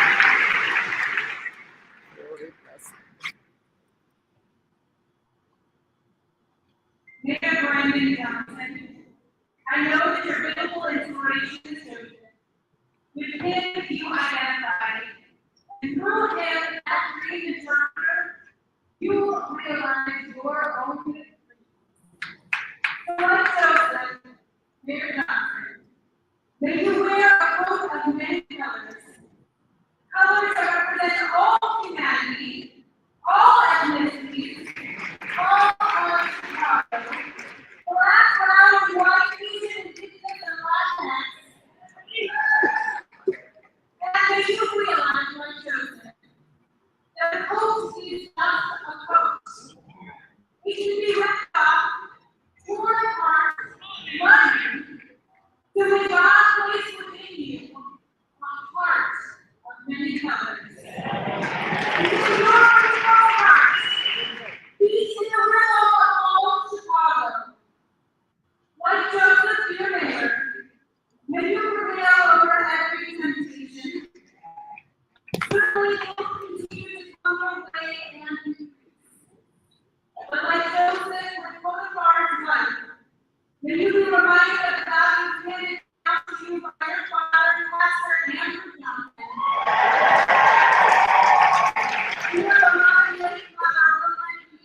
repentance and repair, reform, restoration, healing, and flourishing. Mayor, give our youth hope. There are too many deserts in our city. Food deserts, housing deserts, healthcare deserts. Lots of people. We lack hope.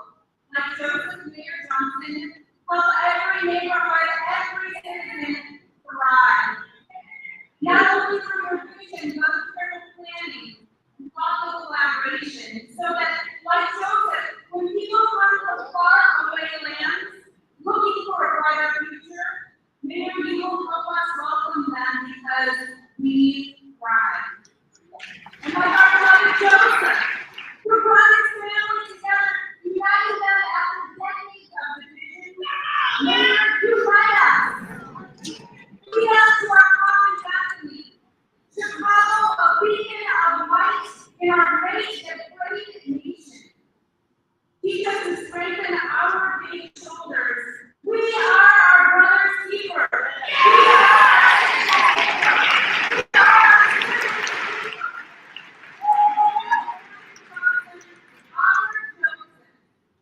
May you see God's plan in the Lord is you. Like your biblical brother, may you have things to say.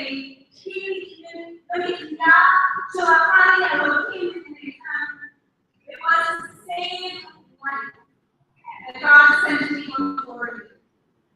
Oh God, we pray, strengthen Brandon Johnson. He has lives to save, a city to unite and heal. Remind him that you are with him, guiding him. God, protect him. Keep him safe.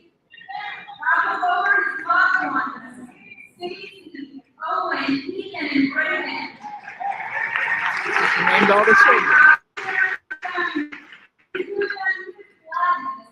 Even as he works to build a better Chicago for them, with them, and with all of us. All of us. By his side, in his heart. Amen.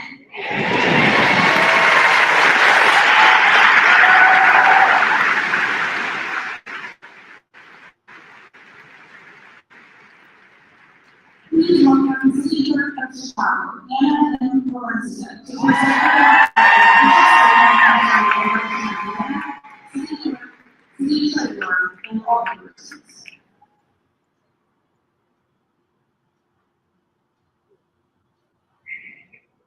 Mayor Lightfoot, Mayor Johnson, Treasurer Simon Irvin, members of the City Council. The Clerk of the Cook County has filed in the office of the City Clerk the official statement of election for the office of Mayor, City Clerk, City Treasurer, and all the persons of the 50 wards of the City of Chicago.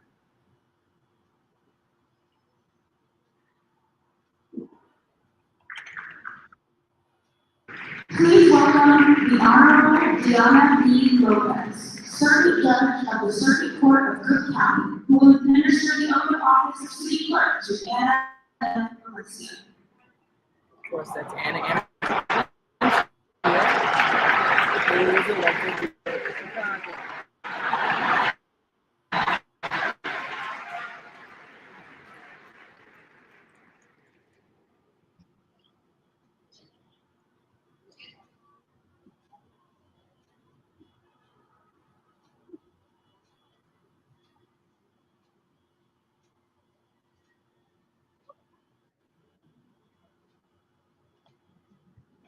Of course, you can see on the big screens there the administration of the oath of office. Do solemnly swear. Do solemnly swear that I will support the Constitution of the United States, that I will support the Constitution of the United States, and the Constitution of the State of Illinois, and the Constitution of the State of Illinois, and that I will faithfully discharge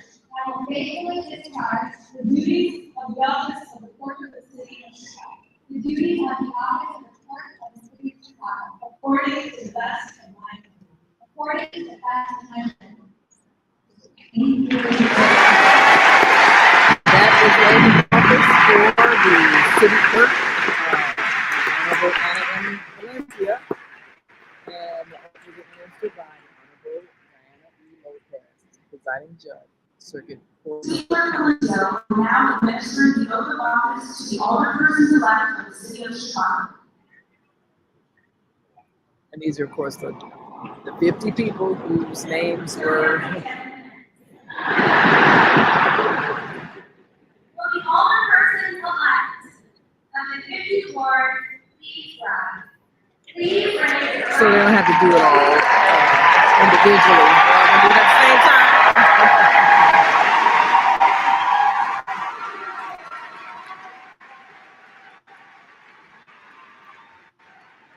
Yes.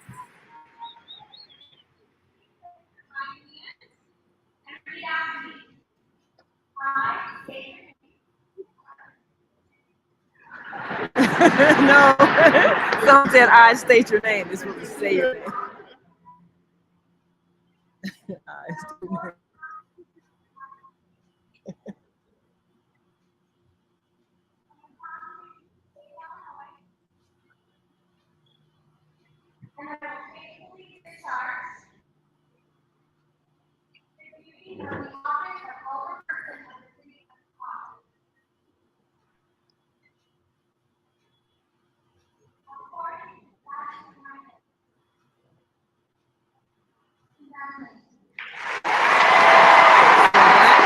Swearing in of all persons, aldermen, alderwomen, city council representatives, and we all did it collectively, all 50. So now next on the program is the swearing in of the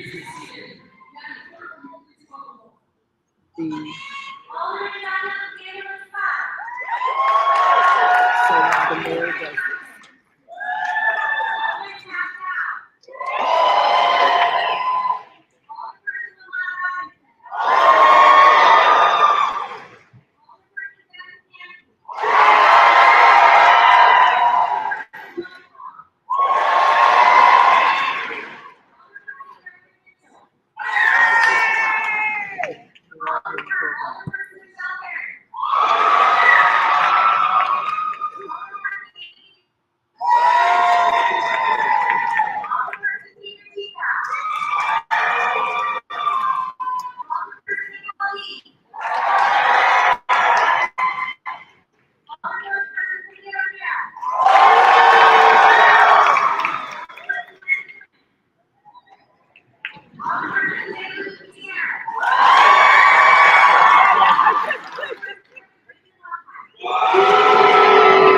Somebody got a rule, I don't know why.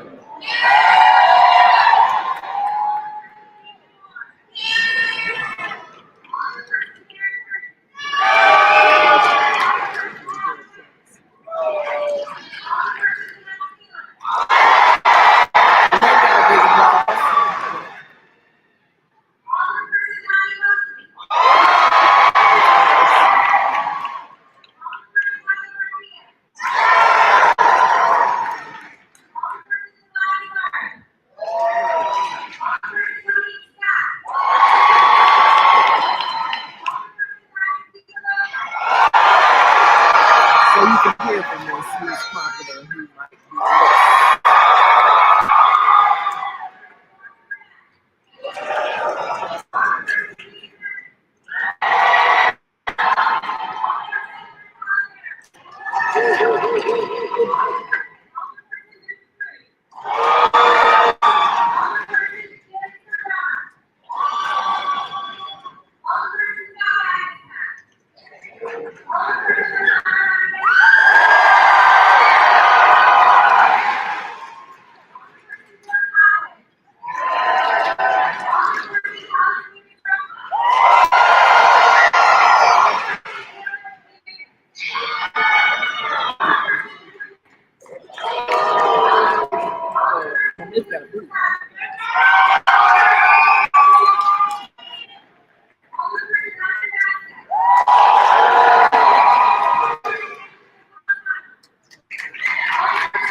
sure this was rehearsed.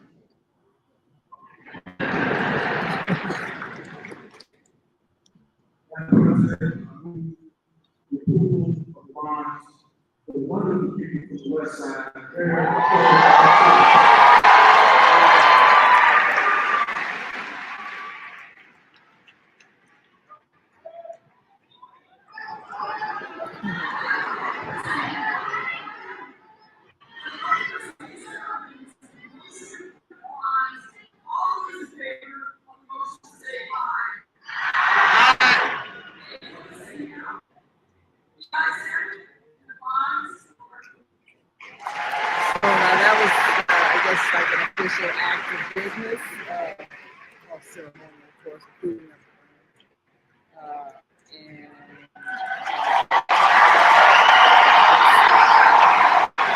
now we're about to do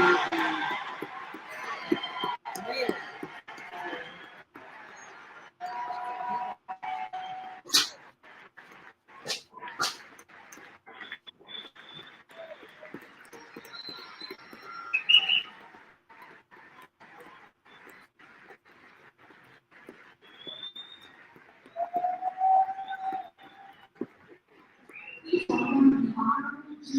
Acting presiding judge of the Circuit Court of Cook County and former treasurer of the city of Chicago, who will administer the oath of office of city treasurer to Melissa Myers Rubin.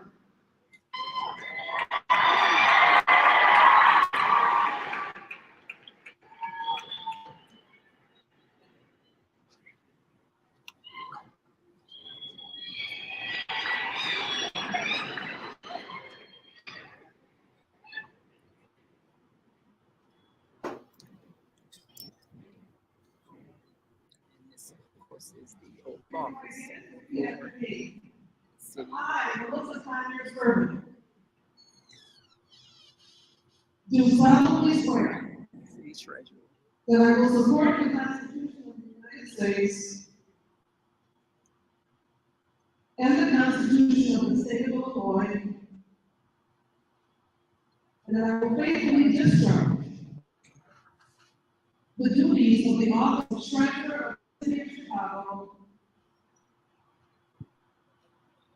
according to the best of my ability.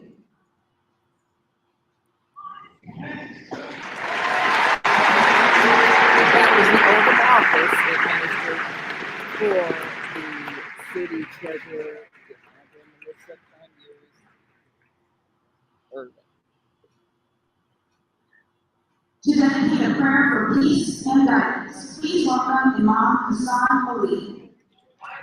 This is the prayer for peace, and then right after that, we're going to have the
Give us strength to act honestly and well in all matters before us. Help us to be more leaders for all people, especially their judgment. As he is about to take the oath, may his efforts of goodness, peace, and unity be blessed with insight and guided by understanding and wisdom. May this morning be an example for our city and our state, as we humble ourselves and acknowledge you alone as our Savior and Lord. Almighty God, you are the source of life, peace, and love. Accept our prayers today and every day. Amen.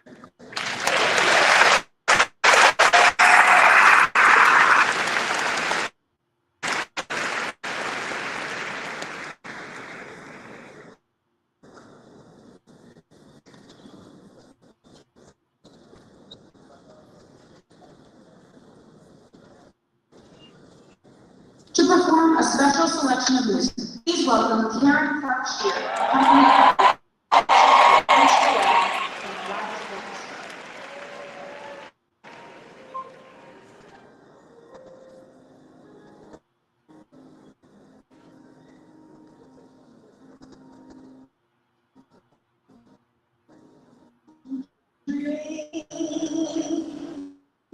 The impossible dream to find the unbeatable fall, where the unbearable sorrow to run, where they dare to go, to dream the impossible dream.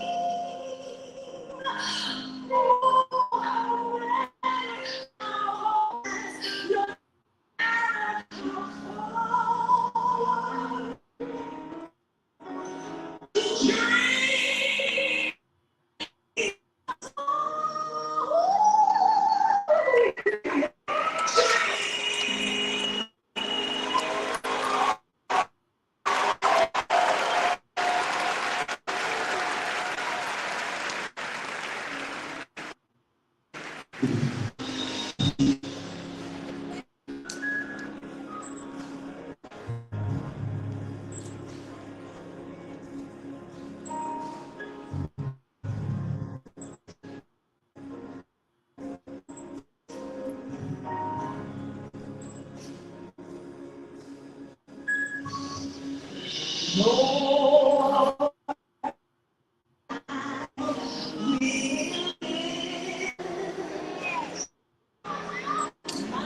your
Okay, that just about takes care of that. I just lost the feed, so I don't know if Naima has left or not. So that pretty much wraps that up. I will run a few banners until I can contact her to see what's going on. So if you want to hang in there with us, we'd love to have you. In the meantime, in between time, I'm going to call her and see if we can't see what's going on, and then I will be right back.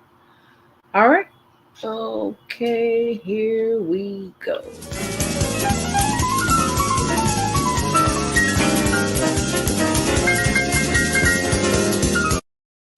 We love you on Windy City Live. Yes, we do. Tell us, how did all this happen? How did this come about? Well, I play me.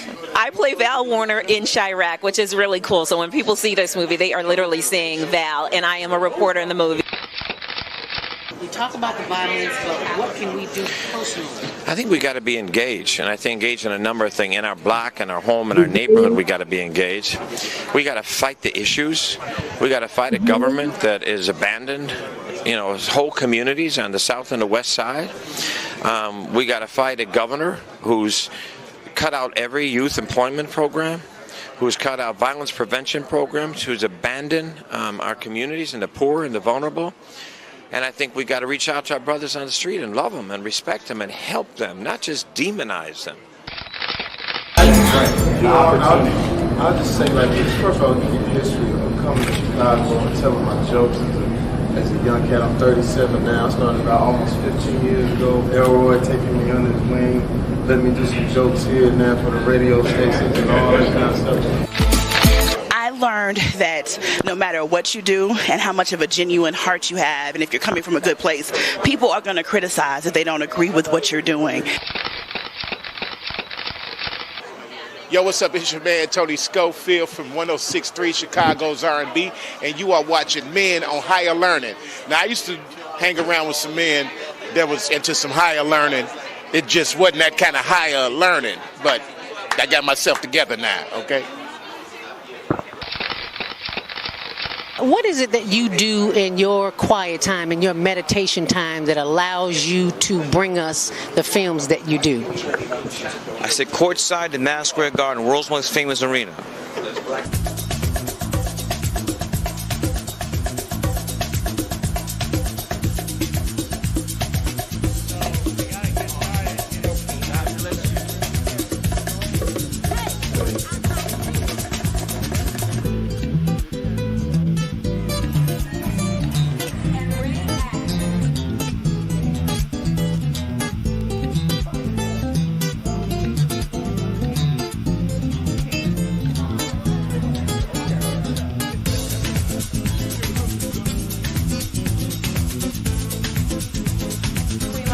And you're watching CTV on the Higher Learning Network.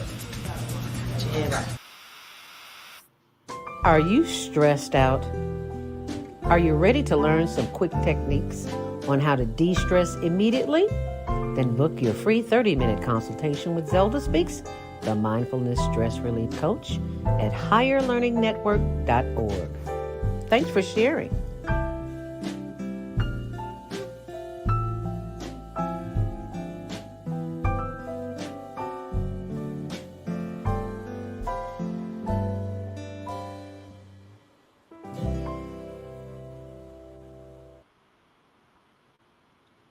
Oh, and I think I found her. I think she's come back. We lost the connection. I think she's trying to plug in, and while she's doing that, I'll just play something inspirational for you. How about that? No, still here trying to get it back. Okay, she's still trying to get her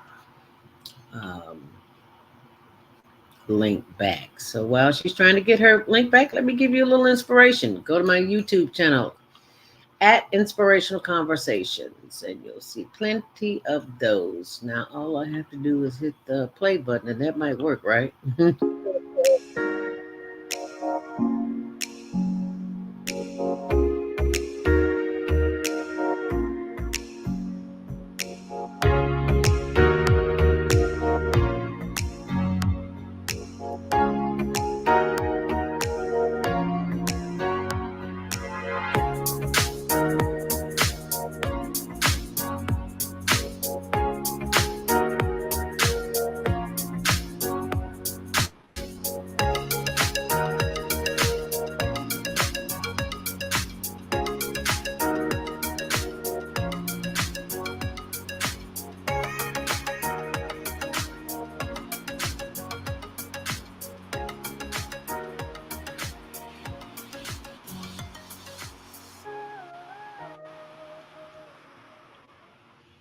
Okay, that was for one day. So I'm going back to find you more of Inspirational Conversations while we're trying to pull up Naima. So you can go to YouTube. You see there's the Inspirational Conversations, and subscribe. Be sure and subscribe. Okay, now where did it go to?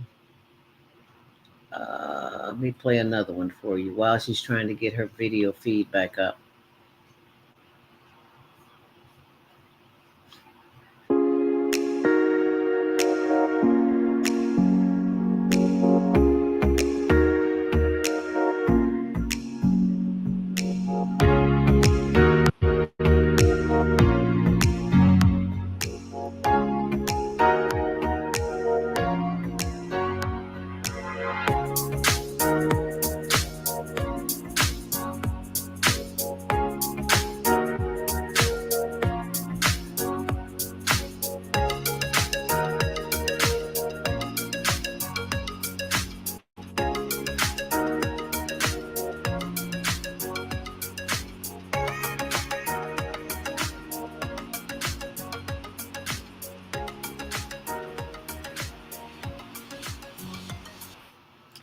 Okay, that was another one. Hope you enjoyed it. And I thank you for your patience because it takes time to do those. And, oh, there's Naima. There she is.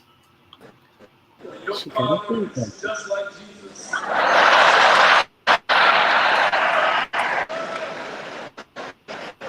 I've learned my core values of accountability and that form the foundation for my public service.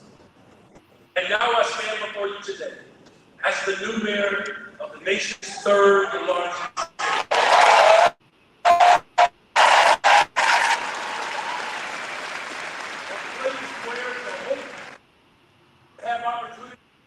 It's been here for decades, met with the promise and the possibility that only a place like Chicago can provide. There is something special of this. I like to call it the soul of Chicago. This is where I believe in our faith tradition start to say, I think I feel my help. It is alive and deep, and it's always been strong. Whatever called this land home. I'm talking about the soul of Chicago. Alive, the hearts of Miami, so who lived on this land for centuries. The soul of Chicago is a black Asian man.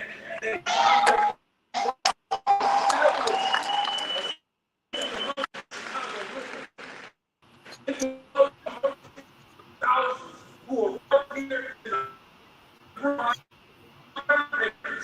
who came to Chicago with a home. So of the South, like food, making Chicago the center of both black enterprise and black freedom struggles. It is the soul of Chicago that brought us from all over the world, organized to build Chicago. Confusion, whole country, and our industry, including one of the largest hospitality companies in the world. I'm talking about the soul of immigrants from Guatemala to Humboldt Park, where the earth dealt with a real.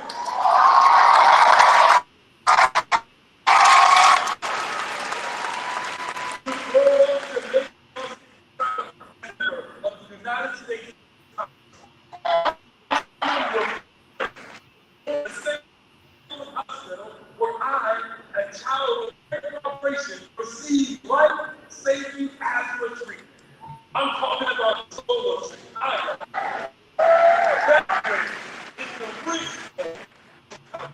That soul is what strikes me today. I'm marveling.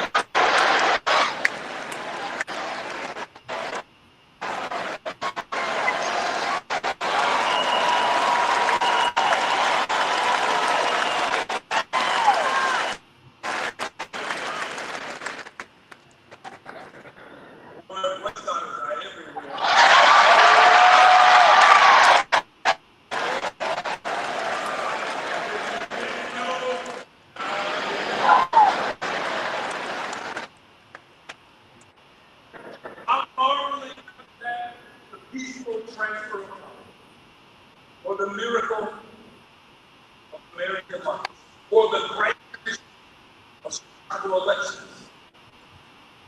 It is how much we all share. I'm struck by how much work it took to bring us to this. How many of slow, kind progress. Think about the late.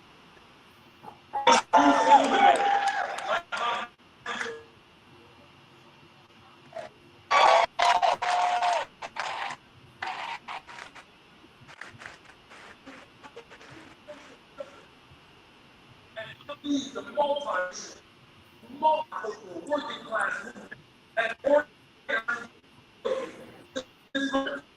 the same labor movement that raised wages, established the 40-hour work week, and the middle class of Chicago. That soul is what strikes me today. I'm marveling.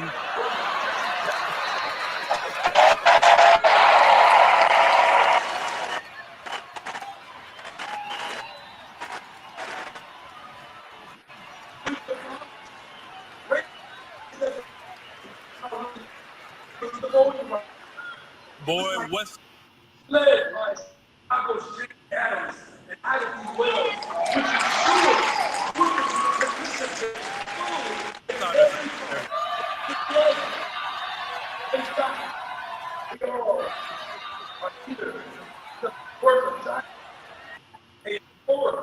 because if you didn't know, now you know. I'm marveling not just at the peaceful transfer of power or the miracle of American democracy or the grand tradition of Chicago elections. It is how much we all share. I'm struck by how much work it took to bring us to this moment. How many decades of slow, grinding progress. Think about the labor movement, which produced luminaries like my mentor and dear sister, Karen Lewis.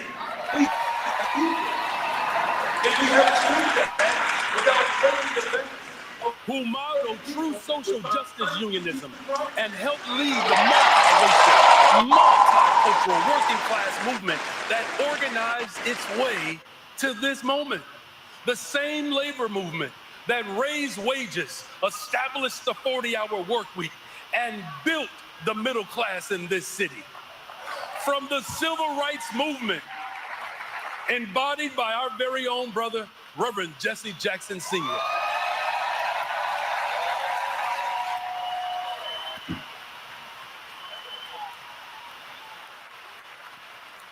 Which abolished racial segregation in our laws and gave us the Voting Rights Act.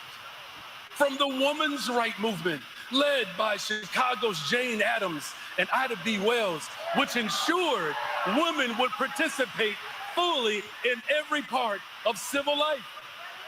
In fact, we all are here because of the work of giants who came before us and without whom this day would not be possible. I bring that up because so often in politics, we think and talk and argue about the things that divide us. I want to be clear about something. Those divisions are real. They are. Many people who love our city deeply have radically different ideas about how to confront the shared challenges that we face. It's true. Y'all know we need revenue. We have a structural deficit. And we have to invest in people. And we have to do that without breaking the backs of working people with fines, fees, and property taxes.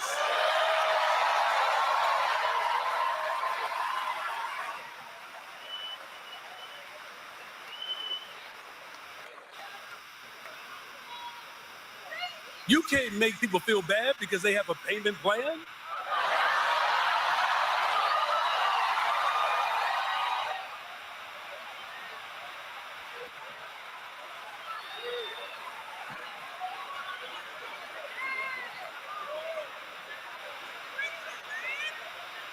You can't stop someone with a payment plan from becoming mayor of the city of Chicago.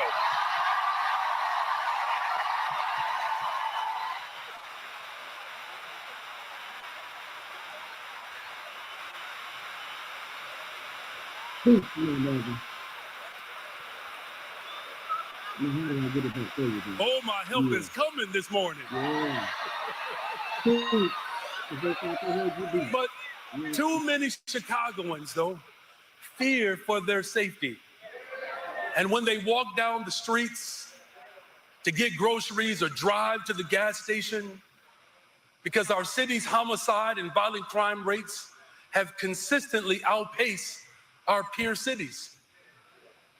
Our public transit is unreliable and unsafe, so much so that many parents refuse to let their children ride, even when the CTA could be the pathway to opportunity and enrichment. Rent in Chicago continues to go up year after year after year, while the development of both affordable and market rate housing stagnates. And as a result, too many in our city go to sleep unhoused, and too few families know the security of owning their own home.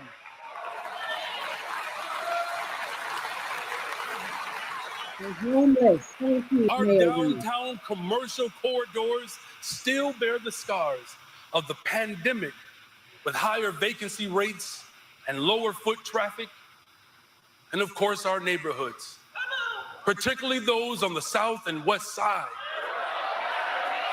have still not tasted the fruits of the investments that they demand and deserve.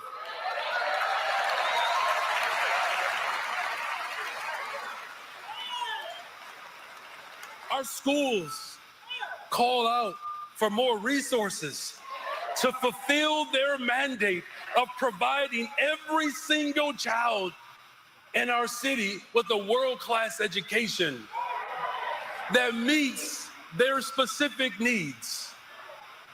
And despite the trauma these challenges produce, too few can rely on the consistent access to mental health care that they desperately need.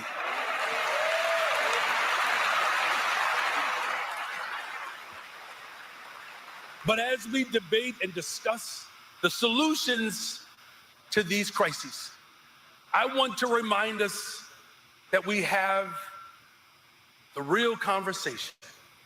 And that conversation is about the soul of Chicago. It's alive. It's alive and well in each and every one of us. We have so much in common, you all. We really do. And we know that we all suffer when these ills are allowed to fester and grow. These problems don't just affect particular neighborhoods, one community, or an ethnic group. It affects all of us.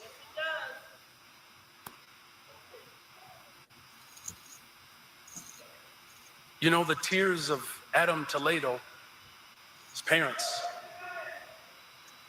the tears of Adam Toledo's parents are made of the same sorrow as the parents of Officer Preston's parents.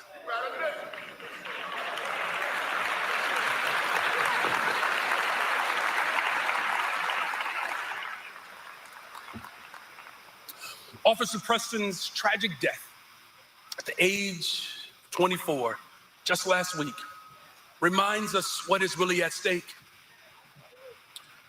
When we talk about the future of Chicago, we have to be very clear about what's at stake, because she joined the Chicago Police Department for the very same reason that I ran to become the next mayor of the city of Chicago. She believed that through public service, she could be a conduit for justice. To the family of Officer Preston, my heart is with you, and know we will be with you every step of the way. Thank you for sharing your extraordinary daughter with the city of Chicago.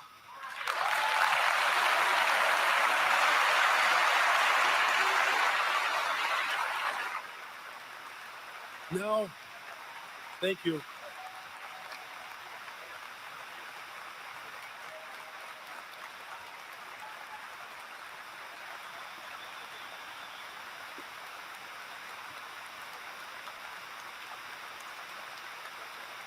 Honoring public servants like Officer Preston means truly addressing the challenges that we face.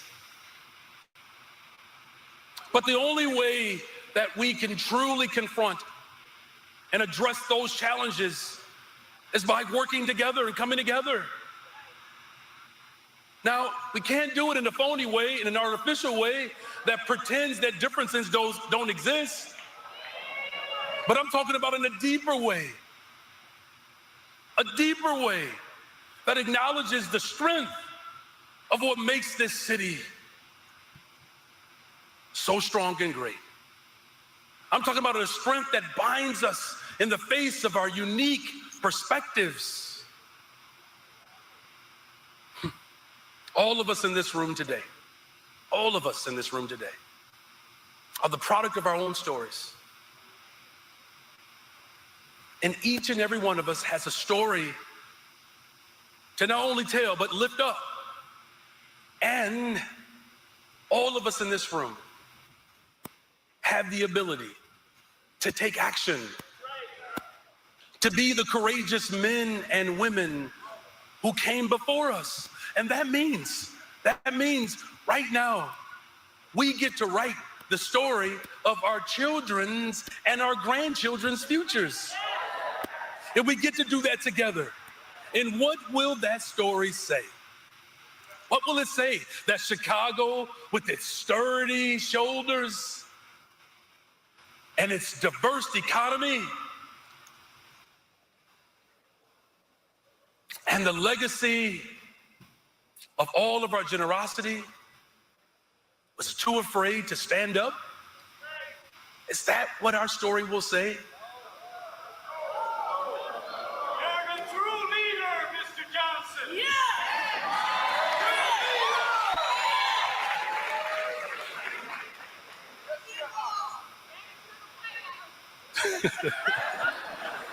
Thank you. We get to tell a different story. I'm talking about a story that binds us together. We don't want our story to be told that we were unable to house the unhoused or provide a safe harbor for those who are seeking refuge here.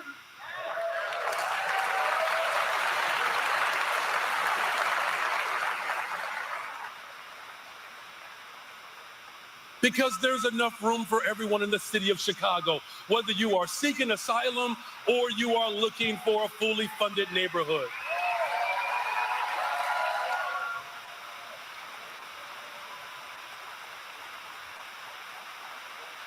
We can hold him to that. We don't want our story to say that we did not invest in all of the people and all of the communities that make our city great. We don't want that to be our story. Cannot afford to get it wrong, Chicago. We don't want Chicago that has been overwhelmed by the traumatization of violence and despair, that our residents felt no hope or no choice but to leave, shrinking our economy and making it difficult for this city to remain a world-class city. We don't want that, Chicago. Our city gets to be as big as its promises. Our city gets to be as wide as our neighborhoods across this city. All 77 neighborhoods. That's the story. It's our neighborhoods.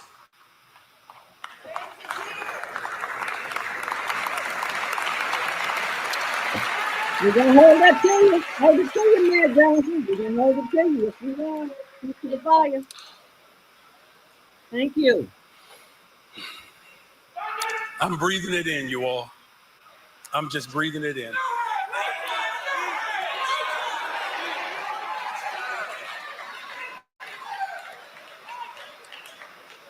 And so again, I'll repeat it again. We don't want our story to be that Chicago became so traumatized by violence and despair that our residents felt no other choice but to leave.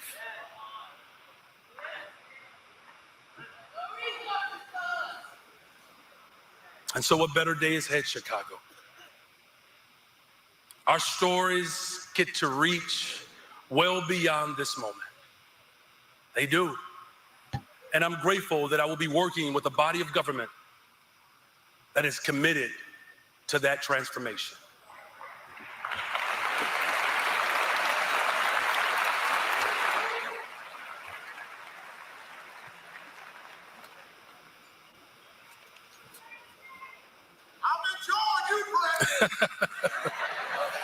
But here's the thing, no, it won't be.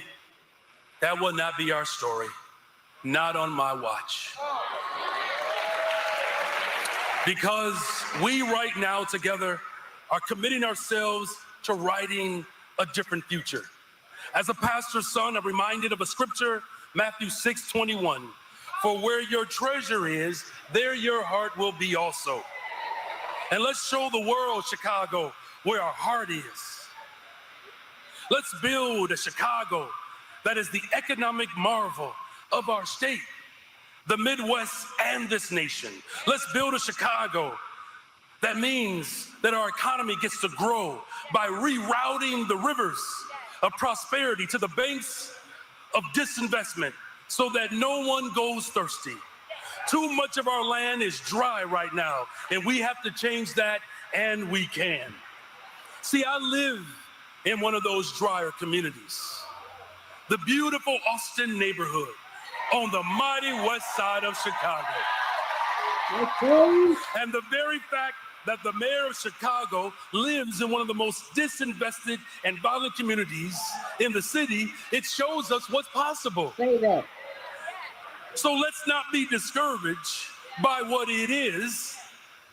Let's make sure that we never stop imagining of what it could be. So we'll create a Chicago where the big development projects get done. The poor have a pathway out of poverty, and large events like the Democratic National Convention that will generate a vitality in every single neighborhood that gets done. Where our cultural institutions, whether it's our sporting events, hotels, and our world-class restaurants, are supported, promoted, and accessible, not just to those from every corner of the world, but for those from every corner of the city. By imagining what is possible, by doing this, we can create a prosperous city which no one is too poor to live in, one of the richest cities in one of the wealthiest countries at the richest time in the history of the world.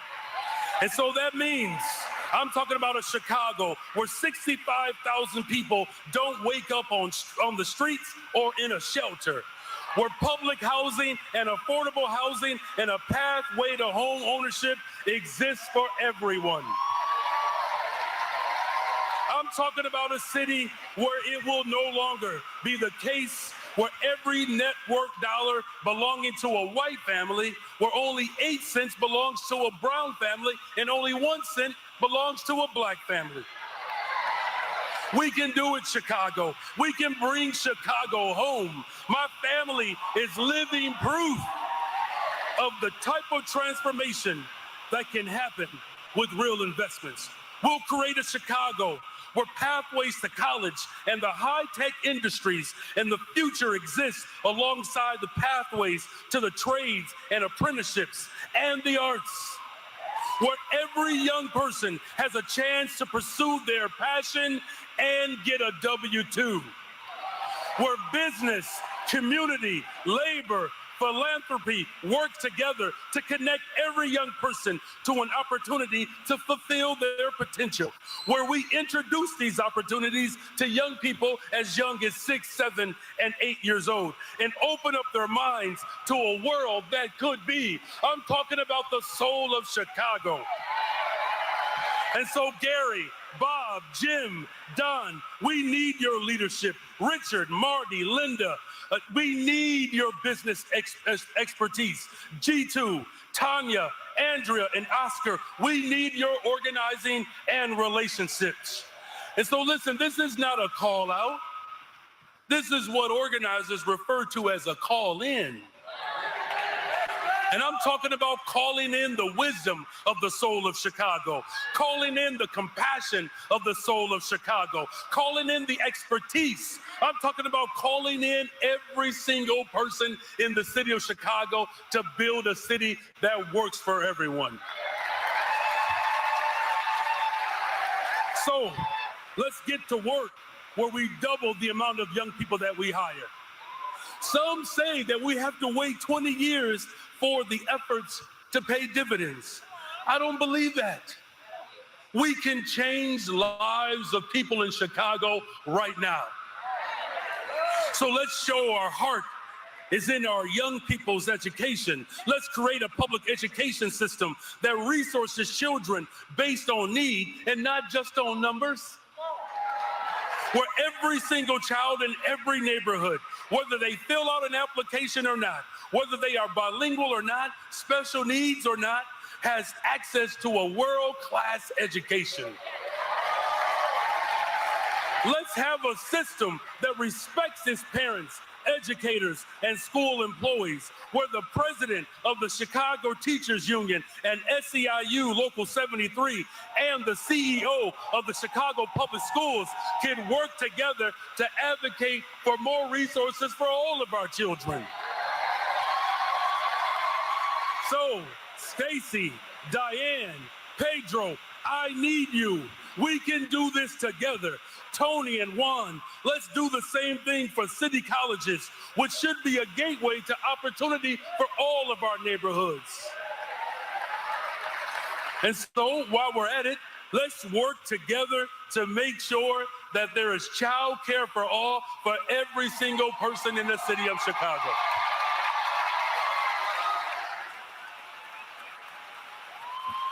So Greg, Erica, Maggie, and Mr. Governor, let's do it together. I want to work with you to make sure that we are providing support for working parents and giving children the nourishment that they need from day one.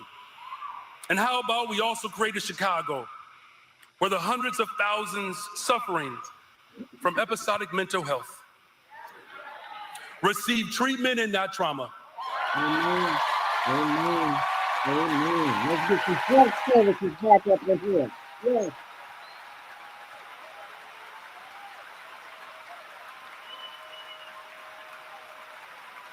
Because people like my late brother Leon, who died addicted and unhoused, if only there was treatment. I want to make sure that no one ever has to suffer because they do not have access to mental health services. And people have told us no for too long. It's a matter of life and death. So let's bring together the private sector, the public sector, the county, the state, and the federal government to find the best solutions for delivering these services, including reopening our mental health care centers across the city of Chicago. Amen. Amen. Amen. Now we're talking. Let's get some help up in here. So let's get to work, Chicago. Yes. Cheryl, Rosanna, President Preckwinkle, and Roberta, we need your leadership. Let's get this right for future generations. Here, I actually believe we can even do something really bold and fix our public transportation system. Yes, Mayor Johnson. We can secure safety and convenience for cyclists while making significant investments in the reliability, the safety, and the connectivity of our buses and trains in every single neighborhood. These investments won't just benefit our economy, they'll result in a safer, more livable city for all of us. And once and for all, let's create a safer Chicago. A safe Chicago means a safe Chicago for all. No matter what you look like, who you love, or where you live. We'll do it together by investing in people. We'll invest in housing, mental health, and youth jobs and higher wages and real economic development in every community. We'll do it by supporting law enforcement, especially those who are serving on the front lines. That means providing them with direct lines of supervision, clear expectations for their work, and equal opportunities for advancement and strong accountability and support for every stakeholder in this city. Our faith leaders, our philanthropic institutions, our business community, violence interrupters, researchers, educators, coaches, counselors. It's going to take all of us. Not one of us can sit down in order to make a better, stronger, safer Chicago. I'm counting on the entire city to deliver on this. Amen. And so, you all know we have no time to spare. As I speak, a group of philanthropic and business leaders are partnering to increase the resources for community youth programming between when school lets out and the Chicago Park District programs begin. and to provide more safe opportunities for young people during Memorial Day weekend and the 4th of July. It's not just up to Fred Waller and his officers, it is up to all of us. So Charles, Abby, and Andrea, thank you. Let's keep pushing to build a safer Chicago. And speaking of the right thing to do, the soul of Chicago tells us we will never close our doors to those who come here in search of a better life.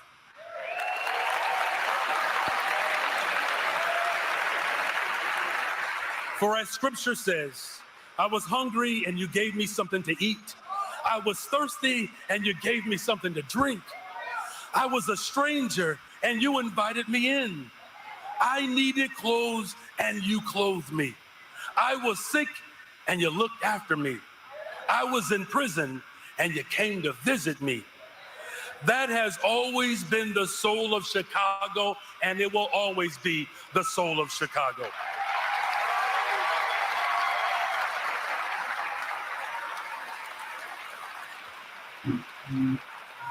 We know the strength of a city is determined by how we treat the most vulnerable. And so we choose to be a strong city. We must reject a zero-sum formulation between investing in those who have been here for decades and supporting those who have been sit here on a bus even this morning. We can do both, Chicago, and we can all thrive together. I stand before you today deeply optimistic about the future, not because I'm ignorant of the challenges, but because I'm deeply aware of our history. From the Great Chicago Fire, to the Red Summer of 2019, to the 1968 riots, to now the aftermath of pandemic and unrest, our city has faced enormous challenges before, and every challenge has also been hidden within it tremendous opportunity.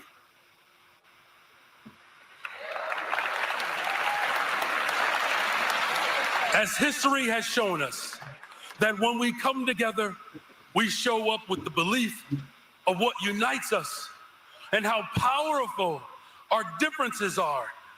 And the differences is what makes us the amazing city that we are. There is no limit, Chicago, to what we can achieve when we do it together. And we can, and we will deliver for every single person in the city of Chicago. I say this today with a deep belief and conviction that our best and brighter days are ahead of us. We can lead Chicago to a new era. Together, we can build a better, stronger, safer Chicago. We just have to look deep into the soul of Chicago. Can I get a witness? As Reverend Meek said, are you with me or am I by myself? I'm talking about the soul of Chicago. Whether you live in Jefferson Park or Morgan Park or McKinley Park or Gage Park or in Humboldt Park, I'm talking about a revival in the city of Chicago where the soul of Chicago comes alive. A brand new Chicago is in front of us. I can't wait to continue to lead this city towards a future that generations to come will look back and see the soul of Chicago that has made it possible for posterity. Thank you all. My name is Brandon Johnson, and I am the 57th mayor of the city of Chicago.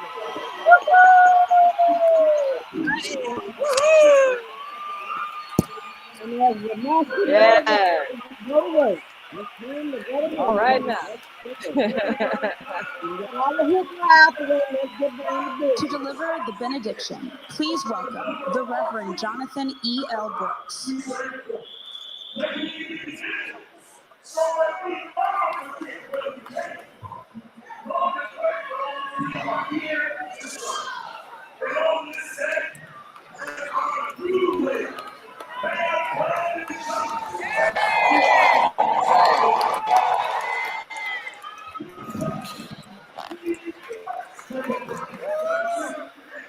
Today, We who call God many different names, and we who choose not to call on God at all Chicagoans of diverse neighborhoods, races, sexual orientations, and languages. Today, we do not take for granted this peaceful transfer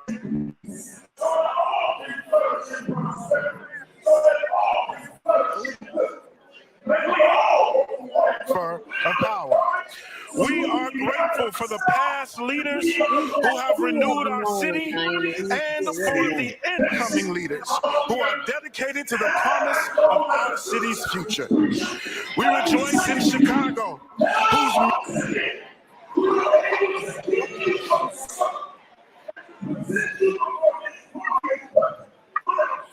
open our hearts, whose culture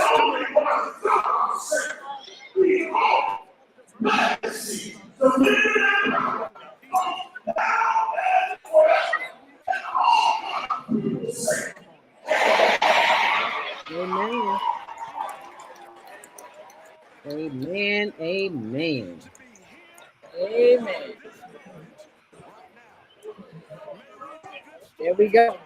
So that was the inauguration of Mayor Brandon Johnson. So what did you think? I think he said a lot. I appreciate what he said, and now it's time for us to pass some legislation. Let's hold him to his word. Because they all get in the office and talk a good game, but now let's walk the talk.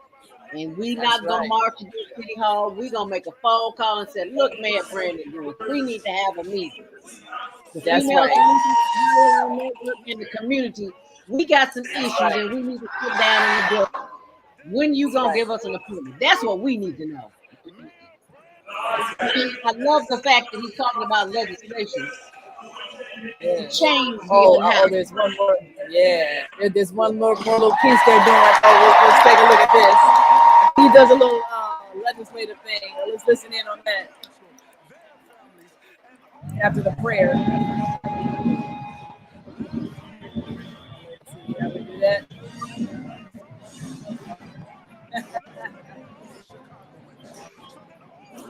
This was worth effort. See this?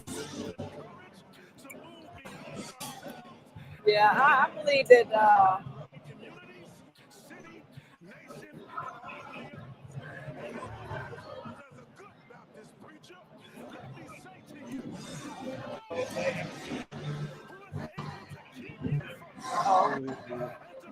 Yeah.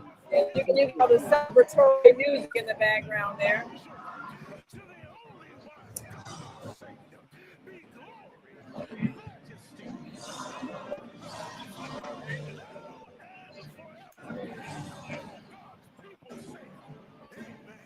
Amen.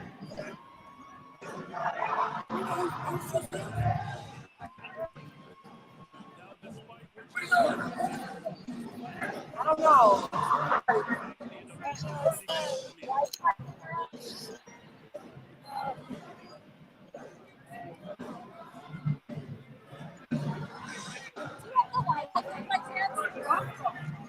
All righty, Naima, we'll just do a wrap up here. Oh, here she goes. There she is. All right, Naima, let's do a wrap up here. Here we go. I'm gonna mute that so that we can hear you. Oh, there's his wife and family. Yay! There's Mayor Brandon's wife and family. Oh, beautiful.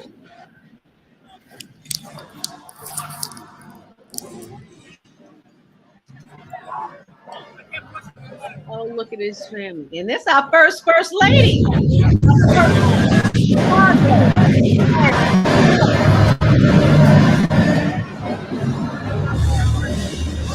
you hear me now? Yeah. Okay, great. Okay. Yes. I'm going to mute that so we can hear you. Well, I have muted it, so that's the Okay, now. audio. That's the audio from your feed. Oh, can you hear me now? Yeah. I can hear you. Go ahead.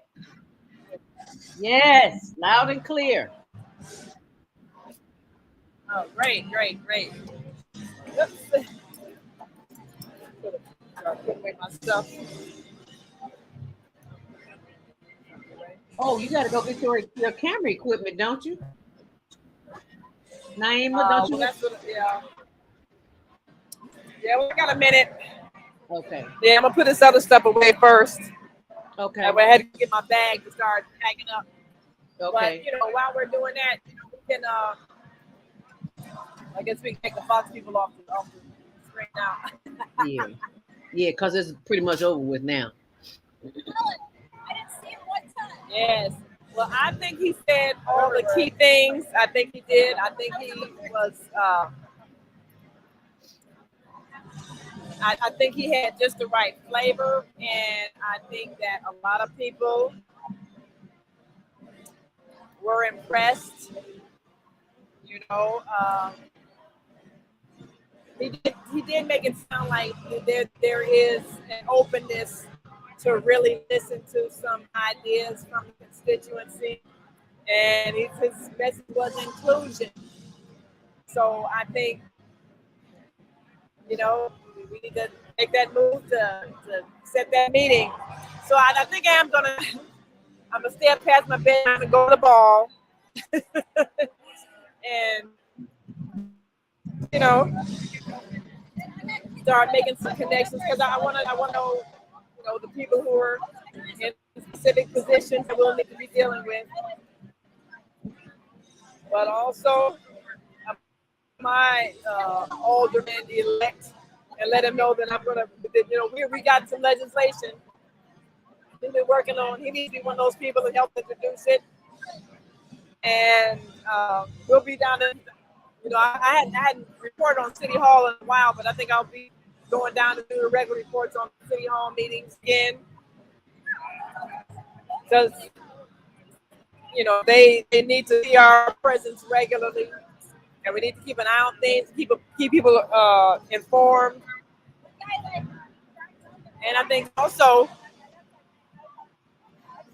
we need to have a lot of these new aldermen on the show. Yeah. To introduce them to the people, and also let them know we expect you to respond when we call you, and support whatever legislation that we introduce or that we suggest, because this is what we do. We're going to be those people he talked about that work to get things done. So that is our goal, and I'm excited because I think his speech was sincere from the heart. Of course he's got speech writers, but I think it reflected how he is and his principles. So, we'll just see what happens, and I think he did a great job. Yes, he did. I think he did a great job. I love the fact that he talked about mental health too in our communities. Mental health is all over the city of Chicago. Yes. We need to open up these mental health centers, get our children back in some mental health classes, get the adults back in some mental health sessions. We all need some help. Because, Grandma used to say, crazy as the Betsy Bug, baby, they out here on the street every day, all day. Yes. Yeah, I think he was, because he's consistent with that mental health piece. I think he's sincere, and I expect that we're going to see some changes in the way things are done. With these health centers that were closed down, and people wandering the streets.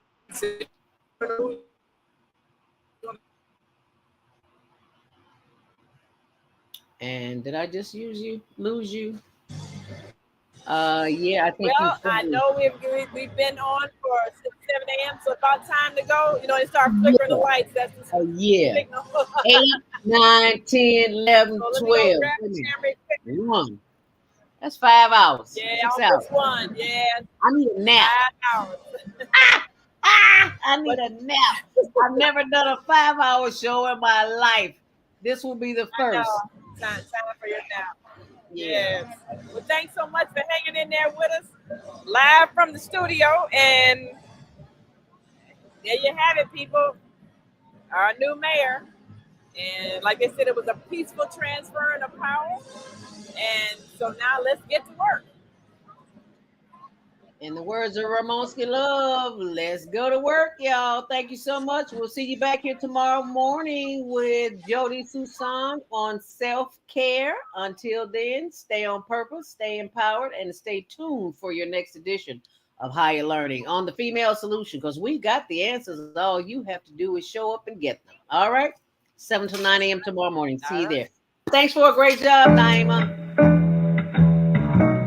The Female Solution Global Radio TV Show invites you to an invigorating conversation with our team of hosts Monday through Friday, 7 a.m. to 9 a.m. Central Time. Start your week with Monday Morning Mindfulness with Zelda Speaks. Tuesdays, Self-Cell Care with Jody Susan. Wednesdays, Repairing Broken Families with Naima Latif and co-host Kareem Hamid. Thursdays, Soulful Solutions with Dr. Debbie Green. And Fridays, Health and Wellbeing with Beata. Saturdays, tune in 12 noon to 2 p.m. Central Time.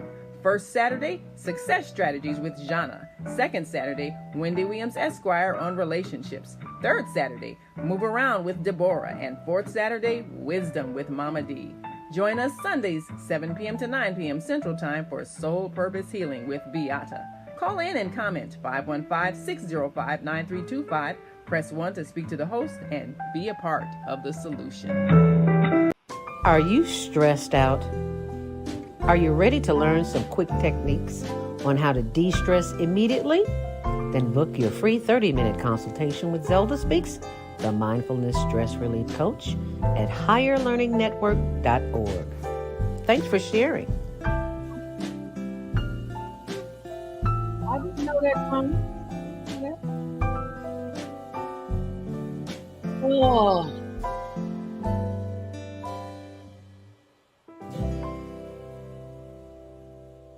Are you stressed?